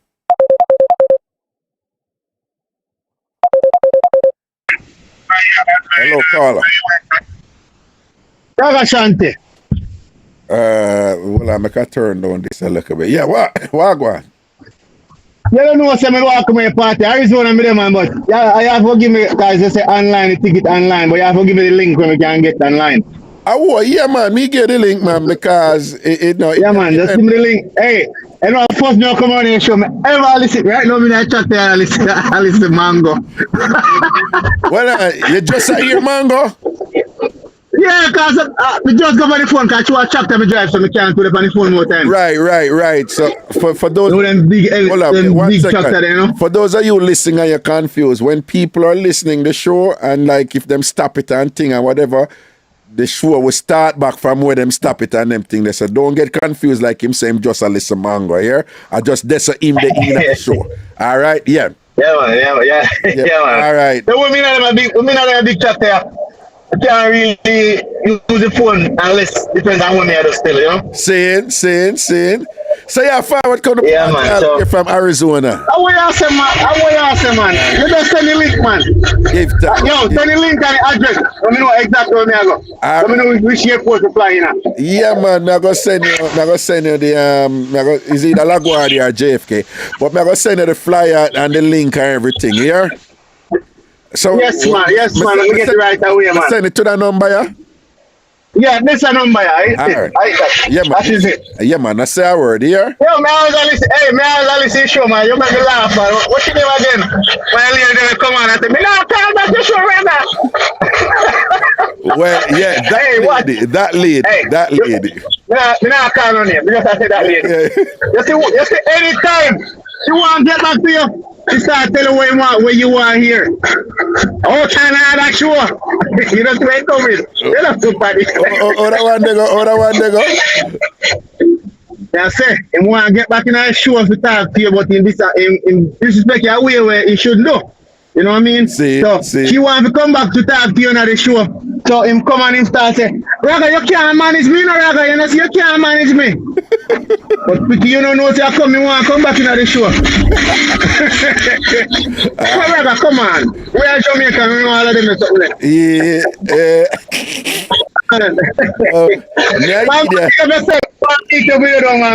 Alright, big up yourself, man. Mango. Come on, party, come shell it down, you know. It goes some general. Full job. Alright. Yeah, man, alright. Bless up, that go and keep it, yeah? Protection, man. Safety on the tractor. Cool. Yes, sir. Bless it. Okay. Let me read some more and then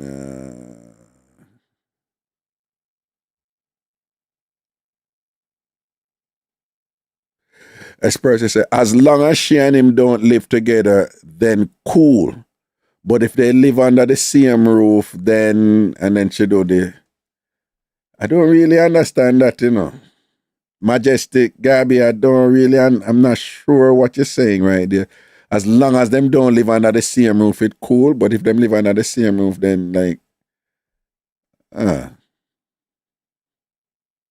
Okay, so Shen says, lady, follow your heart and do what makes you happy. Jennifer said, y'all haven't been liking the live. Please like the live. Please like the live. Please like the live. We go up to 300 odd and it's only 170 likes there. So people, please like the live. Okay. Jennifer said, woman, be patient and wait.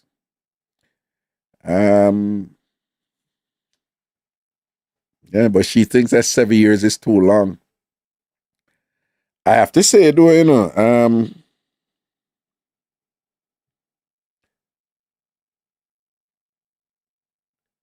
this thing I like, say people dating 7 years and not get married.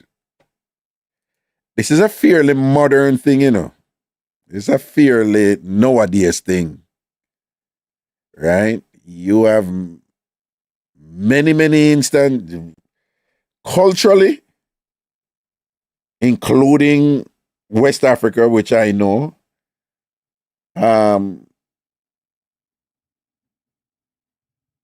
Even in Jamaica, and working class communities. I don't know about uptown. I don't really know uptown people like that, you know. This kind of pressure thing for marriage is, you know, it's not a bigger thing, you know. And In fact, in West Africa, they have all these kind of rituals that you have to go through, you know. Well, he's probably not as traditional as that and thing or whatever, but the process is a longer process, and it's not this American thing where I can't tell you how many times I've dated women in years ago, obviously, and you dated women and like you be saying so and so, and say, yo, I think you can do. I don't see the ring on my finger. I don't.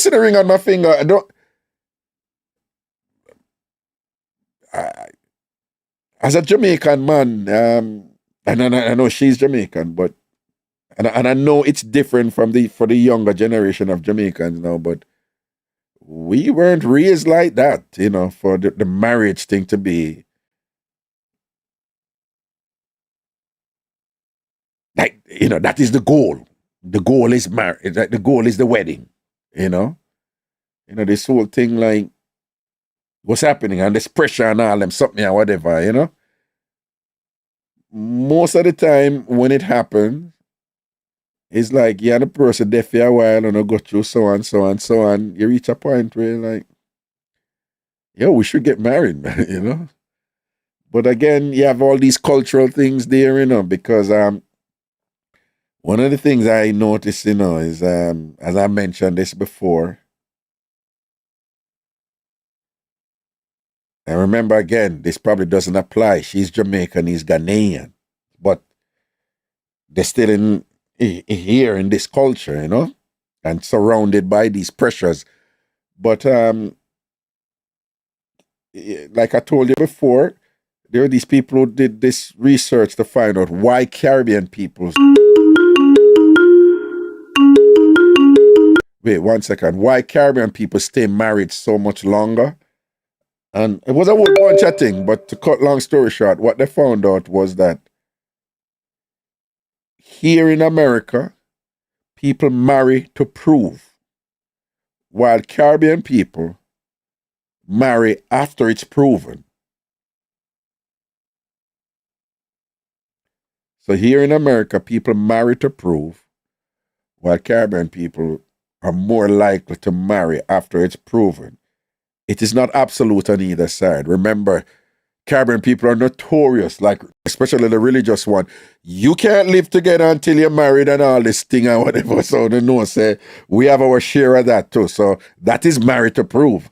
And then stay married forever no matter what type of thing. And, but, I hope you get the point I was trying to make, okay?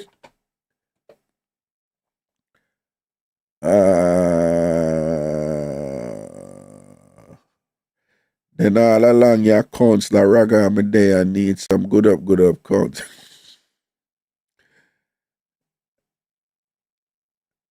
This person said, I want to know if marriage and children are deal breakers for her. If having children is a must for her, then her age becomes a factor. Does she needs to be married to have you see somebody like that now? You see, 1 second, caller, 1 second. You see somebody like that now? This is the type of thing you must do, people, when you're helping somebody. Listen what this person said. I want to know if marriage and children are deal breakers for her. If having children is a must for her, then her age becomes a factor. Does she need to be married to have children? Right? And then now she would then kind of answer those questions and thing and whatever. And then while she's answering those questions, she is better understanding what, how she feel and what she's going through in when she make an effort for answer the question. It's like things start become a little bit clearer to her. Because good counselors, 1 second, caller, I'm coming to you. Know this. Mm-hmm. The role of good counselors, is not to tell a client or somebody who's seeking help what to do. Right? Even when they come to you in that manner, say, tell me what to do. You as a good counselor, you must know that your role is not to tell them what to do. When people are vulnerable or hurting or confused or whatever, they approach you like a doctor. Give me a prescription. Let me just give me the answer, right?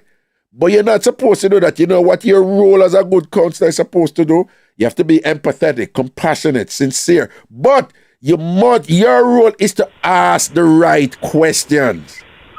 Say that again. Your role is to ask the right questions. Most people intelligent enough to help themselves, them just need to, the stimulus for think the right thing, and then them reach a point where them can, them know what to do. That's why girlfriends bond with girlfriends, because the girlfriend was empathetic and then they support them and say, what you think about so and so and so. And after a while, they will go through them ups and down, but they reach a point where they make a decision, and once they make that decision there, you can't get them from going back, because them go through all of the pain and earth and whatever and reach that point and think and know said this is definitely what them want. But your role is to ask the right questions, not to tell them definitively what's wrong with them. Yes, Carla. Hello. Hi, Raga. Hello. It's me, the person that sent the message. Oh, okay. Wait, so, look at me. Have you here waiting? I'm so sorry. That's okay. So to the answer to the question, yes, we did talk about that. That is something we talked about from the very first time we met. Like we both want kids. Right. And we wanted to at least have an engagement going before we started having children. So I did let. So hold on, that is an understanding between both of you that you should be engaged before children come into play. Children. Exactly. So because we both want marriage. So as I said, it's been 7 years of ups and downs and challenges. His family loves me. My family loves him. Even his mom is very confused. Like, why is this not happening? What's going on? Like, everybody's asking. Like, even at one point, I had to kind of distance myself from my friends and family, because every time I see them, that's the first thing they ask me, and it was becoming uncomfortable.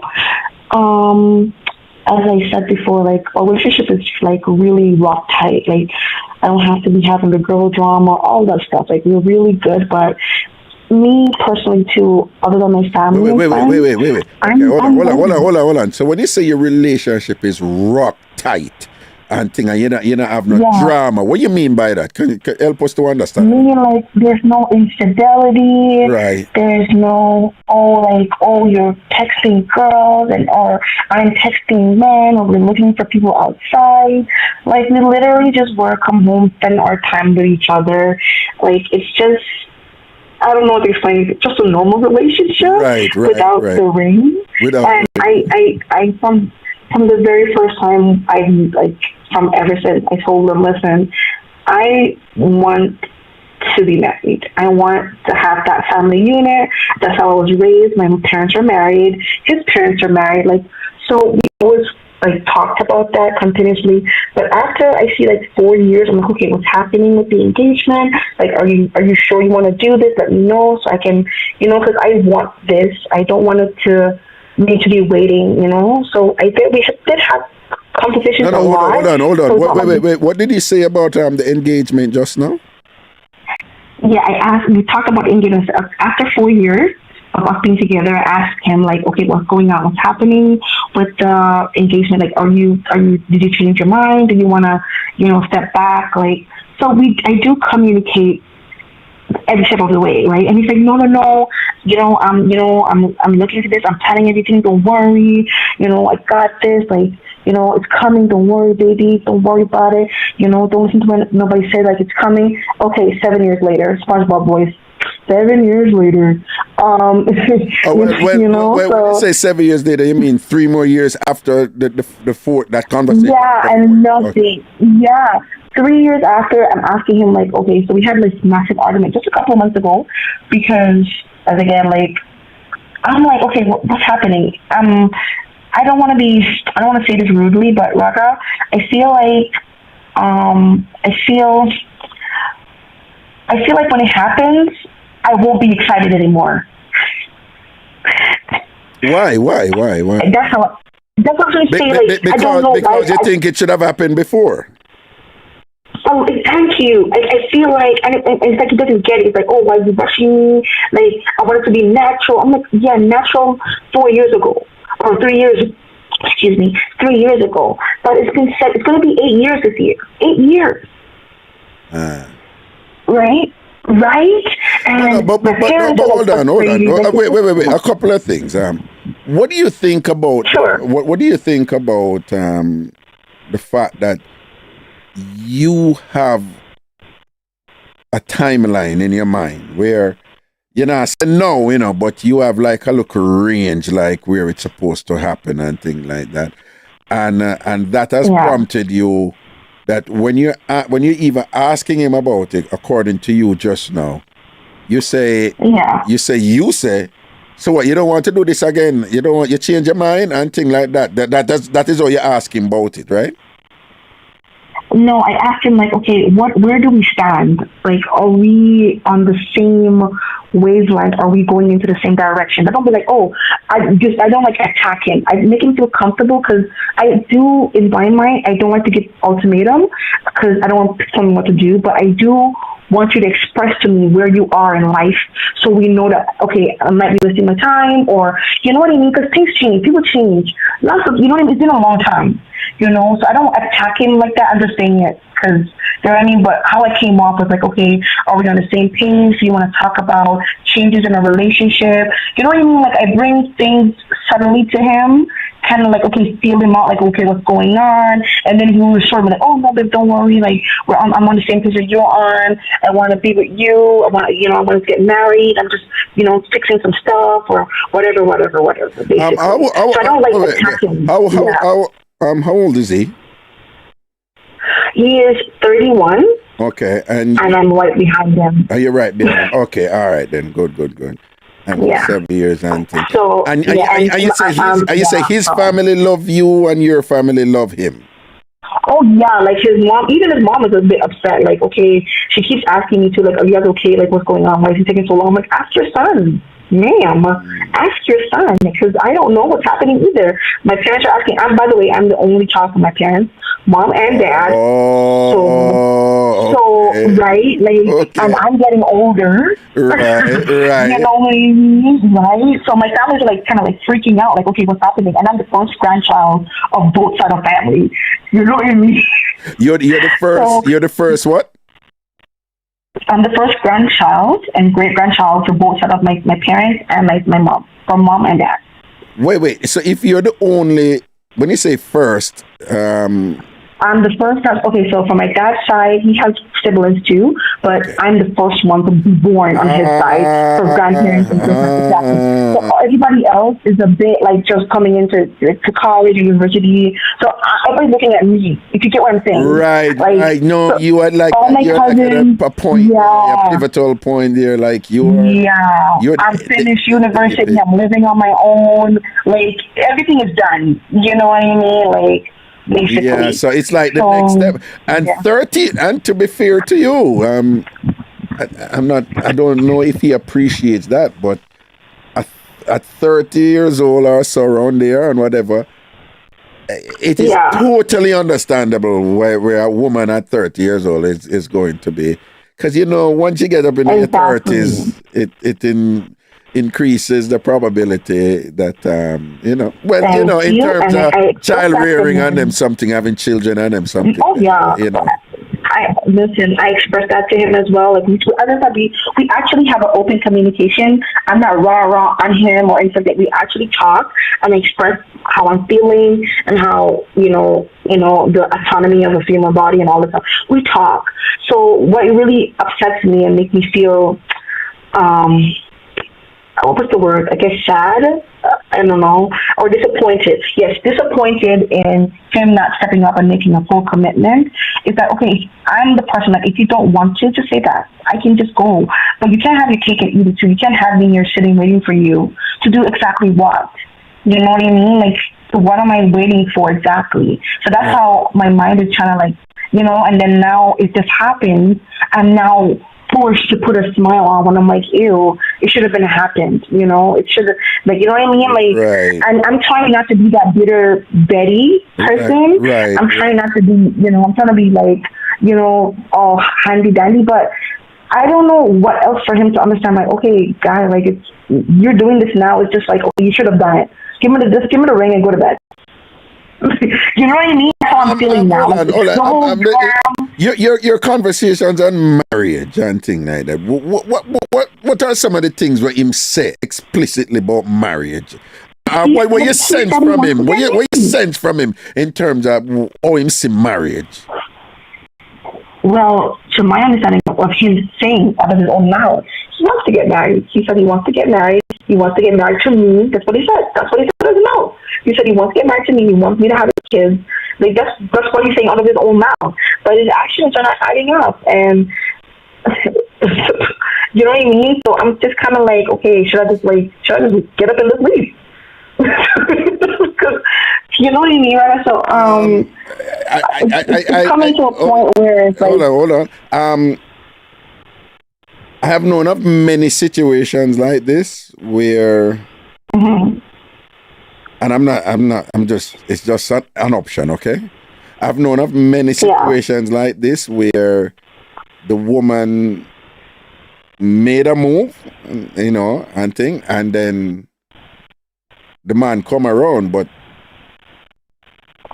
those women have been they've been comfortable with that. Like, see them him come around and thing, but from what I'm hearing from you, I'm not so sure you would want it to be done that way, you know? You wouldn't feel comfortable with that. Yeah, like if you move, say you come out and then it's all right, come, I could get married. You wouldn't want to get married at that point. I'm gonna be like, ew, no. This thing, Raga, if I walk out now, I'm not coming back. I'm not doing this back and forth thing. I feel like it's not genuine then. The marriage will not last because I don't want to be hearing, oh, you forced me to marry you or you forced me to be with you. Me personally, I don't do that. That's why I communicate openly. That's why I ask questions. I'm not a rah-rah girl. Like, I'm communicating with you to fullest. Like, if you don't want to do it, it's fine. Let me move on. You know what I mean? I'm a beautiful girl. I don't need all that extra. You know what I mean? So I don't want to be putting all my, well, to be honest, I did, because all my 20s are to him. All my 20s are to this person. And I feel like it's time. It's time. You know what I mean? It's past due. And having a kid now, and the thing is, because my mom had a little bit of complications and stuff, so I'm worried about my own health, you know? So, like, all these things in fact, and all these things he knows, I feel like he's not taking you serious. Hold on. But tell me something. Somebody, like a woman said, I'm wondering if she shouldn't just move out and give him the opportunity to miss her. Because I guess people are wondering, one of the things we're wondering, is he in a space now where he's like, yeah, why get married? This is good enough, right? You know, I mean, she ain't going nowhere. That's what my mom was saying. Yeah. And, you know, as a Jamaican mom, she's like, oh, I'm compatible. Super compatible, you know? And I'm like, okay, like, you know what I mean? No, but here's the question. If you do that and then him say, I'm going to say no. This is the dilemma. No. Suppose you do that now and you say no, and then him go out, and then him stubborn it out and say, no, you are the one, and you say no, and him say, you are the one, and him do something incredible and crazy, or whatever. You be like, you know what, I think him really mean it. What if that is possible? It's not possible, Raga, because this is what pisses me off even more. When we first met, and over the years, I've always told him I'm a simple girl. I don't want no razzle dazzle. My dream proposal, to be honest, is to go to our next restaurant and we have a good conversation, talk, laugh, and then it happens. I don't want no big firework and all that excitement shit. Like, I don't. Like, you know what I mean? Something romantic and something meaningful, simple, you know? And you're telling me you're planning this for like 50 million years ago. Like, what are you planning exactly? Going on the freaking moon? We're not doing that. So that's what I'm trying to say. First of all, why I'm even like thinking of leaving too, like, it didn't take imagine you're proposing to somebody and you didn't take their their word. You didn't take how they would like it into consideration. That's one, right? Hold on. No. Say that again. You're proposing. That. He didn't take my method into consideration.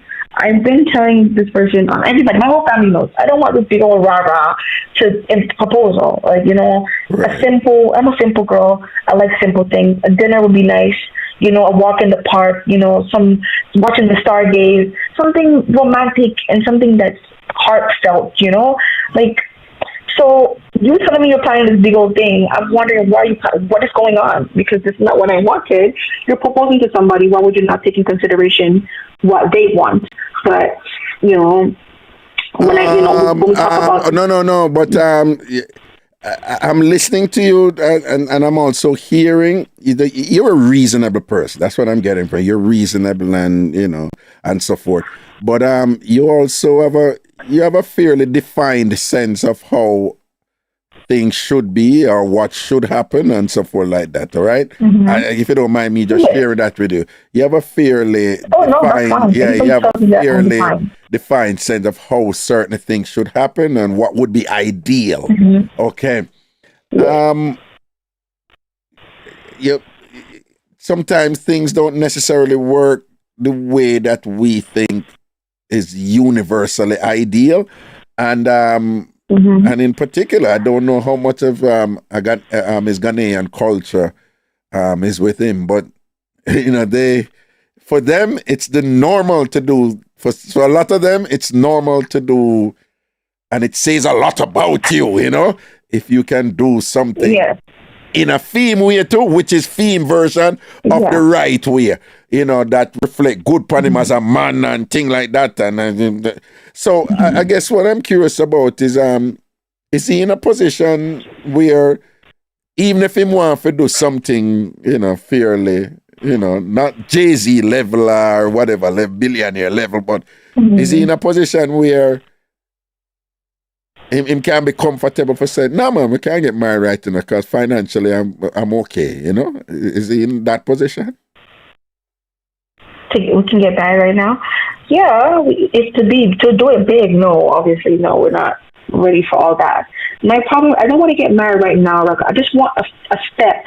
Do something. Okay. You know what I mean? Other than words. I'm not saying we need to get married right now. No, I just want to, I want to show that, okay, I'm committed to you. Here, baby, I want to do this till the wheels fall off. There's nothing but words.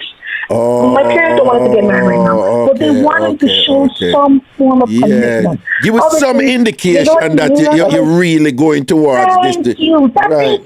Listen, my parents are like, even if he had just proposed to you, they'd have been happy. It's a 7-year proposal. They'll be happy.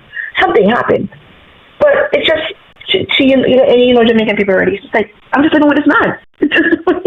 Right. It's like, I'm just living with this man. Do you know what I mean? So, I mean, at a minimum, regardless of what him think or him say, what is clear, you are not feeling sufficiently secure right now. Thank you. Yeah, you're not feeling sufficiently secure. What are you saying? Right you'll be like, I'll do it on my own time. I'm like, okay, so what about my time? Exactly. Right. And what about you? I've waited enough for you. So what about me now? Because now, it's not like I'm a woman that didn't support him. I supported his dreams, everything. I was right behind him 100% with everything. So I'm not like this girl that, you know what I mean? So I told him, if you're really not about that life, that is okay. Yes, it's a bummer that I wasted so long with you, but let me go. Because if I leave this, I'm really not coming back. There's nothing you can do. Wait, have you ever told him that? Have you ever told him that? I told him, like, if you're not about that, and he will get very angry with me, and you're like, oh, so what, you have somebody else waiting for you? Do you have another man waiting for you? I'm like, no. Like, you can't be angry with somebody because of what they want. I stuck with you. You told me what you want. I did everything that you wanted. It's my turn. I've waited long enough. Right. Oh, it's coming, as I said, a couple months ago we had a heated argument about everything, and it's like, I said to him, Raga, like, I can't. I feel like you're not understanding the broad view of everything. You're still closed-minded, thinking we're still in our early 20s, running around doing all type of foolishness. Like, no, you are a grown-ass man. You know what I mean? Like, it's either we start settling down and start moving towards a family, or we just go our separate ways. I'm not gonna hold you. I'm not. You know what I mean? Like, just be honest. Because if I walk out that door, there's nothing you can do to bring me back at all. I'm not. So it's very confusing, and that's why I said the feeling of, if he does it this year, I don't know how the hell I'm gonna react, because in my heart, my mind is like, come on, bro. You know what I mean? Like, if he does this weird, crazy hullabaloo thing, I'm just gonna be like, okay, thanks, you know? Side note, by the way, Rana, like, I'm literally like that. No, that's okay. My mom So what's the next step you want to make? What's the next step? What's the next step you think you need to make right now? Oh, me personally, on the low, I've been getting my stuff together, so I'm prepared to leave. No, you're prepared to leave. You're prepared to leave. Yeah, I'm getting so when my you say stuff getting together, your stuff together, you've been putting things together to leave so that you can land on your feet when you leave, right? Thank you. Basically, yes. I'm putting things together because I cannot do another 9-10 years. I can't. Nope. I honestly feel like, yes, he's a great man. Like, you know, as I said, to be honest, other than this proposal thing, and I honestly feel like this is like a deal breaker for me, obviously, because I'm thinking about leaving this person. It's because you have somebody by your side. You know, you tell everybody, because he does tell all of his friends rabble about me. You know, everybody's like, oh, you know, let's say S, my name started S. S this, S that, oh my God, S is amazing, blah, blah, blah, blah, blah. But what are you doing to show that? Obviously, you're just complacent at this point. You don't, I feel like it's a lack of so many things, brother. It's a lack of so many things. Right. So many things. Right? So it's a deal breaker. You're great, you're wonderful, blah, blah, blah, but there's no commitment there. Oh. You feel there's no commitment there, ultimately. There's no commitment there. Absolutely not. Okay. Absolutely not. There's nothing to show the world, like, you know what I mean? And yeah, I understand where a girl said, oh, stay with your man society, like, you know, it's, you know, the dating world is crap right now. I totally understand that, but would you rather be by yourself than have it to be waiting for somebody to do the, you know what I mean? Like, you know, no. But yeah, Wagwano, you see, if you're obviously very intelligent, intuitive, and you know you're analytical and so forth, so you can reason, right? It doesn't mean that everything you reason out, you know, you're really on the right track. I understand. But, right. Nobody's perfect. Me, Barack Obama, in a matter, nobody's perfect. Not. We all get it wrong or half right, or 3/4 something or whatever, right? But here's the deal. You know this man more than anybody else right now. And sometimes the closer you are to something is the more difficult it is to understand given the emotions and dynamics involved. But nonetheless, I'm listening to you and it sounds to me that you're speaking from deep down. This is something you have given significant thought. It is something that you have rolled around in your mind and look on every side and all these things, and I say, why? Like, what's going on and whatever. And you have been diligent and supportive. Everything is in place. You said that you know, you guys live together, the sex is wonderful. I see a picture, and by the world standard, you're a beautiful woman and so forth and thing like that, and all these things are in place and thing, and at the end, after 7 years and thing, you through deep thought and analysis, you just said, I don't think the commitment is there for this next step, you know, and as difficult as it is, you know, you have to trust your judgment there, you know.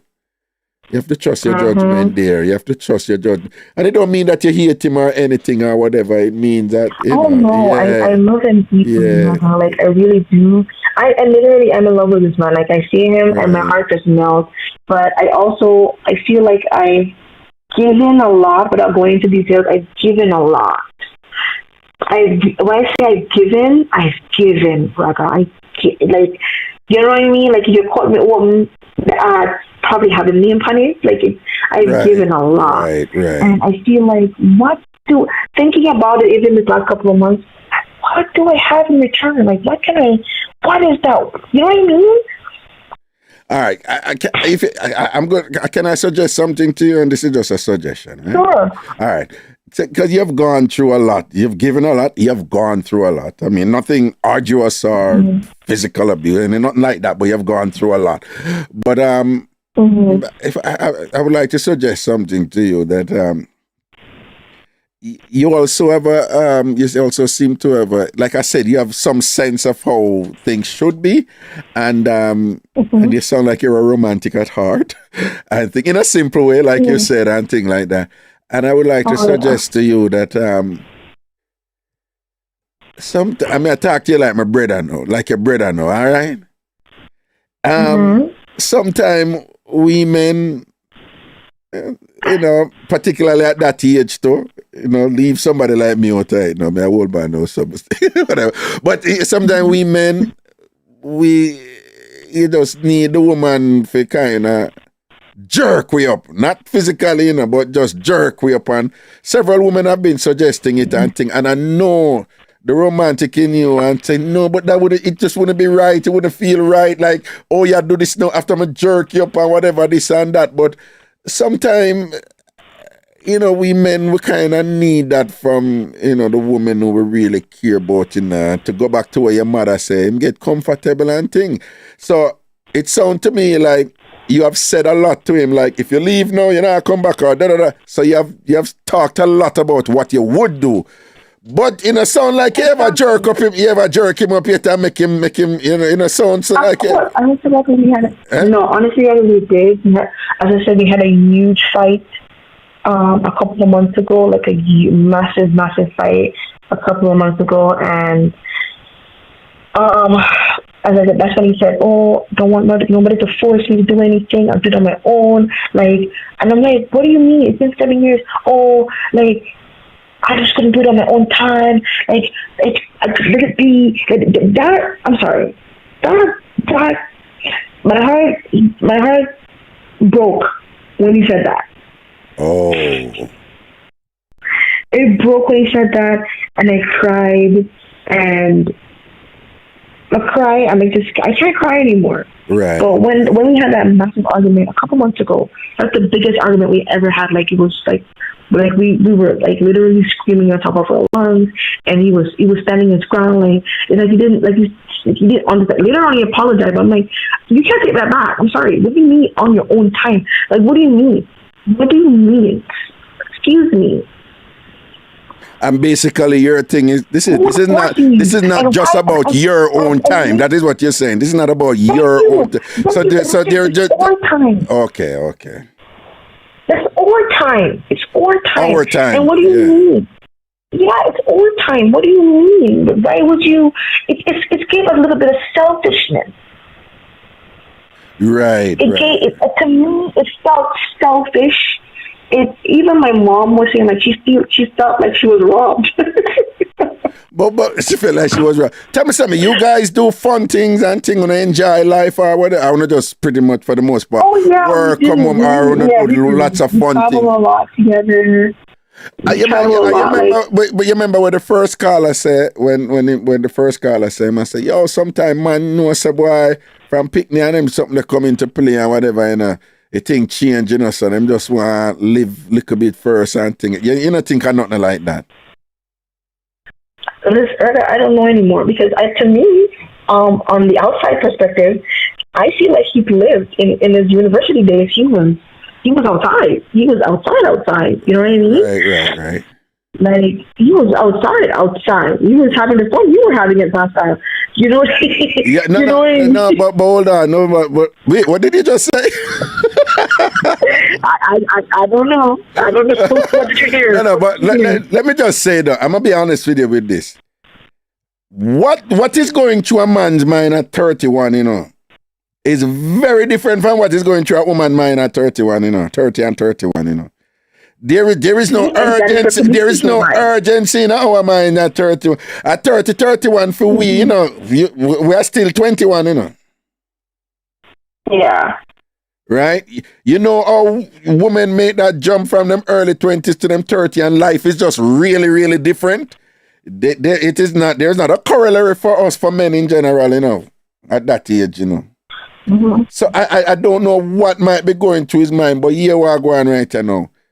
You have agonized over this a lot, and it has caused you great consternation. I was concerned about the pressures from others outside, but I'm listening to you right now, and you have thought about this on every side where you can think on, every layer where you can think on, and you have concluded that on some level, nice guy, wonderful, great person, everything and whatever, this and that, but him don't want to jump on the commitment level, and you realize you can't force him, and if him not there, you have to start look out for yourself right now. That is what I'm hearing from you. Thank you. Yeah. Right. Yeah. I don't think there's anything wrong with that, irrespective of how this thing turned out. I don't think there's anything wrong with how you're feeling right now. Right? I don't hear anything irrational or extreme there. I don't hear anything unreasonable there. Could it be that you guys break up? Possible. Could it be that you guys break up and get back together? Possible. Could it be that you guys don't break up? Possible. But what I'm saying, what I'm hearing from you right now, it's reasoned, it's balanced, it's fair, and you're in a position right now where even if there's some things there as a woman where him don't understand, if him don't understand it, that's not your fault. Or you have to understand it for yourself and then start take care of yourself if him not address that, so that you can have the security that you need now. Thank you. That's what I'm looking at, and I don't understand why I have to wait for that or even explain that to this person. You know what I mean? Right. So.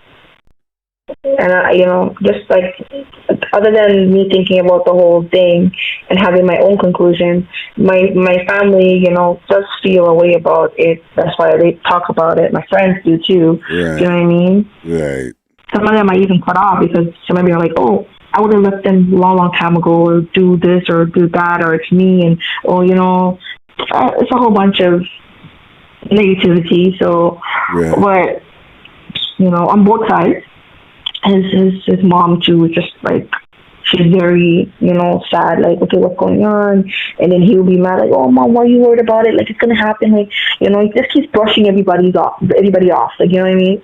Like, it's just like a simple thing. Right. Like, you know what I mean? Right. Like, oh, and he would say to me, like, oh, nobody cares. Like, nobody cares, like, that we didn't do, like, what we're supposed to do yet. Like, like, why are you worried about what they're saying?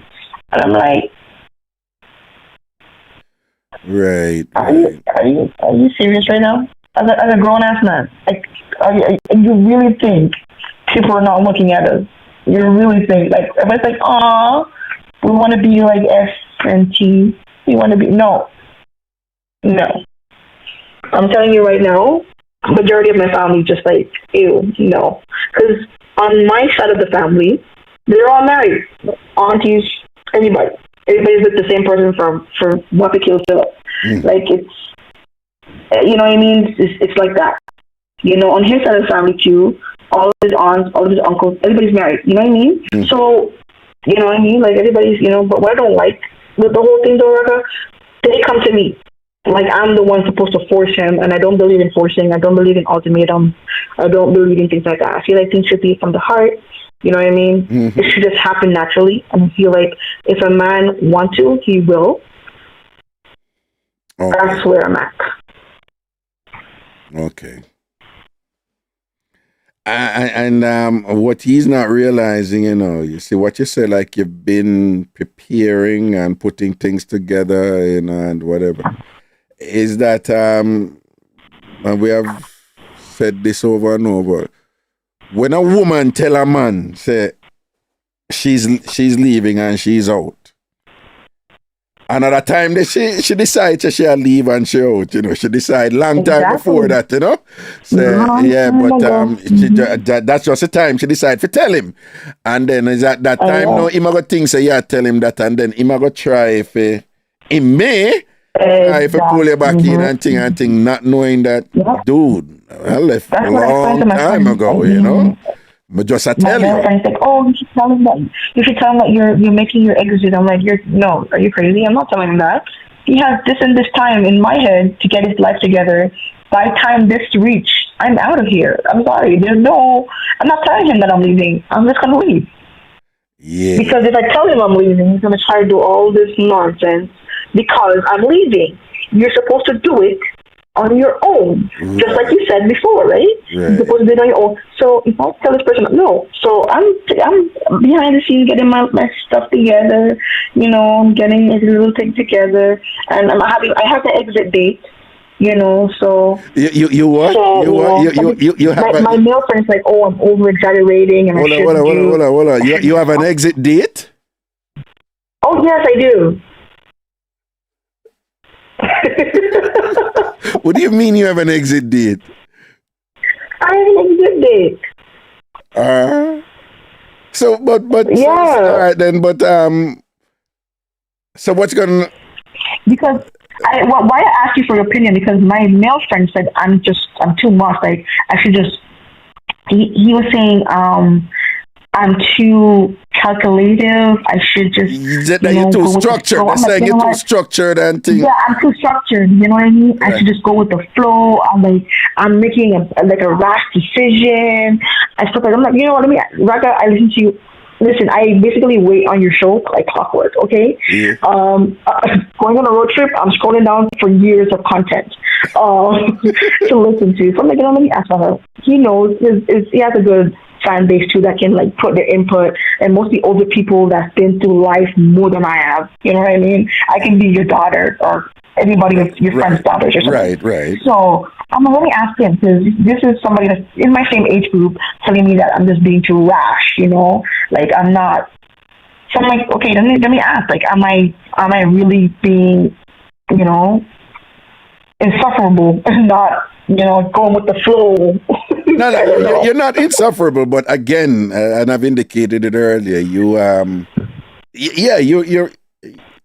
not obsessively structured, but you have, you're structured somewhat. But here's the thing, and this is again, on some degree, women have to be like that. It's a different ball game for you guys than it is for us, and it is valuable when you're with a man who understands that. That, you know, listen, okay, this is how I feel as a man, but I need to understand how a woman feels. 30-year-old for a woman is very different from 30-year-old for a man, and him just need to understand that. And for that type of thing for a woman, she has to be somewhat structured and think out this thing and say, but how much time I would have for so and so, how much this, you know, that them type of reasoning where women have to go through, particularly if you're somebody who value marriage and children and so forth. And I like say, okay, I'm going to leave him. I'm going to pick up our next man. Marry me now and breed me right away. Because you know, say it's not going to work. So yeah, think about time and structure. Like you know, and things like that. So you have to be somewhat structured there, because for you, there's the insecurity there where, you know, after all of this, and I'm not going to be honest with you. Sometime when woman say this, I'm not gonna say it, right? But I tell you, sometime when woman say this, me, Raga, I always like, why women always say that as if say we not put in time to. But I am here to understand your side right now. So I know for a fact that right now, I know that familiar position a lot of women are in where you feel like, so wait, I've wasted the 7 years before? Yeah. Right? Yeah. And you know, in terms of what you were working towards and things like that. And if him not understand that and thing, then it is therefore understandable that you have to take charge. You have to go step up and take charge of you. Take charge of your life. Take charge of what's happening to you and whatever, because, you know, based on your equation, him not really fulfill the next logical step in the progression where the two have been going through, you know? Yeah, that's basically where I'm at and how I'm looking at it. Because when we had that massive argument again, like I said earlier, like he said some things that like really they crushed me. You know what I mean? And I had a cousin that got proposed to, you know. A cousin that what? And got proposed to, and right. He's young as hell. Like, you know, he's young as hell. So it was like, oh, okay, another time to turn on S again. Like, okay, S, this person, you know, way younger than you, and here you are over there, you know. So and you know that also got brought up into the competition because it was heated. You know, things were being said. You know, emotions were flying. You know, and he turned to me and said, "Oh, are you hating on those people?" I'm like, what? He's like, are you hating on those people? I'm like, why would I hate on somebody when I'm literally letting you know it's been 7 years? So he says, are you hating on them? Yeah, I'm hating on the person. I'm like, are you hating? I don't understand that. I don't understand. Why would, yeah, so why would you be hating on them when you're saying it's a good thing? Thank you. I don't understand that. I don't understand that either. He's like, well, how are you going to say I'm hating on them? I'm bringing this up because it's been, there's no movement. Yeah. All right. One thing though, before we go, and I want to suggest that you give some consideration, like really think it through before you do. And I know we have talked a lot about this, and you said, nah, it wouldn't feel right and it wouldn't be whatever. But if you step out and it might come on in a meaningful way, not in a superficial way just to pull you back in, but in a meaningful way, and you know, given that you say, this is a nice guy, him treat you good, you guys obviously have a kind of chemistry together, wanna can flow together. Brother. It's there, and you love him, and you think him love you, and you never have no problem with him, like, you know, like out there wild out for you and all them. I would like to suggest that even if it no work, just give it a chance. To just say, you know, if him a try to come around, probably don't give him the chance right away, you know, make him work like a lad feet and thing. But if him really make that effort there and think after you step out and you look on it and think and whatever and that is a time to feel a serious reasoning with him. But I'm suggesting to you that should that occur, that you know, think twice or just being definitive and dismissive and say no. You know, just you know, think you know, give some consideration, you know, see if and work it out. Because it sounds like he's a good guy, great personality and everything and thing. But he is. But one more thing, like over the past couple of years, I had this fear. Now I'm overcoming it because I'm like, you know, I'm done. But like I had this fear, like me being with this person for so long and doing all these things and stuff like that, and then one day he gets up, leaves, and go marry somebody else and have a baby. Oh, you have had this fear? Yeah, like within a couple months, like this man just gets up, leave, marry somebody else, have another baby. Well, you see, I get down in our meantime, matter. And I'm going to be honest with you, what you just said is very significant, you know. And I don't, if you have had this fear for so long, and you say you're just getting over it, that could have been playing out unconsciously in your relationship, you know. How so? You could have been doing things, whether you know it or not, where make him feel like, damn, she just on this thing about marriage. She just on this thing, like, you know, without even knowing that you're doing it, given that, you know, that pronounced fear has been in your mind, you know? You know, I get what you're saying. Yeah, you know, it's only in recent times. Yeah. As I said, the first time was 4 years ago. First 3 years ago was 4 years in, right? Yeah. We're 4 years in, and I spoke to him about it, right? Right. And then another time was basically these last couple of months, where it's like we're going on to 8 years soon. So soon it's going to be 8 years in this year.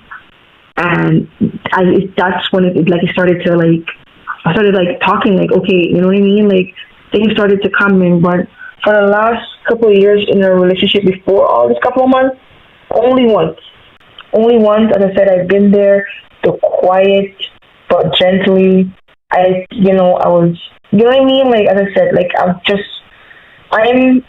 basically made myself a safe space. that's what I'm trying to say, like, I feel like I give a lot, and I feel like I've not been giving myself that, waiting for this person, being there for this person, wanting this person to just, you know what I mean? Like, in so many words, I don't want to explain it, but I just feel like I've been waiting for this person for too long. Right. It's time to wait for myself. It's time to put myself first. It's time because I put him first. That's it right there. You've been waiting for this person too long. You see how you say I'm very structured? Mm-hmm. Yeah, rather I plan my life to a T. And I basically pull all of that. Like I took my pen and scratched all of my structuredness. I compromise a lot of myself for this person, like a lot. Like my mom, you said, like the way you are, trust me, this person got the best of you. I don't know how the next person is going to even manage because I'm not going to be compromising like that. You know what I mean? Like I said, I lost myself trying to this person. So I don't bring it up. Like I try to be like the cool girlfriend, like. No, it's not working. It's not working. It's a lie. It's a sham. Okay. Yeah, you know what I mean? But yeah, I feel like, I did have that feel like, oh, this person's going to get up and just leave and get somebody else pregnant and get this person married. Because it does happen. I've seen it. Okay. So, but now I'm like, you know what, babe, it's not, you got to do what you got to do for yourself. Right. And this is why I said, me leaving, I just don't going back because you had me in so many different ways in, all of everything. And me leaving now is like me actually closing that chapter of my life. Oh, okay. Yeah, there's no, you know what I mean? I don't want to go back. I want new experiences. You know what I mean? All of that. Right, I don't want to go back because I don't think it's going to be the same. Because I'm always going to look at you like, okay, I forced you to marry me now. Like, you know what I mean? Right. So yeah. Right. Yeah, like I hate that. Like, and the thing is, whatever I'm asking for, I give tenfold. Right. So you're not being unreasonable there. Right. I'm not being unreasonable. Like as I said, I give in this person so much. You wouldn't believe it. If you were a family member or I was actually your sister, you probably one of my jerks. Look at me. You are sister. If you know like the full, you would have one of my jerks. Yeah. Yeah, you probably call your friend him and just body him up. Like, you know what I mean? Nah, not my style, but we probably not give him a talk, with your permission. So I chat to him. You're cool with that, boom, and give him a reasoning, Yeah, so, yeah, right. When and if, or if and when, I'm closing that chapter. Okay. But you say you have your exit date? Yeah. You have your exit date? Yeah. Okay. You shouldn't, as your friend just said, Jay Lovely Cam, you should not have to beg for marriage. And that's the most beautiful thing in marriage. Right. Like when my dad met my mom, a couple months later, that was it. When your dad met your mom, a couple months later and proposed? Couple months later. And obviously, I think that, for me personally, that's too soon because do I really know you? Right. But, yeah, right? But that's still nice, I'm not trying to be but that's still the example you've had to work with, I know, but let me put it another way. Your mom and dad are still married right now and relatively happy, correct? Yeah. So what? I mean, even though it's a little quick, and I agree with you, that's quick. But what has been demonstrated to you is a man who knows what he wants when it comes to marriage. Yes. Exactly. And not only him, but from what you're telling me, there are other examples in your family too. People know what they want and them do this thing or whatever. All of my aunts and uncles. Right. So, forever.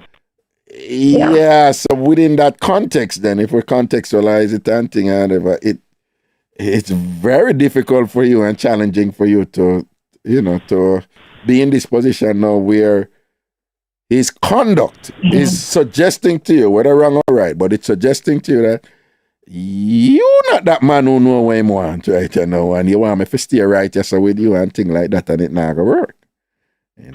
Okay. Yeah, that's true. That is absolutely true, Robin. But here we are going. We go juggling now and thing. But you got to keep. You got to keep. You got to keep me updated here. You got to keep me updated. I will. And I will. When the exit day comes, I'll give you a call. Right. And tell you if I exited or not. All right then. If anything you want to share, but just let me know first. If you send me a text, you can share this with the listeners, because or else I won't share it unless you tell me to. Yeah. Okay. All right. Yeah, no problem. And listen, honestly, you're going through this thing. Life happens, and we watch movies and thing and whatever, and life not really work out. The way most of them books and movies they did, and we have to deal with it out here. And you're going through your little thing, but listen to me. I hear you, I feel you, and you're going to. It may be rough. It's probably going to be rough for a little while or so, but you're going to land on your feet and you're going to come out good in the long run, and you're going to be wiser and smarter, and you are going to get from this growth that is you're going to be someplace else, whether with him or not with him. You're going to be someplace else where you're going to get value out of that position where you're in because of what you went through here. But I guarantee you that one. I see it play, but you can't see it now, You're not going to see it now, You're not going to see it now. But I guarantee you, you're going to end up in a position where it's because you go through what you're going through now, all right? So that's why you keep your head up and think. Right? And thank you. Take care of yourself, see me, and stay as happy as you can relatively, okay? Thank you so much. Thank you, guys. Thank you for listening, and thank you for your input, everyone. All right, blessings, man. Take care, yeah? All right, thanks. Goodbye. Bye. Oh boy, interesting. All right, I'm gonna turn off your phone quick before anybody else call. Guys, yo, I'm gonna say. Oh my God. 8 minutes to 8. Yeah. I turn off the phone now before anybody else come. I gotta go hang out with my little ones, I have to go play with them a little bit and thing and then hit back the books tomorrow. People, buy your early bird tickets on my party. I know it's September 16th. It's a good ways off now, but now's the time to buy the early bird tickets, because in years past, if you're buying VIP and them things, and people asking, the VIP is champagne and hors d'oeuvres will be served in the VIP, and it will be a separate area, a comfortable area, and all these things. The on-stage VIP, don't some people get a little bit thing about it. It's just about 15 of those that, whatever. It's very small, and it's up on stage, and they're going to have food, and each person can get a bottle of their choice with the on-stage VIP. It is not something for most of you to worry about, to be honest with you. It's just the people who usually get that are people like, it's usually like Raga, like my friend them, or, somebody who wants to support you, so I buy that ticket, right? So it now go past 20. It can't pass 20. I don't want too many people up there and thing or whatever. And for those of you who ask, and I put it there, they're going to get food. They get food and things like that and whatever, because they would have paid for that and thing. But you just always have these people who want to support me, and they say, well, spend our money, and things. So don't worry about it. But so most of the ticket them going to be VIP and the regular admission, okay? But again, every time I have party, when the early bird ticket them done and the price go up, people get upset and no, but I thought it was so and so. And I'm like, but that's the early bird. But it's the early bird price I want, at the price I want.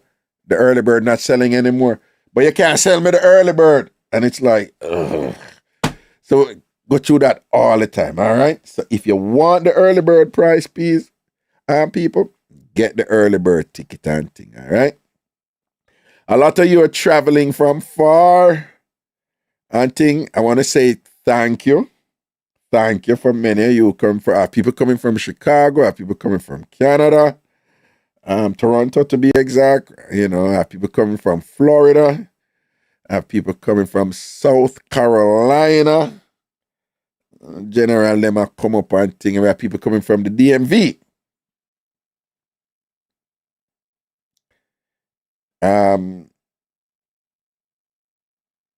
DC, Maryland and Virginia, DMV. Right? You have people coming from that area and so forth and thing. Line up on a local flight. You have people coming from California. Line up on a flight. You have a couple of people coming in from England, from Craigtown and thing, coming from London and so forth. And Craigtown, you buy your ticket already, no? I think you buy your ticket already, you know, if I'm not mistaken. And we have some people coming from Jamaica. So on to organize on a thing from early and so forth, because it's usually kind of helpful for me too, because when you get closer and pressures and things like that, it you're less likely to become, which hotel me can go, which usually happens, you know, if you leave thing last minute. So make sure someone organize on a thing and put on a thing together. Yo, this one is going to be epic. I went and have a meeting with the management of Amazura. I met them know more on the full lighting experience, the whole works and thing. I met them, I do a little thing on stage, so I want the spotlight and thing and whatever. So the plans are afoot. The plans are, you know, we are putting the thing and whatever. The one, the shellings are going to do it, right? So get your ticket early. Come on, the place ram and thing. Get your tickets early. And again, I'm going to send a Bridging from Arizona who call me to send the link to him. If anybody else need a link, just send me a text or an email. Send me a text or an email. You can DM me on IG if that's comfortable for you. All right. But the best bet is to send me a text at the 929 number or an email at ragashanti@gmail.com. Ragashanti@gmail.com. Ragashanti@gmail.com. Yes, Neil, I am hosting a show in Atlanta, a show with Barry Salmon and Luciana, August 20th. I am hosting that show again.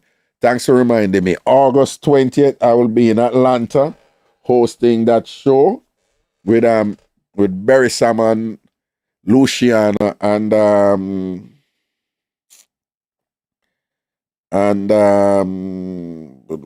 with the band the name again. One second. So Atlanta, Raga got there that weekend there, you know, so inner city, right? I think it's inner city. Inner circle, right? So again, big show, forever giving thanks at the Cadence Bank Amphitheater, right? Sunday, August 20th at 6:30 p.m. So make sure someone come out for that forever giving thanks. You know, Barry's on tour. So hardly them sure. Hardly and other people them sure. Ragashanti are hosted, tickets available at Ticketmaster. And I know say hardly always have tickets available at a bunch of places down there in Atlanta. But I'm there that weekend. I'm in Atlanta that weekend. And may I go for early. And I go roll with Speng. Speng, I'm a general. We can't go Atlanta and I yell up Speng. You see me? And sitting, all right? So, Yup, I will be there hosting that, all right? That is August 20th. So again, if you anybody who want tickets, you want the link to buy the early bird tickets for my party, all right? Just send me a text to 929-400-1249. 929-400-1249. 929-400-1249. 929-400-1249. Or send me an email at ragashanti@gmail.com. Ragashanti@gmail.com. Ragashanti@gmail.com. And of course, that's RAGASHANTI@gmail.com. RAGASHANTI@gmail.com. Just send it to me and I'll send you the link and make it as easy as possible for you. Well, we're going to have, the tickets available too. I'm getting those printed soon. Also, people, on Tuesday, July 4th, MC Promotions have a thing named the Annual Fish and Seafood Get Together. Right? The Annual Fish and Seafood Get Together. I'm a general this from Augustown. He has given me some tickets to give away. So I have tickets to give away. So if you're in the New York area and thing on July 4th, we had Face It to have anything on July 4th. I have to check with Face It. Well, I know, check with Face It.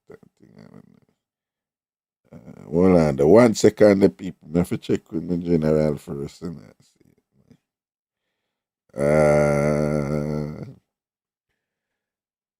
Daddy.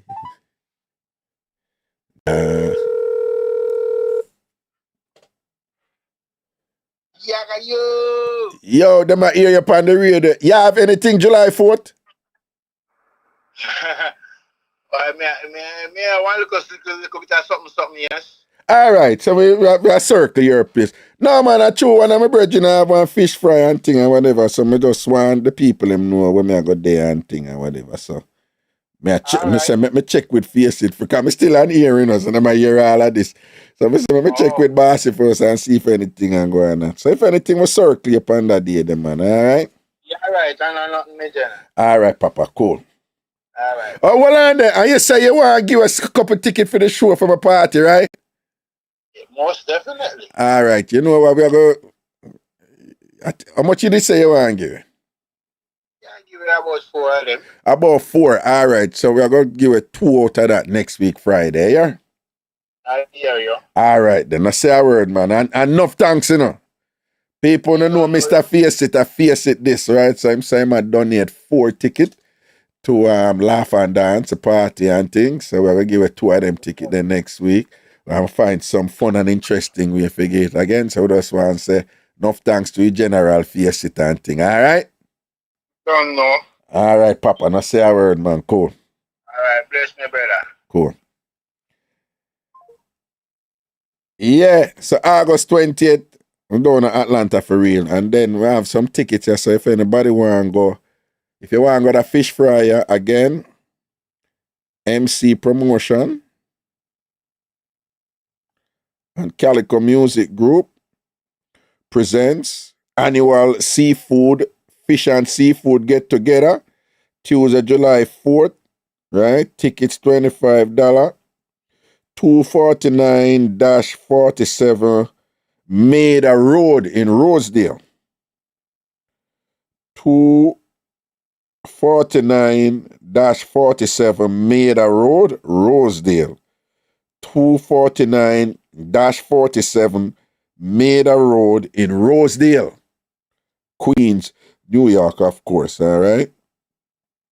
So if you want tickets to go to that, you can. If you're listening right now and you want tickets to go to that, just kind of link me, send me a text, and I'll get the tickets to you, all right? Send me a text or an email, and me get the ticket to you, all right? Just send me the text to the same number, 929-400-1249, 929-400-1249, 929-400-1249, or send to my email, ragashanti@gmail.com, ragashanti@gmail.com, ragashanti@gmail.com. All right, people, big up on yourself, you know, man. I look a marathon show today, almost 5.5 hours. So it's going to get brighter and sitting down. Well, brighter is relative considering I haven't been doing the Wednesday show, no? It's all good. Take care of yourself, people. Have a wonderful weekend. And again, I'll be busy studying. Patty and Cocoa Bread, big up yourself, and everything is everything. Neil Cootie, Christina Brown Sugar, all members of the TamFam, you know, TamFam TV members, Java Mayor, and the whole works. Big up on yourself, you know. And I said, enough respect for the support. Delmarine Welsh, Craigton, and thing, J Lovely Cam, the whole family, and thing, big up on yourself, see it? Everything is everything. Proper respect, right? All right, it's a Antasha, you don't know. Big up yourself, you know. Straight blessings. So the thing said. All right, people, let's make sure so on a beard today and thing and, you know, scrub on the skin good and all these things. All who are sort out later. Put your back in it. Put your back in it. Get busy. You understand? And make it be worth it. If you're going to do it good. All right? Don't be like me and lazy out the thing, all right? Well, we know St. Navlet now getting a sort out later. She got you a piece of drought, you right, you know, dryness a reach her and thing. So nothing for Navlet later. But me see, I look through the list right now, I tell her now who are going to get sort out later. Judith Ebert, yes, definitely. Delmarine, yes, Delmarine I get sort out later. J Lovely Cam, I don't know, Andrea Thomas. Jennifer Bless, yes, she gonna do it later.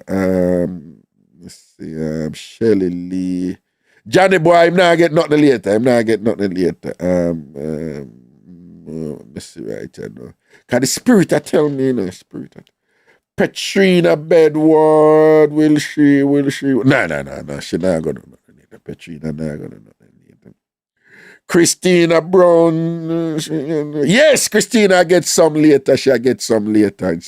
Craigton, no, Craigton not get none later. It not. The energy tells me these things, you know. The energy tells me these things. I know these things. So Craigton, yes, Delmarine, I get, yeah, Delmarine, I get. Delmarine gonna be busy later, you know. People have to look on Delmarine, you can't say Delmarine I look a freak, you know. I'm just guessing. I just don't know. Anyway. Neil Cody. Yes, he might get some later. Neil I get some later. Java Mir. Oh, Java Mir now I get none later. Okay, that's kind of rough. Chokisha. Yes, Chokisha gets some later. Yes, Chokisha gets some later. And Tasha and her husband, leave them alone. We don't want to leave them alone. We don't worry about them. Them all right. Okay. Let me see. No, Navle.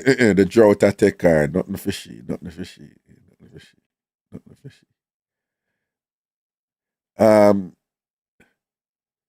Norval say, well, I hope the best for you, young lady. Oh, my talk about the caller, the person. Java may say, you're so correct. Delmarine say, yes, I am. Yes, I am. Delmarine, yes, I am. Yeah, get sort out later. Or yes, I am.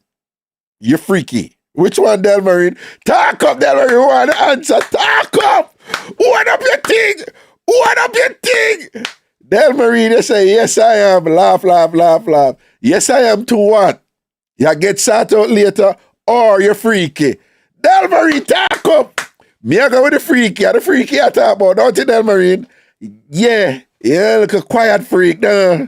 Yeah, you old Delmarine. Yeah. Come, Delmarine, answer with a man. Now let's say, chop. Oh.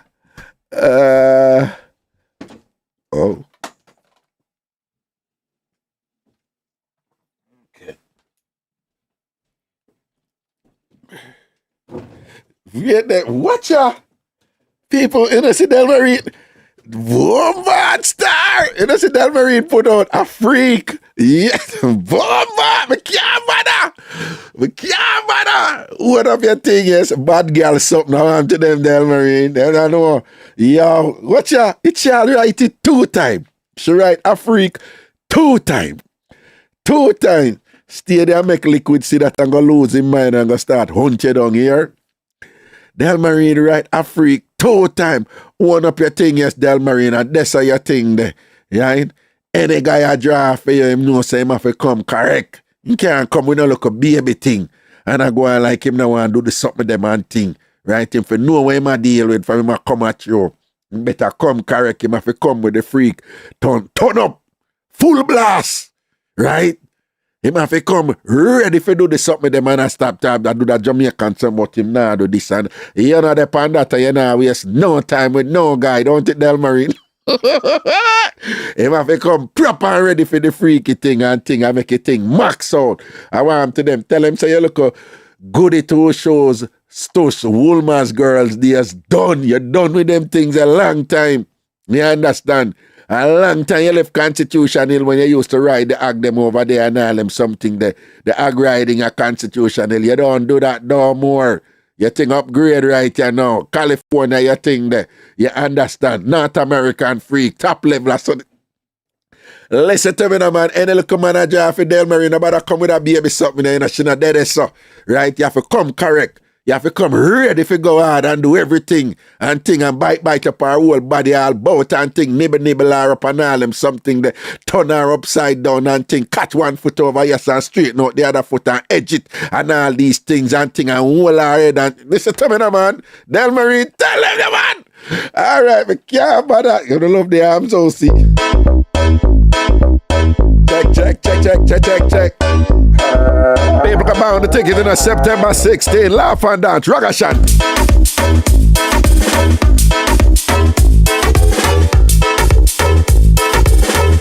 Freaky stush.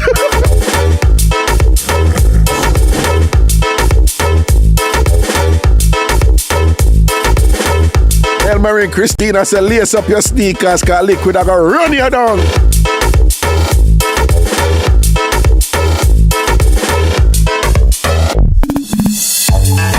All who want to see Delmarine and Liquid dance, a laugh and dance, said yeah. All who want to see Delmarine and Liquid dance, people can't see how Delmarine like tiny and just petite and thing and whatever. I want to see how Liquid was big and thick and strong. You can't imagine them and dance, but can't, hey.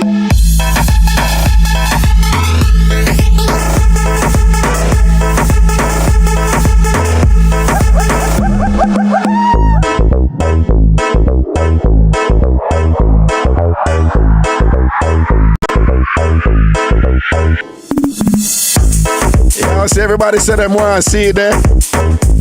Delmarine, you and Liquid have to go chew down a laugh and dance. You and Liquid have to go chew down a laugh and dance, Delmarine.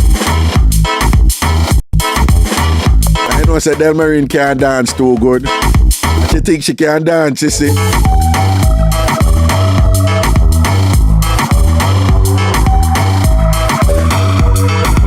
Jackisha!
bless up yourself, Shanti. As enough respect to the people I'm up on the Ragashanti Facebook page, large up on yourself. Twitch family, big up. Jamaican Candy, big up yourself, you know. Loyal to the core.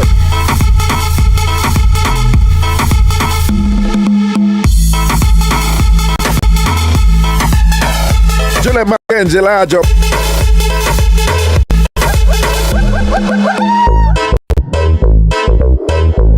Lauren Upton says she not getting a sort out later because the Amazon delivery never come through. Yeah, it's sticky by you, Lauren. Amazon you get your sort out from? Really Amazon you get your sort out from, Lauren? Do you have Prime?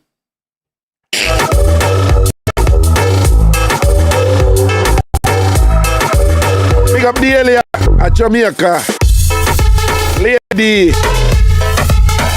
said she have a crush on Optimus Prime. She want dash something upon him. Yeah, Optimus Prime, the cartoon, Transformers. That Lady D say. Wanna tell me not to write it?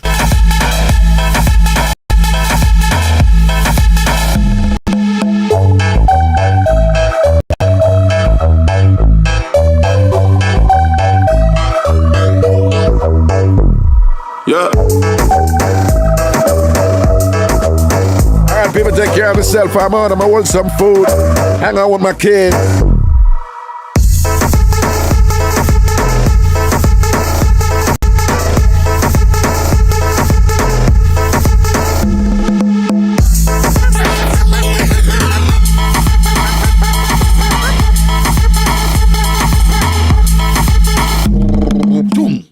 I hate that.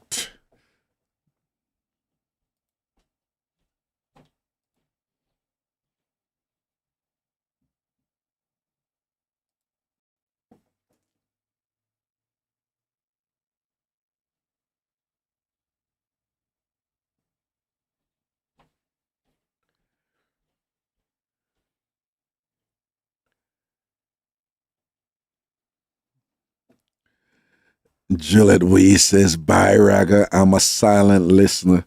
First I ever text. Look at you. Just step out today, you know, right on the tail end. I like it. Big up yourself, man. And thanks for being brave today and texting, all right? Go you. Blessings. Big up yourself, Ver. Raga loves you.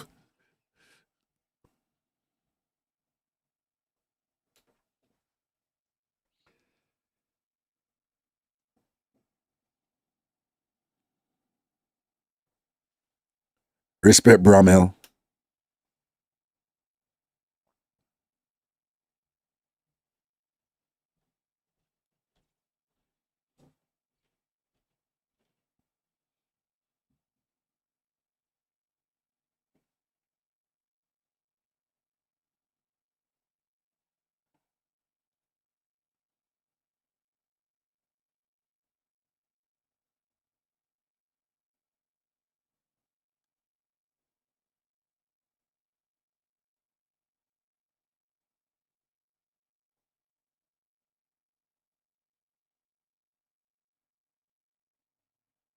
Diva Frisky, big up yourself, you know, bless up, man. Cool.